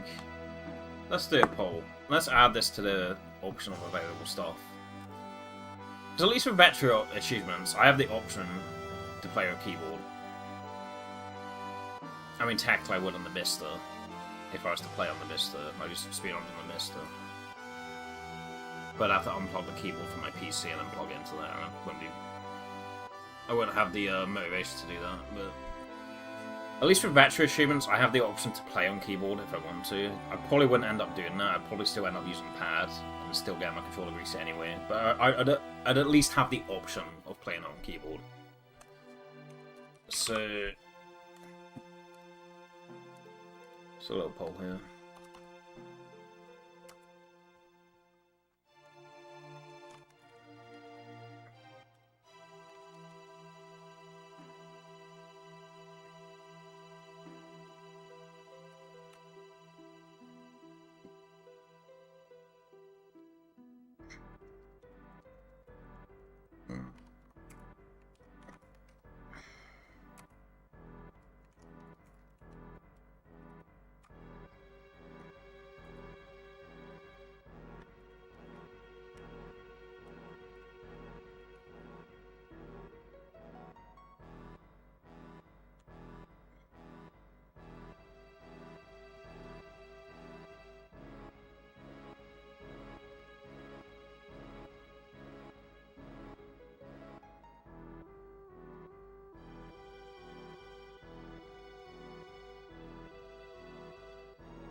Nobody biting.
Right, well, I've been clicking around on my PC for the last 2 hours. I'd rather playing something in a separate environment, isolated from my PC. I still have to use the PC for streaming, obviously, but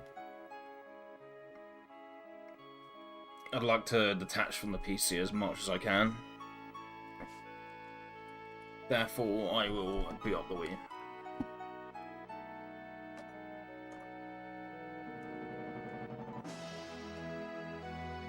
Waiting around, twiddling my thumbs, waiting for food to get organised and the food to actually arrive and all that.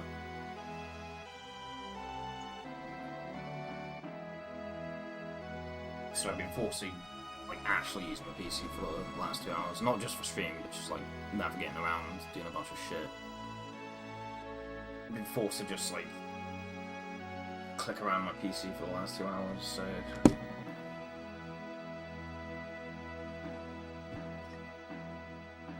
I'd rather go back to playing something isolated for my PC, even though I still, like I said, need to use my PC for stream stuff. I still like the thing that I'm playing on to be separated.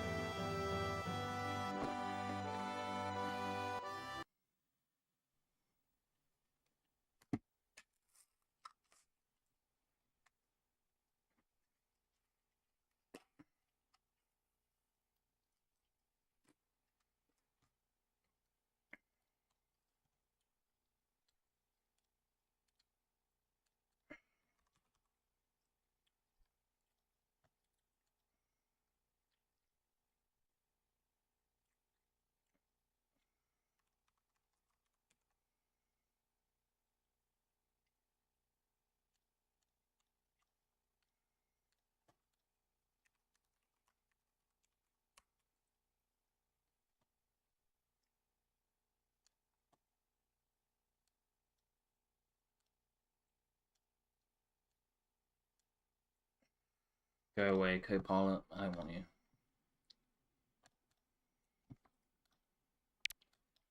Okay.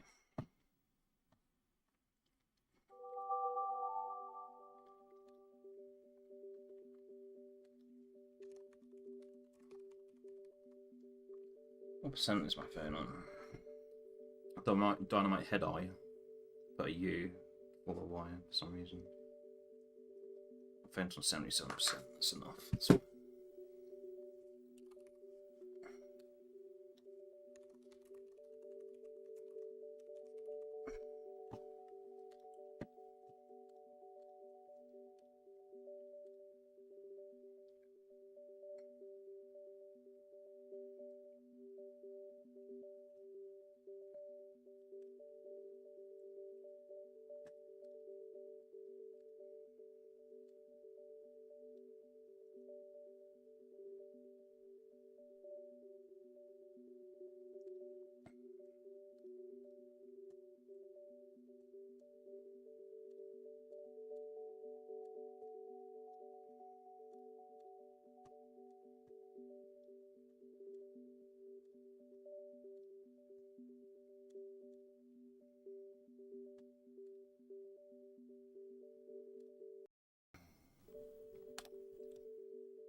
So no way to get rid of this. Slash end.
Play this for like 45 minutes or so.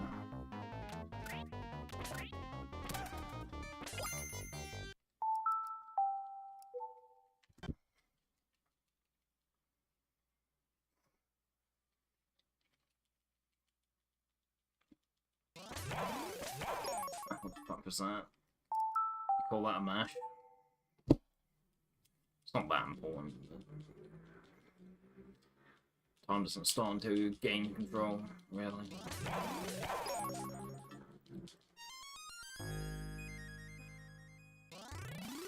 Still like it to look cleaner.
Close.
Okay.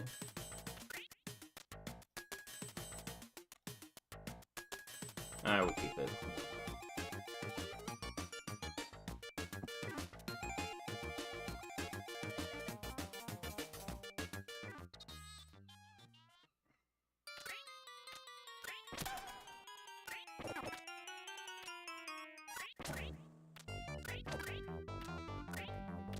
Come on.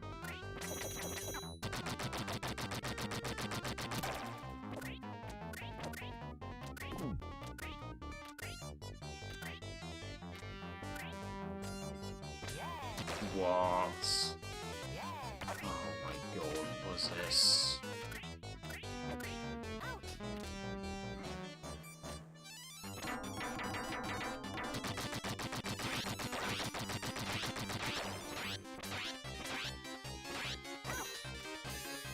The reset for sure.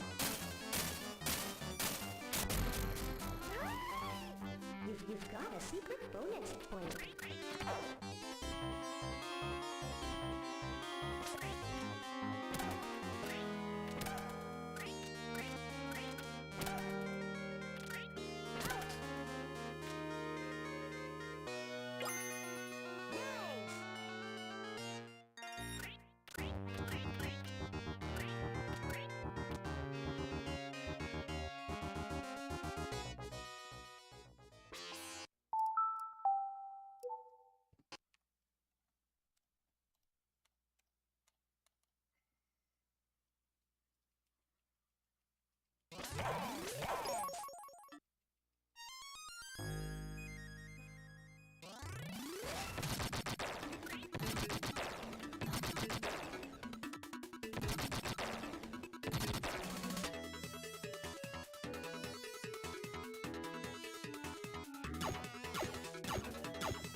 That is weird. I'm literally just holding down, it's still releasing.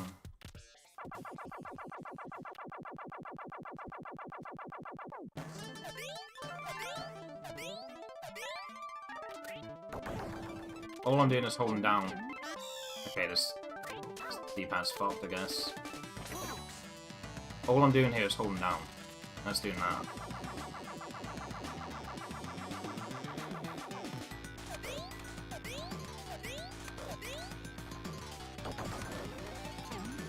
Can't use it.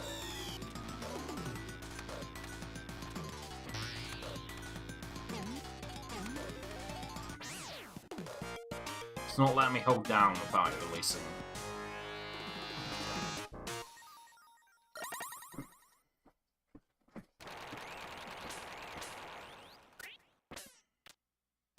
Yes.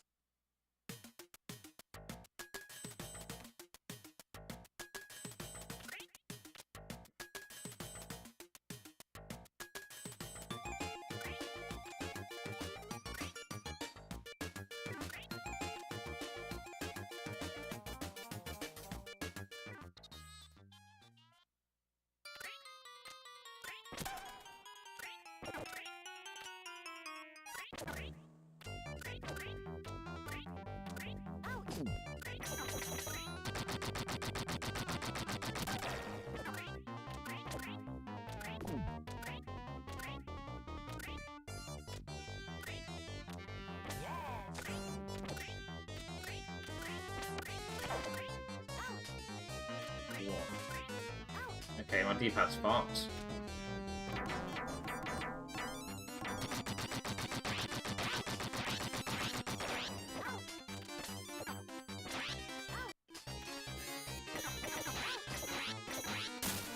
What is going on?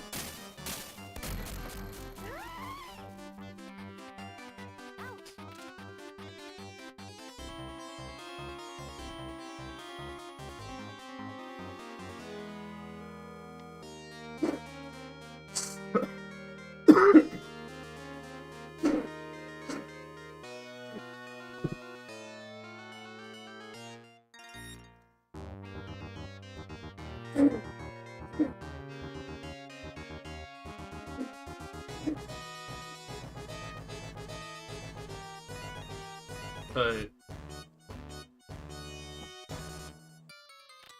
if I'm just holding down, this is all I'm doing, and it's releasing.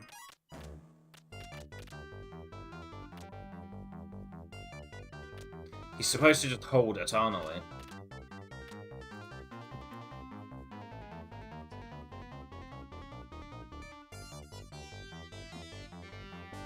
Like if I got my retro receiver, for example, plug that in. Wherever I put the input.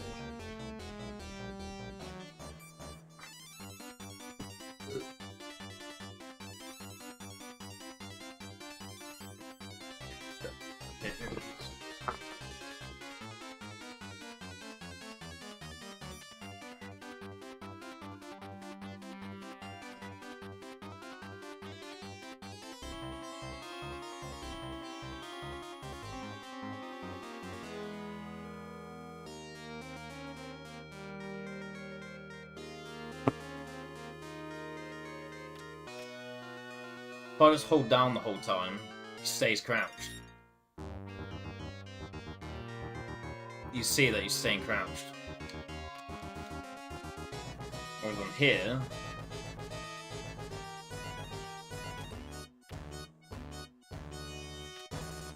that means that's an issue with the D-pad. I'm holding down the whole time and he's like releasing randomly. Seems to be fine now. No, it's not.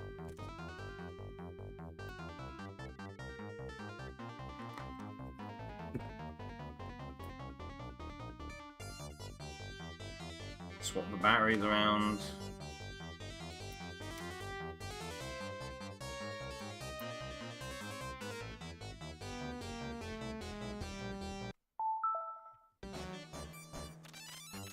It's still doing it.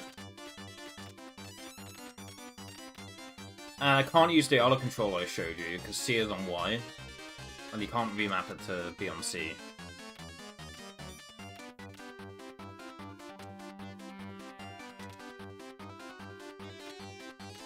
I think my journey of Dynamite, Headdy, and VBC might be over. I think we just might not even be able to do it anymore.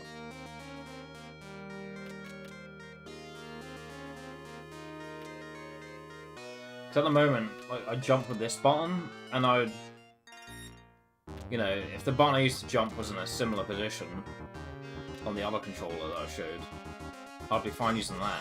But it's not. It's like, it's basically the equivalent of this button here that jumps bound to, and you can't rebind it to anything else.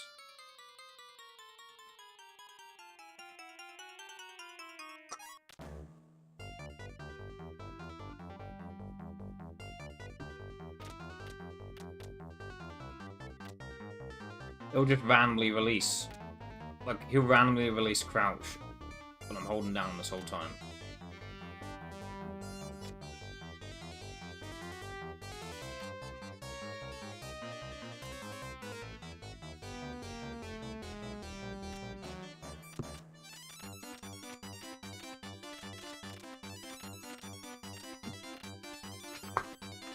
I'll give it one more attempt. But I think that might fuck me. The D-pad is in that way where I can't even hold crouch without releasing crouch. That probably means the D-pad is like screw me over in all places.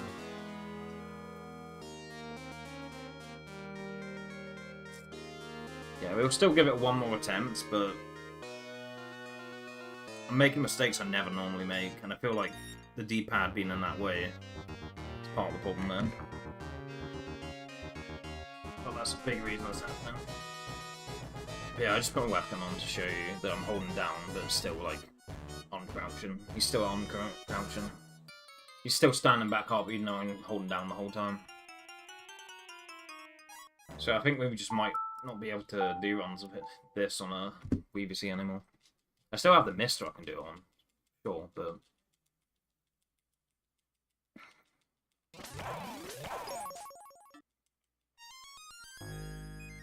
I think our journey on VBC might do that.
very bad.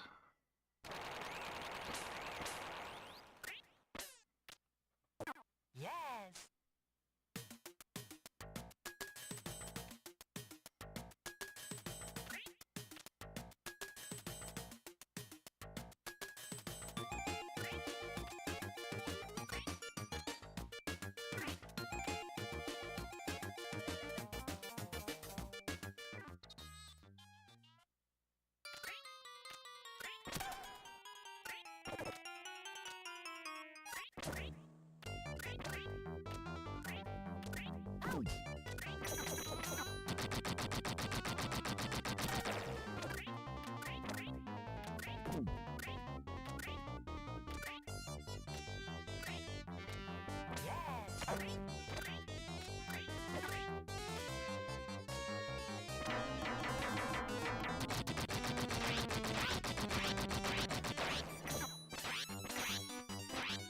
One hit.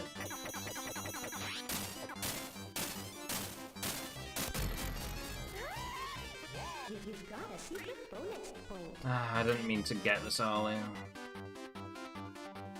I'm supposed to grab the Arling. Oh, you tell with the music that this is a bad stage 2 so far.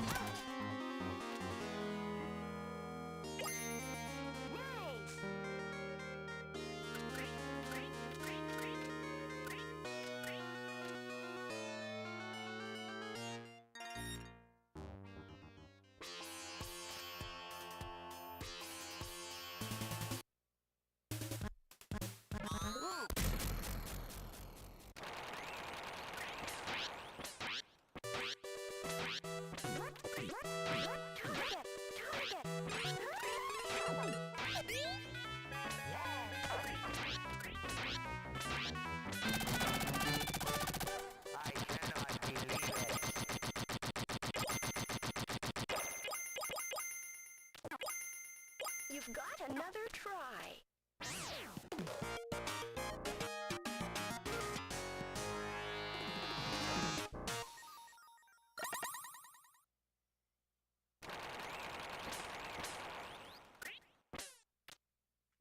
Yes. Probably behind here.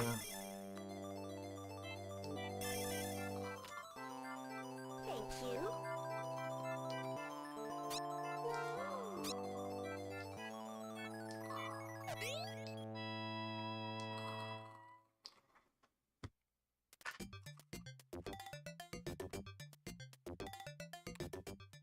Oh, we split.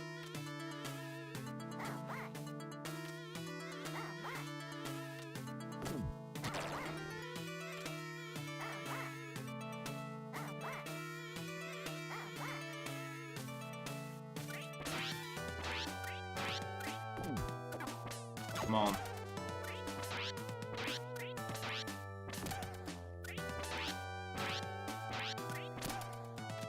We're not making it to that cycle. May as well grab this.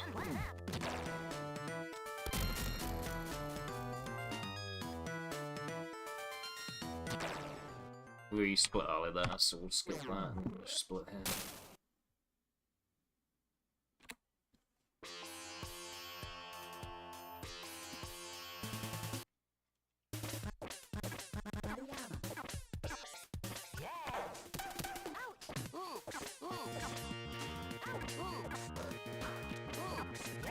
No way.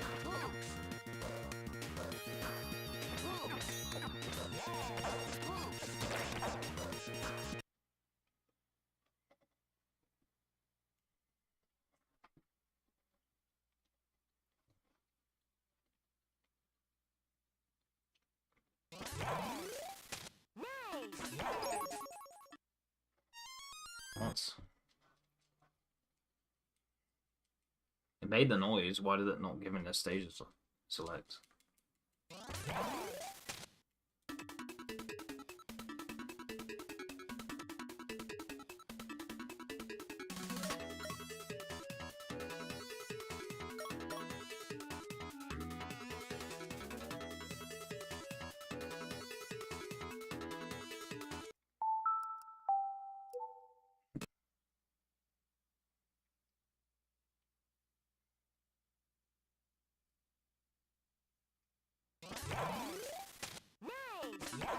What? It's making a noise. Why does it spit me into the game? Why does it spit me into new game when I've fucking received the confirmation sound? I fucking turned the thing off instead of fucking resetting.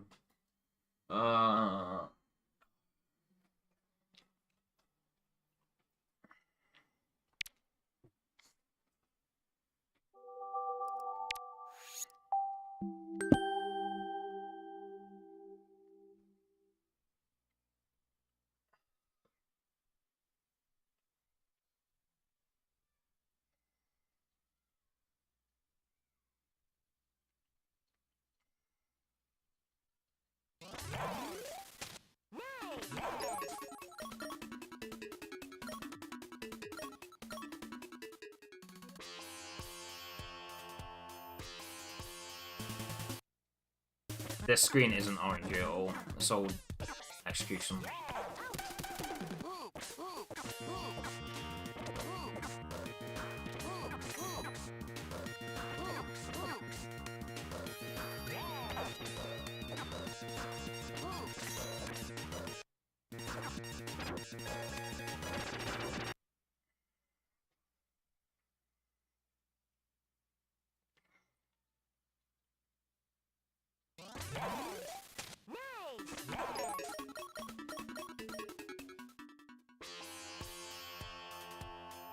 AKA stage select practice, this is fine.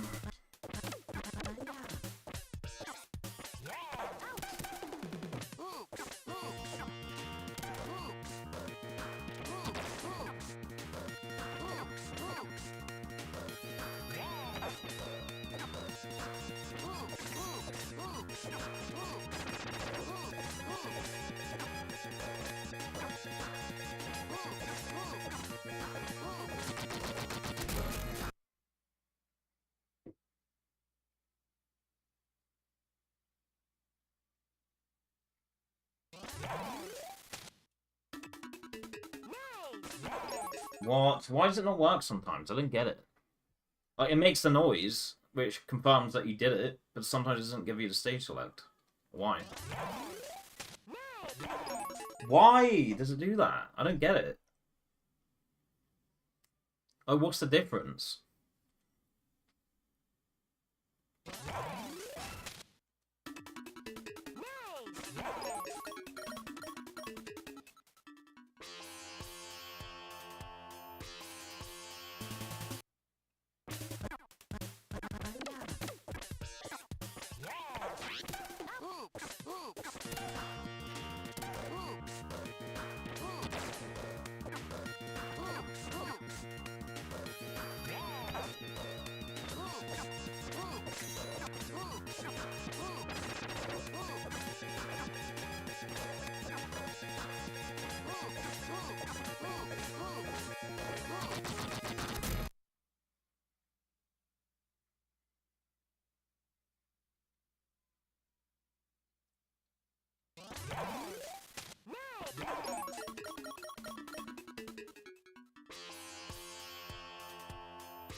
Again.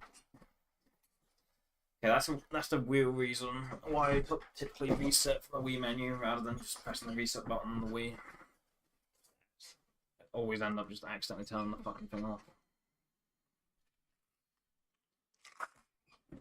That is the main reason.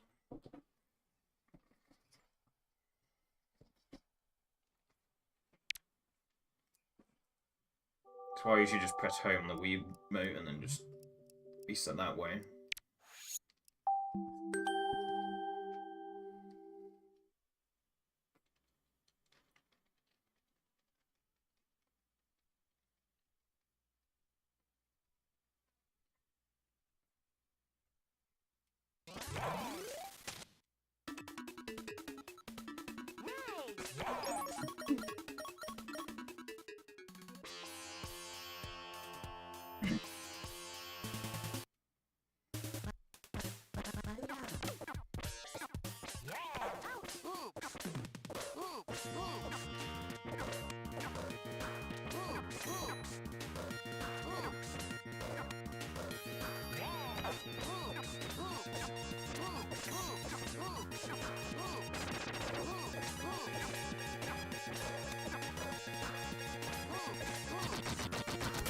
Good enough.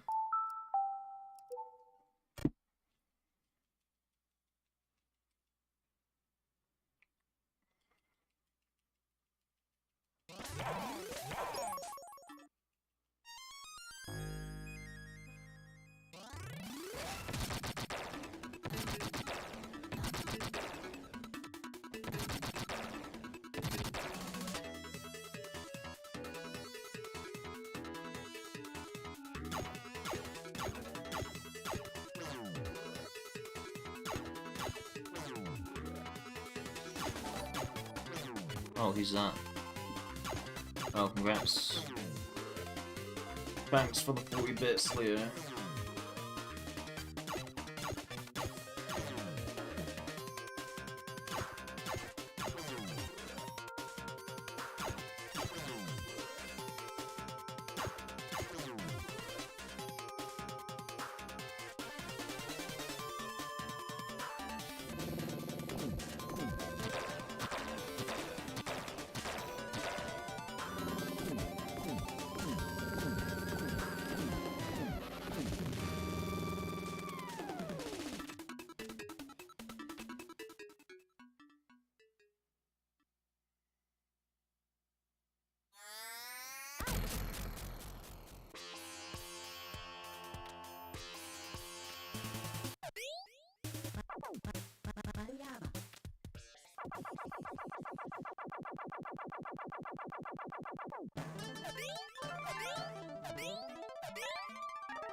Terrible.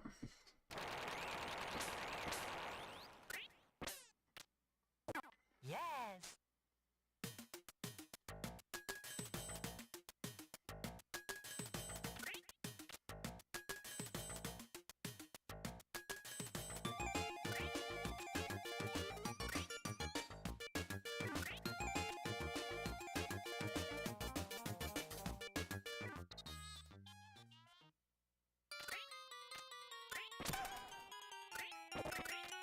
What the fuck? Controller's malfunctioning.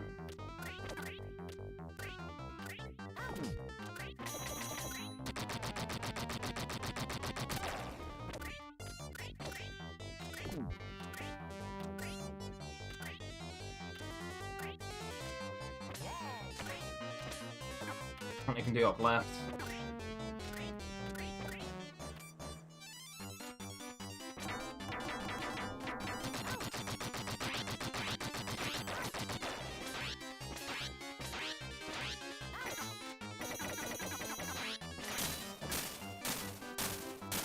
D-pad's been a piece of shit right now. You've got a secret Even more bonus so than it point. typically is. Well, I don't mean it's been a piece of shit in a skill issue kind of way. I mean in the sense that it's literally making me do inputs I'm not doing. What is this?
all I'm doing here is holding down. That's all I'm doing.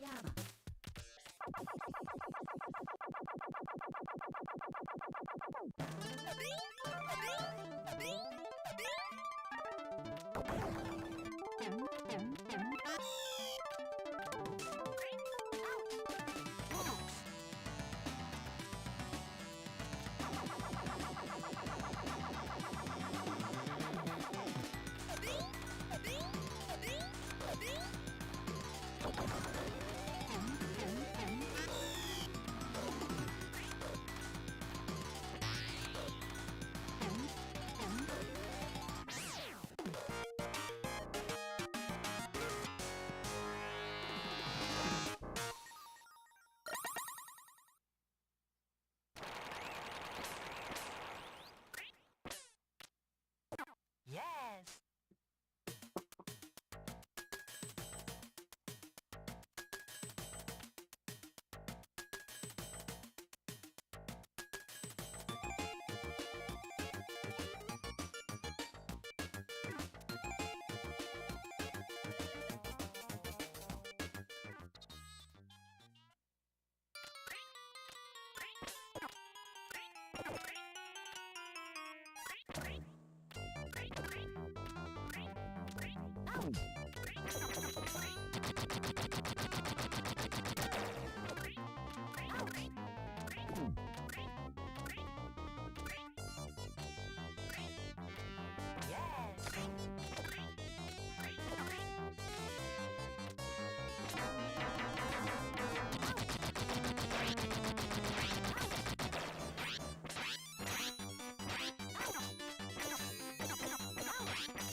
You've got a secret bonus point.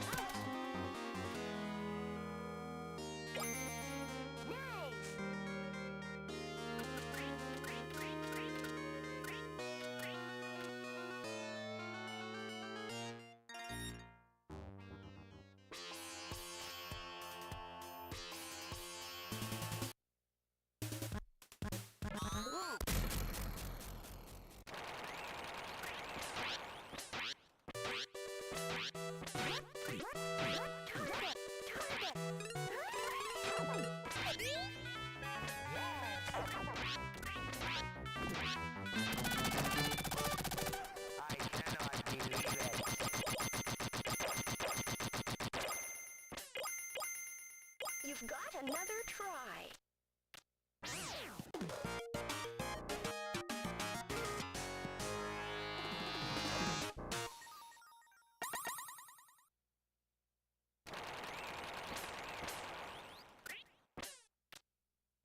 Yes.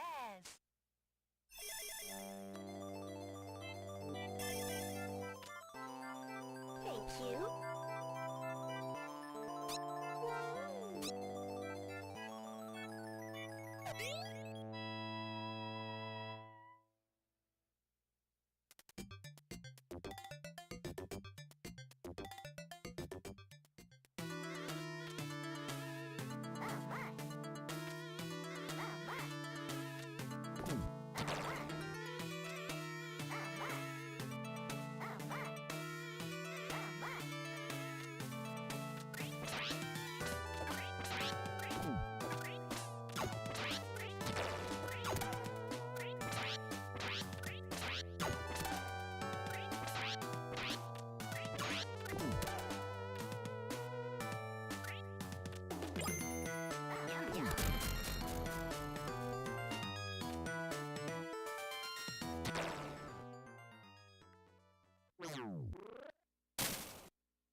could have absolutely been a one cycle.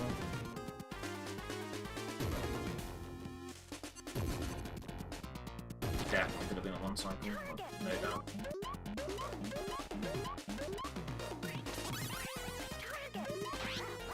Fuck off.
You've got another try.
Yes.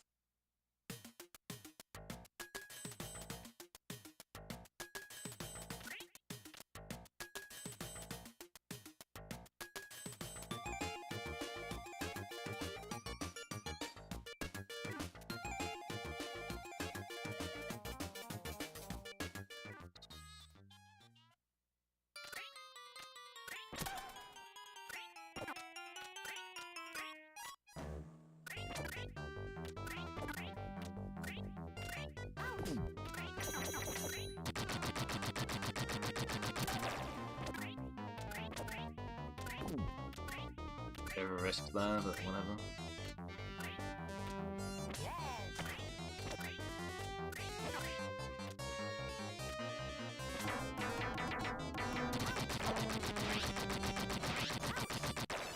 What is this?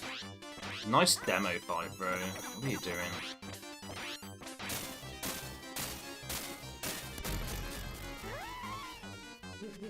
secret bonus point.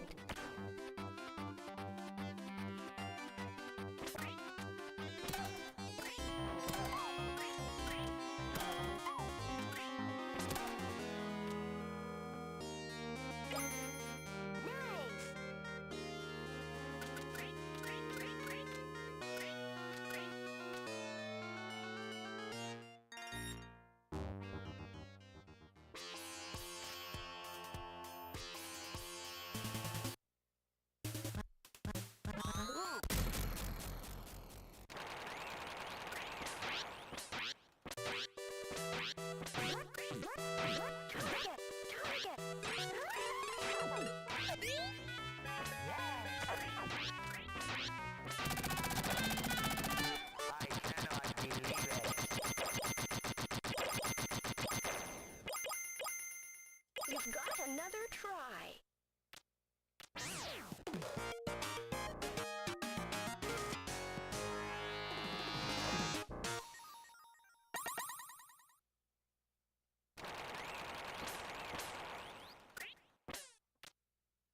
Yes.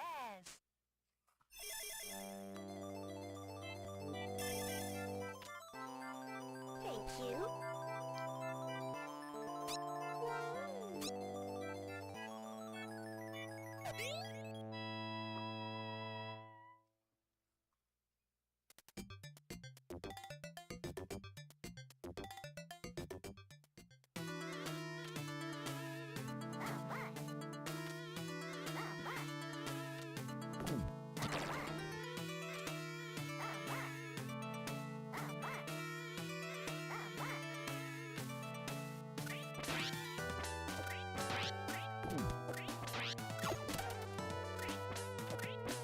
What are you doing? Come on, dude.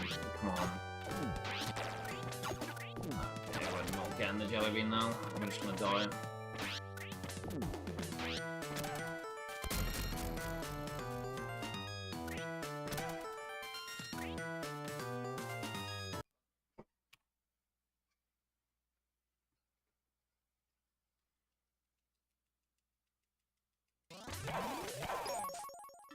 You can lose like 4 seconds or some shit if you have to wait a second cycle or an additional cycle.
Very unconventional, but it works.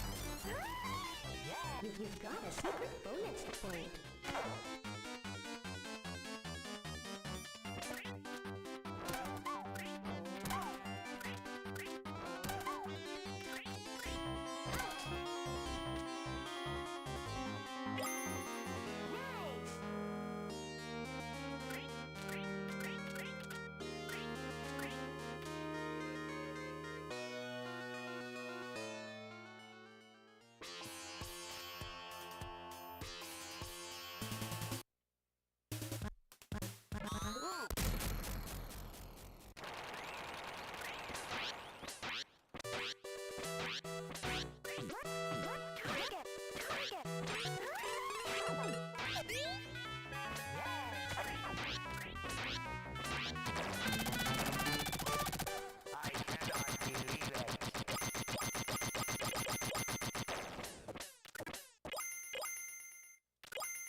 You've got another try.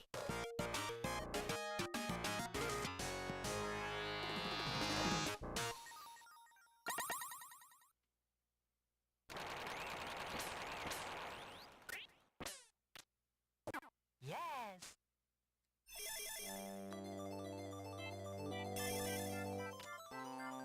Thank you.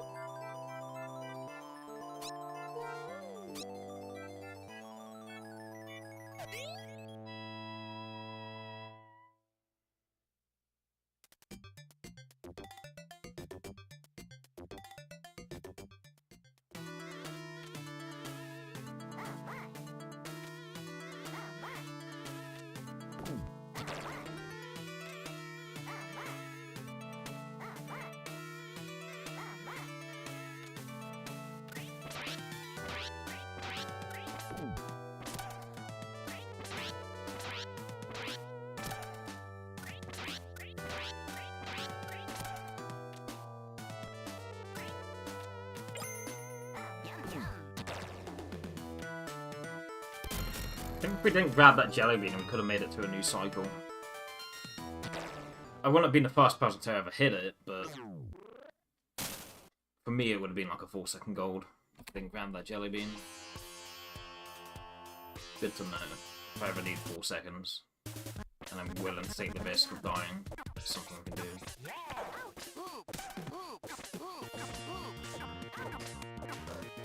Of course, when I say new cycle, it makes it sound like nobody's ever hit that cycle before. That's not what I mean. I just mean new in terms of what I've achieved. I've never hit that cycle before.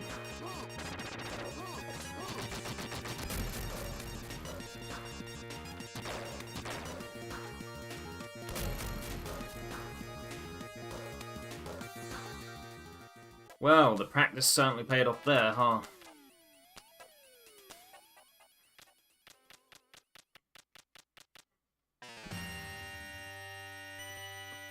Time to ruin it.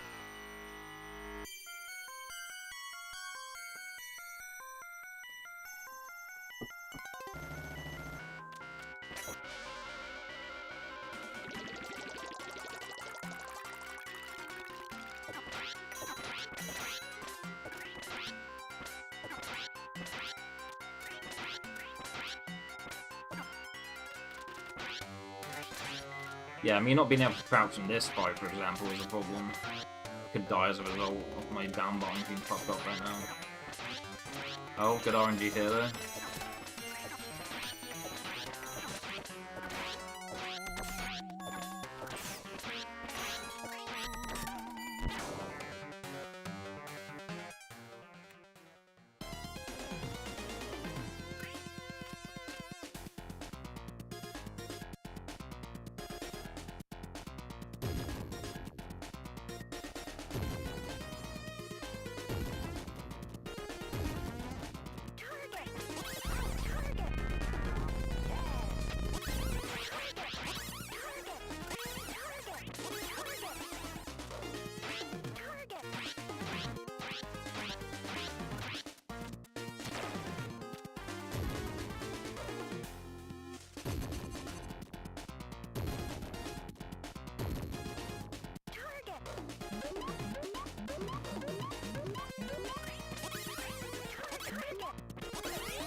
I'm not up to date on the Spider-Man movies, Leo. You've got another try.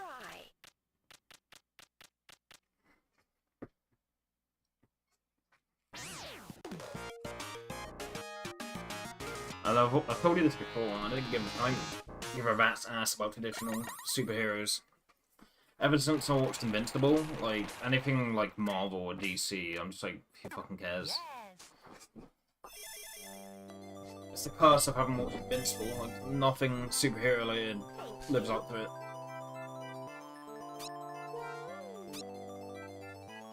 Oh, I know you have bad taste because you don't like MCU. No, I don't like MCU because I watched Invincible and I actually know what good superhero content is now. I used to like MCU, but then I watched actual good superhero stuff, and now it's shit in comparison.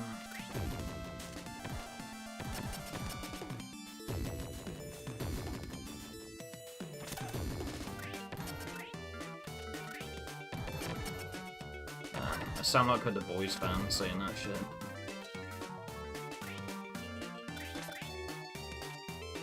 Well, this isn't like Marvel. That's kid shit. This is like actual superhero content. Basically what I just said about Invincible.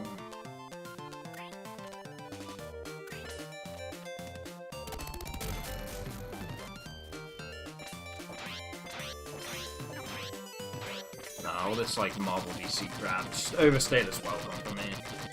I say crap, like DC has Batman in it, which is like insane. But like, I don't know. It's played its part in my life, you know. Big part of my childhood and all that, but I don't know, I'm over it. Invincible is the only superhero shit that I need. Marvel had its purpose when I was younger, but now I'm just too jaded on it. I just don't give a fuck anymore. Whereas Invincible's still like a breath of fresh air in comparison. Come on. Should've just done it the proper way, like the intended way. That's pushy shit though.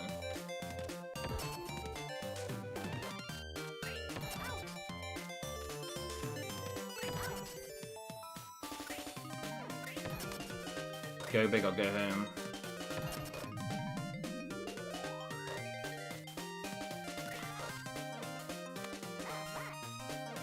We're here to go fast. Even though, yeah, it would have been faster if I had just gone for it the normal way.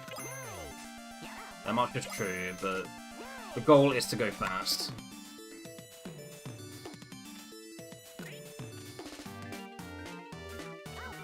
I can forego some stuff, but... Oh my god, dude, what the fuck? Note to self, cannot do damage boost strats when low on HP. You'd think I'd realise that, but apparently not.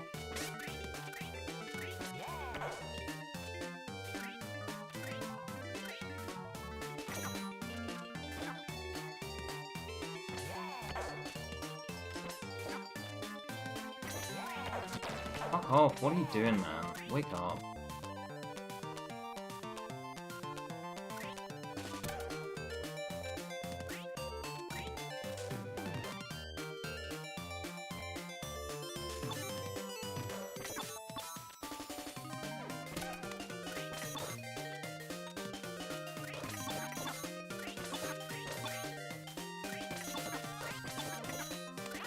Yeah, when I say that MCU sucks, I'm not saying I've never enjoyed it. Just mean in comparison to the stuff that I know that I enjoy a lot more, like Invincible.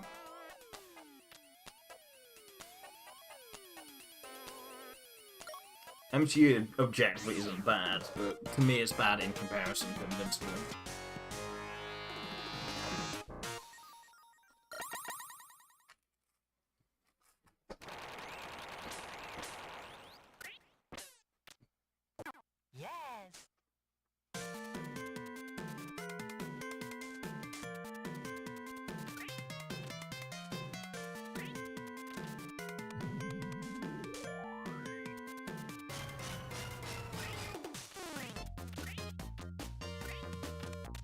You know that stage 4 I had the other day? That didn't have a single death in it, and it was still slower.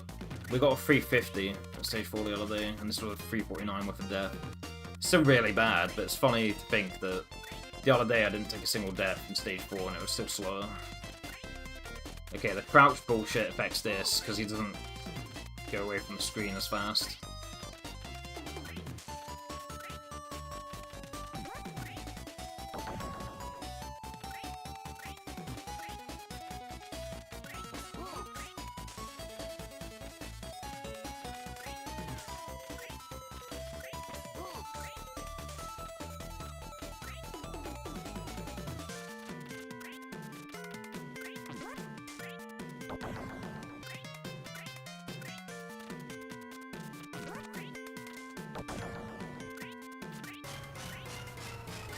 I also just have dramatic irony for Marvel, because the fanbase has a bunch of comps in it.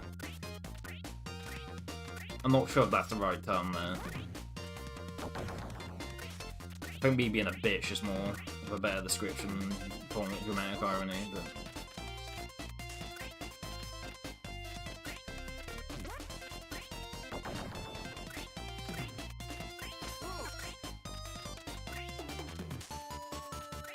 I mean, there are some obnoxious Invincible fans. I haven't interacted with them, but I have seen them in the wild. There are some supremely brain-rotted Invincible fans out there. Like, that much is for certain.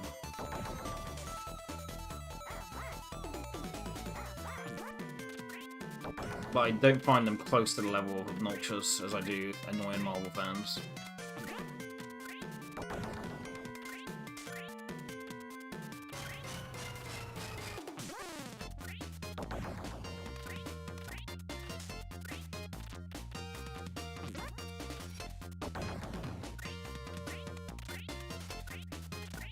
But I still appreciate Marvel for NBC.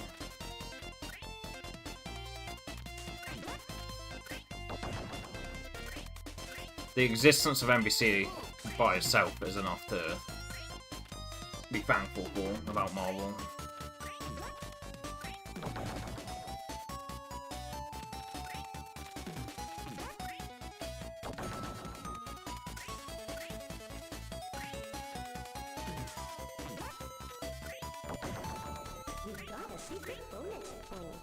Yeah, Ram's dead.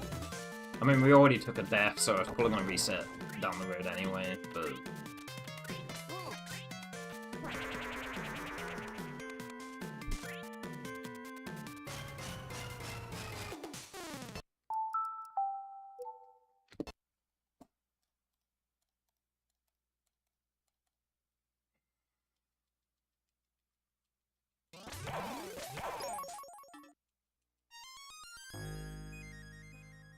slow mash.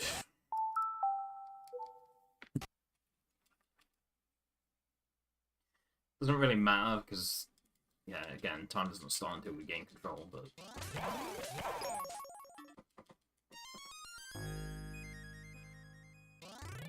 Still like the part of the board before the run starts to be as clean as possible. Because you do still need to show a little bit before the run starts. For further integrity reasons.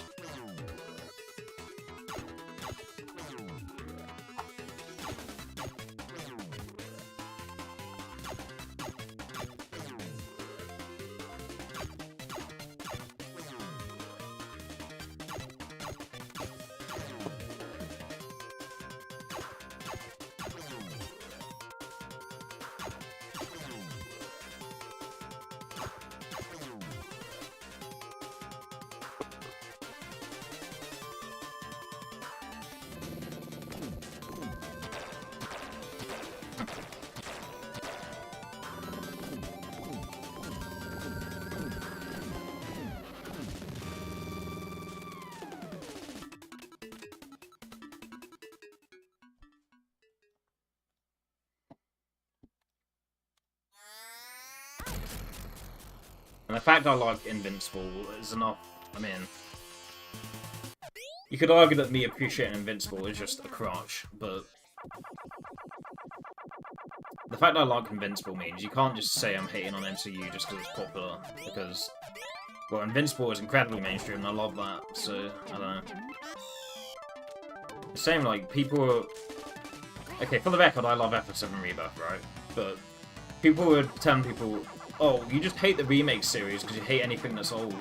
Sorry, you hate anything that's new.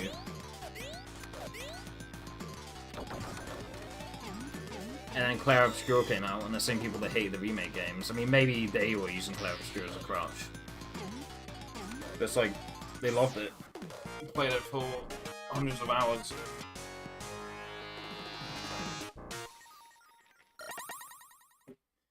So it's not that I hate new shit, it's just the new shit has to offer me something worthwhile. Okay, I guess I better refund that because I broke my promise. Review requests. Reject. There we go.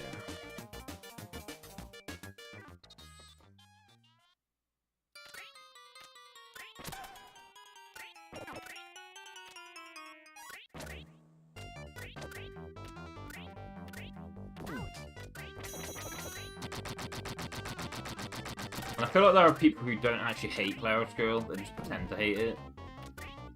To get back at the people that hated the remake games but loved it.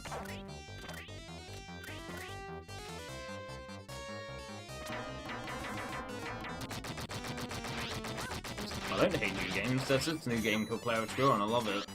Yeah, well, I just played it and it sucks, so you're wrong. But you know damn well they do actually like the game, they just pretend to not like it. Because they don't want to give them remake deniers any leverage.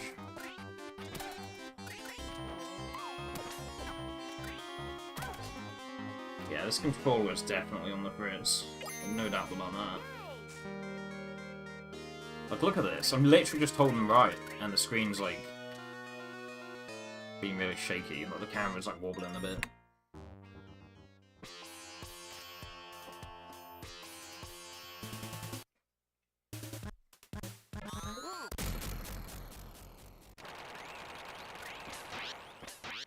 Like, I won't deny how good of a role model, like, Spider-Man was growing up. He was a great role model.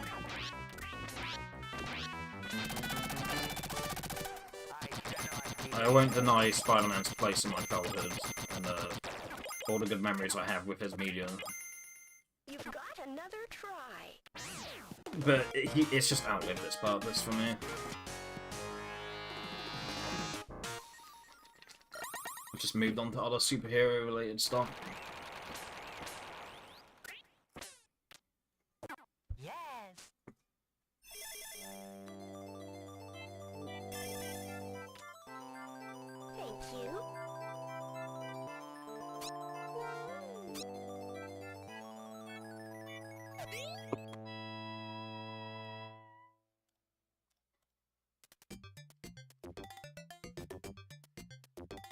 What's the name of the movie? I mean, I had time to Google it just then.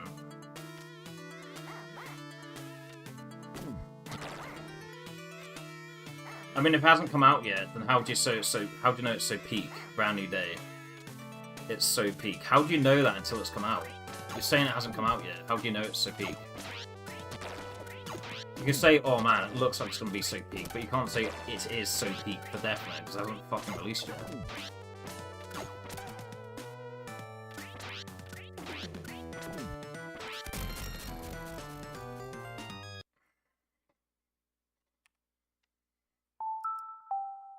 It does look good, though. I haven't seen the trailer, but it does look good.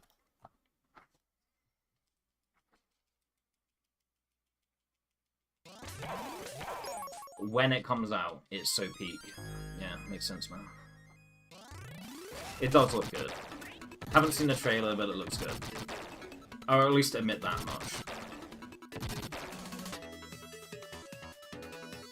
I'm sure it's going to be a good movie.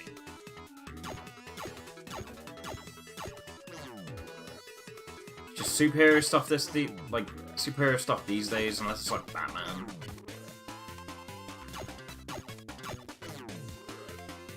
Batman stuff's good. It's good 100% of the time, every time. That's just like Batman, like it's like this just is so like mid.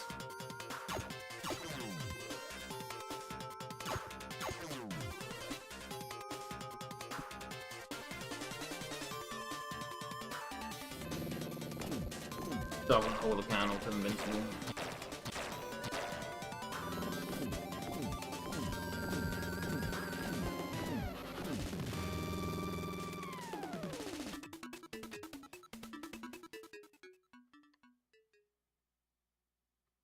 I mean, even as good as Batman is, you do have jaded Batman fans out there who are like, yeah, whatever.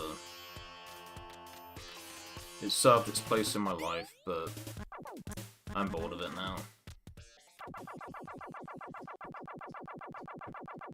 But I sure as hell get tired of Batman less often than all the other superhero IPs that aren't invincible.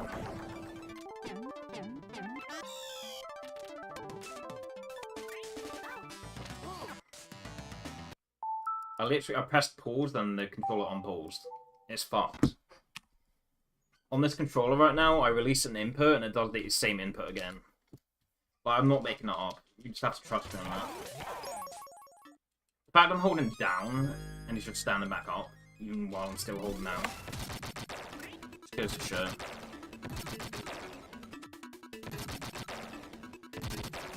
There are other places during my attempts today where like I pressed a button and I've released the button and it's done the button again right after a release. I think I might be done doing runs of this on WeVC.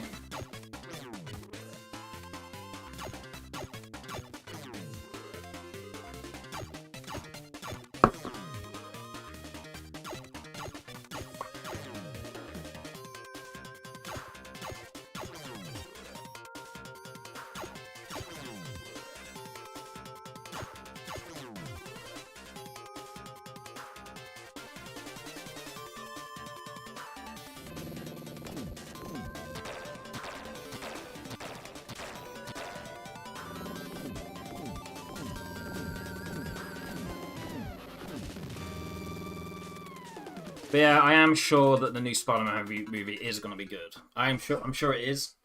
But you can't, like, for definite say it's going to be peak. You just don't know until it comes out. People were saying that shit about Kingdom Hearts 3, and then when it came out, people were like, it'll be good when the DLC comes out. And the DLC came out, and it's like, oh, rewind. It really makes KH3. Like, no, dude. You were referring to the initial release of KH3, and it wasn't good, and now you're just coping.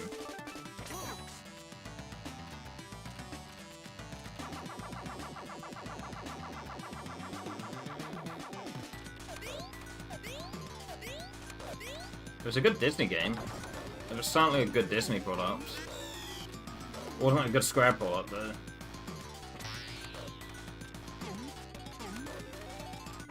I mean, I'm a bit more biased towards it because I like Big Hero 6, but as a Disney game, it's a good game. As a Square game, it is not a good game. Yes.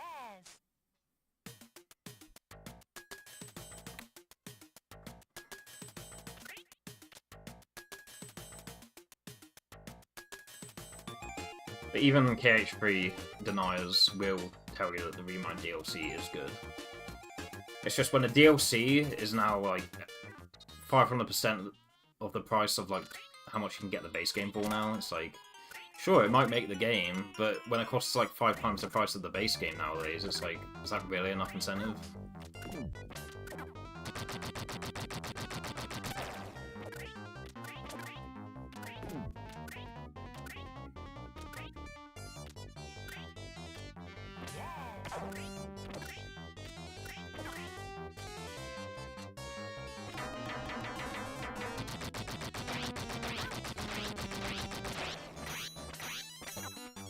Come on, that should have easily been a one-cycle. What are you doing with your life, man? Oh, and we fucking got this quote-unquote power-up, like earlier. Yes, I saw that, Leo. The moderator even came into my chat and told me, but thanks. You think I don't check my SRC like almost daily? You don't think I would have saw the notification for it by now?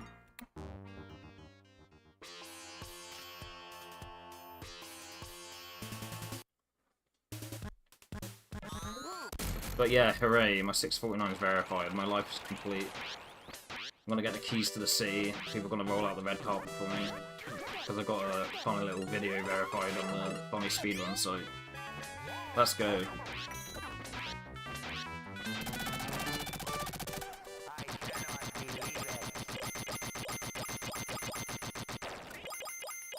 You've got another try.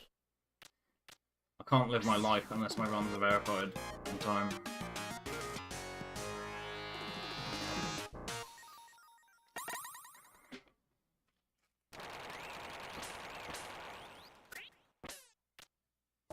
Yes.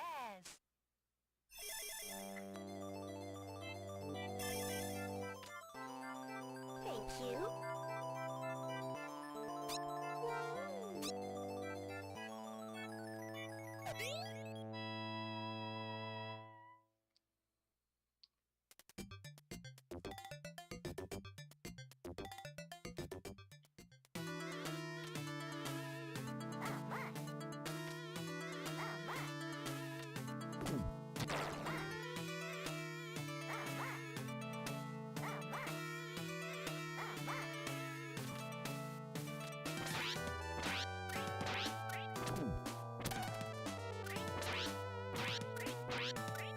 I'm literally pressing the button once and it's shooting twice.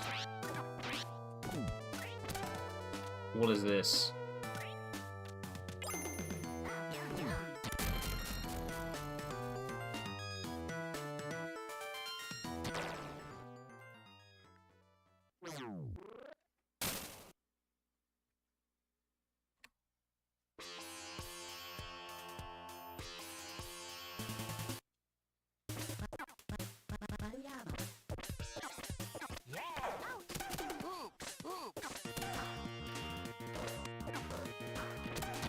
This isn't going to be close to the Golden Gala, is it?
You've got another try.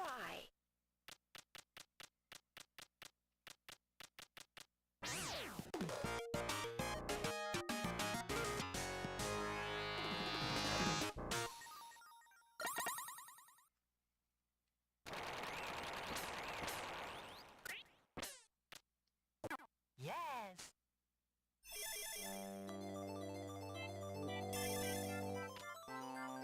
Thank you.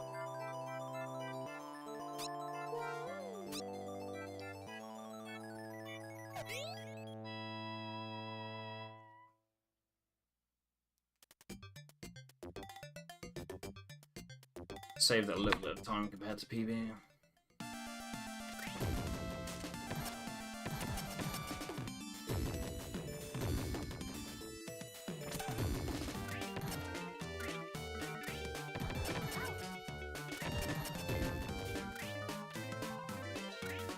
I literally, that's so stupid, the controller's fault. I literally just tried to jump to the lower ground, or the lower level, or the ground below, and it made me jump.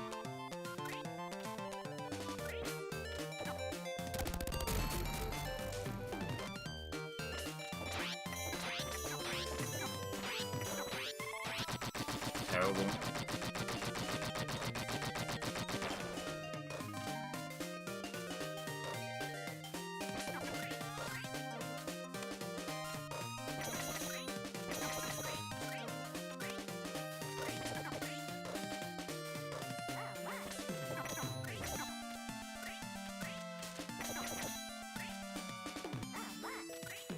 We're going for the damage boost. Fuck it. Segment stock so far.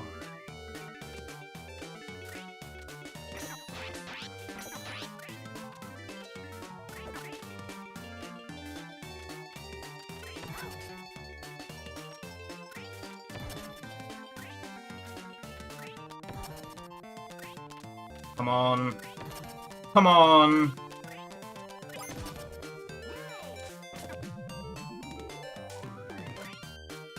If you just push that Kiki over, it would have been faster than you going for the jump.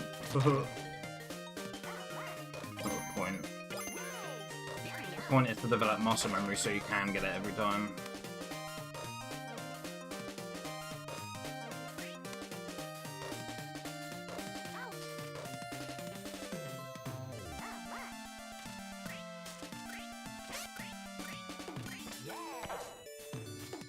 Thank you for the 40 bits, Leo. Yeah, we are green, it's true.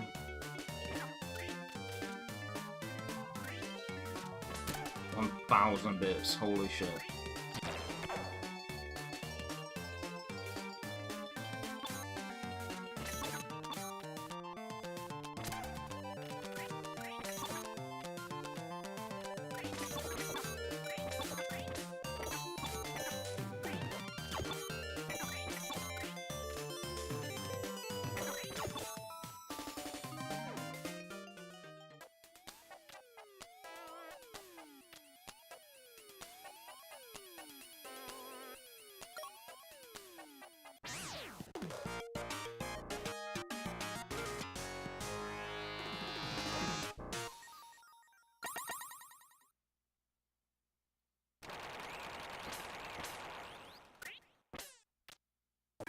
Yes.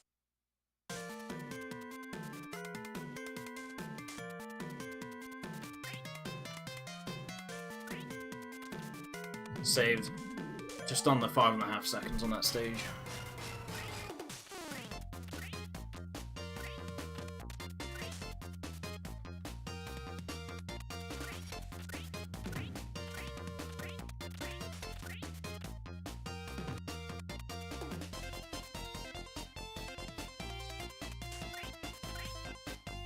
What?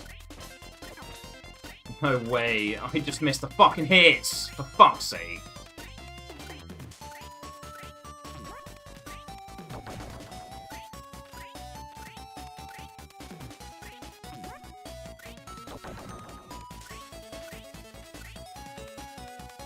You know, I don't think I'd want that in a PB VOD anyway. Me doing that.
secret bonus point.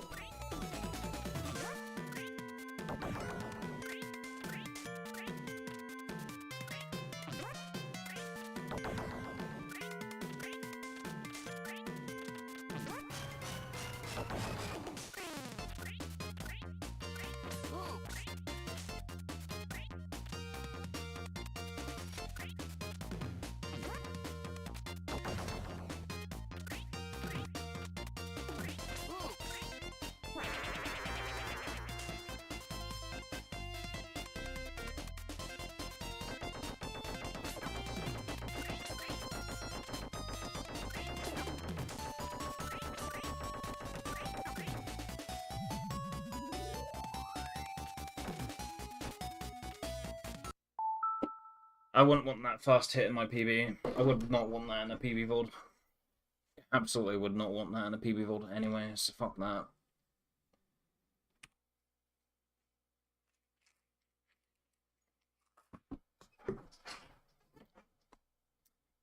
Even if we didn't miss the first hit at the start of that Star Wars segment, we still would have got the secret bonus point that you get for being on that screen for such a long time. We were still going to get the secret bonus point even if I didn't miss that first hit, but yeah, I would not want that in a PB.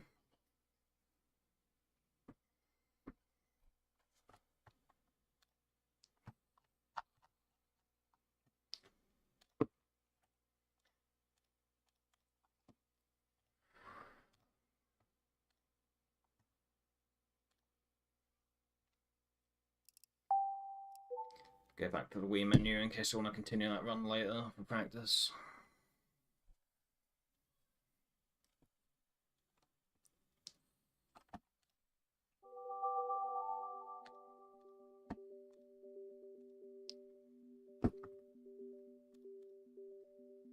Alright, well, the sun's gone down now, so that's it for me.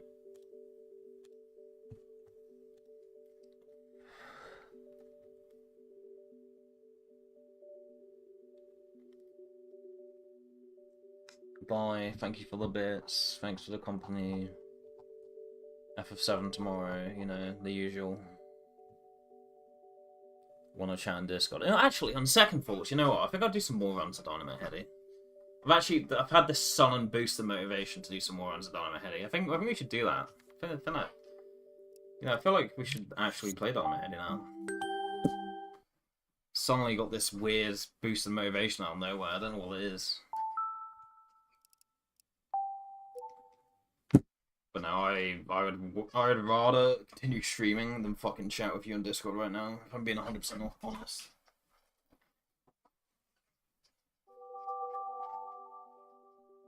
Oh, you're sick of doing this one thing that's slightly desirable. Would you want to do something that's completely undesirable?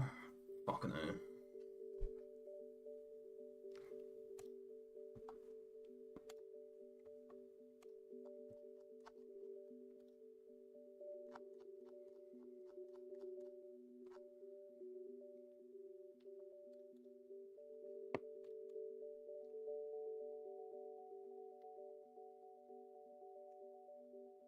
Also, I mentioned that the sun's down, so I'm going to cut streaming. Surely that would infer that, oh, maybe they're trying to, like, get used to when the sun comes up and goes down so they can get used to it and stream at those times. Surely when I mentioned that, you would have thought in your head, oh, maybe they don't want to jump in a voice call with someone. Surely you would think that. But apparently not.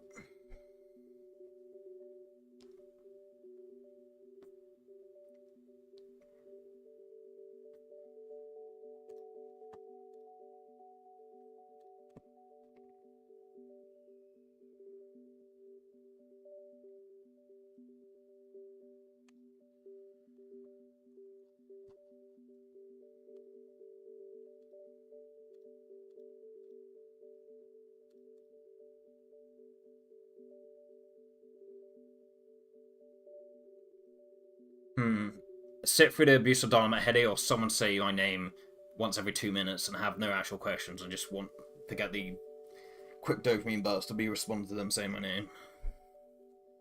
Something that's slightly headache-inducing or something that's completely headache-inducing, yeah.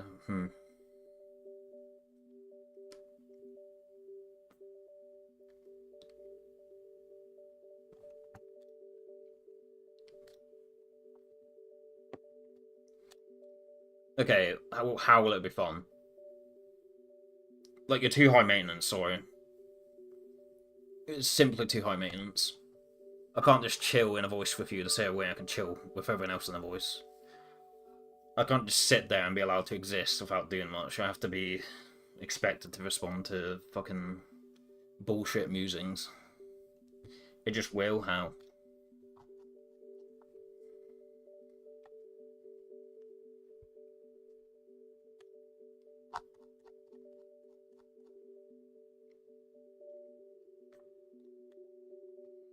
If you're bored enough to ask me to voice with you, then surely there's not a whole lot of fun things going on.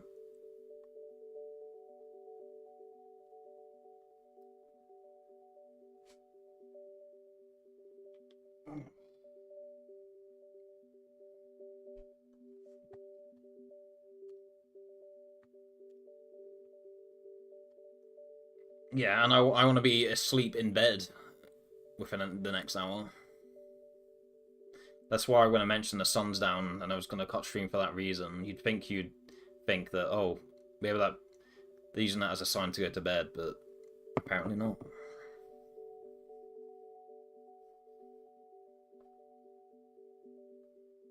Oh, the sun's down, I'm going to cut stream when I chat in Discord.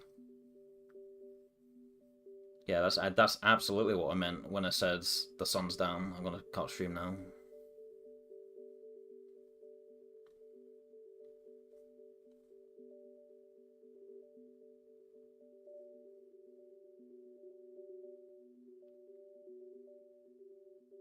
A+, reading between the lines, English literature skill, right there.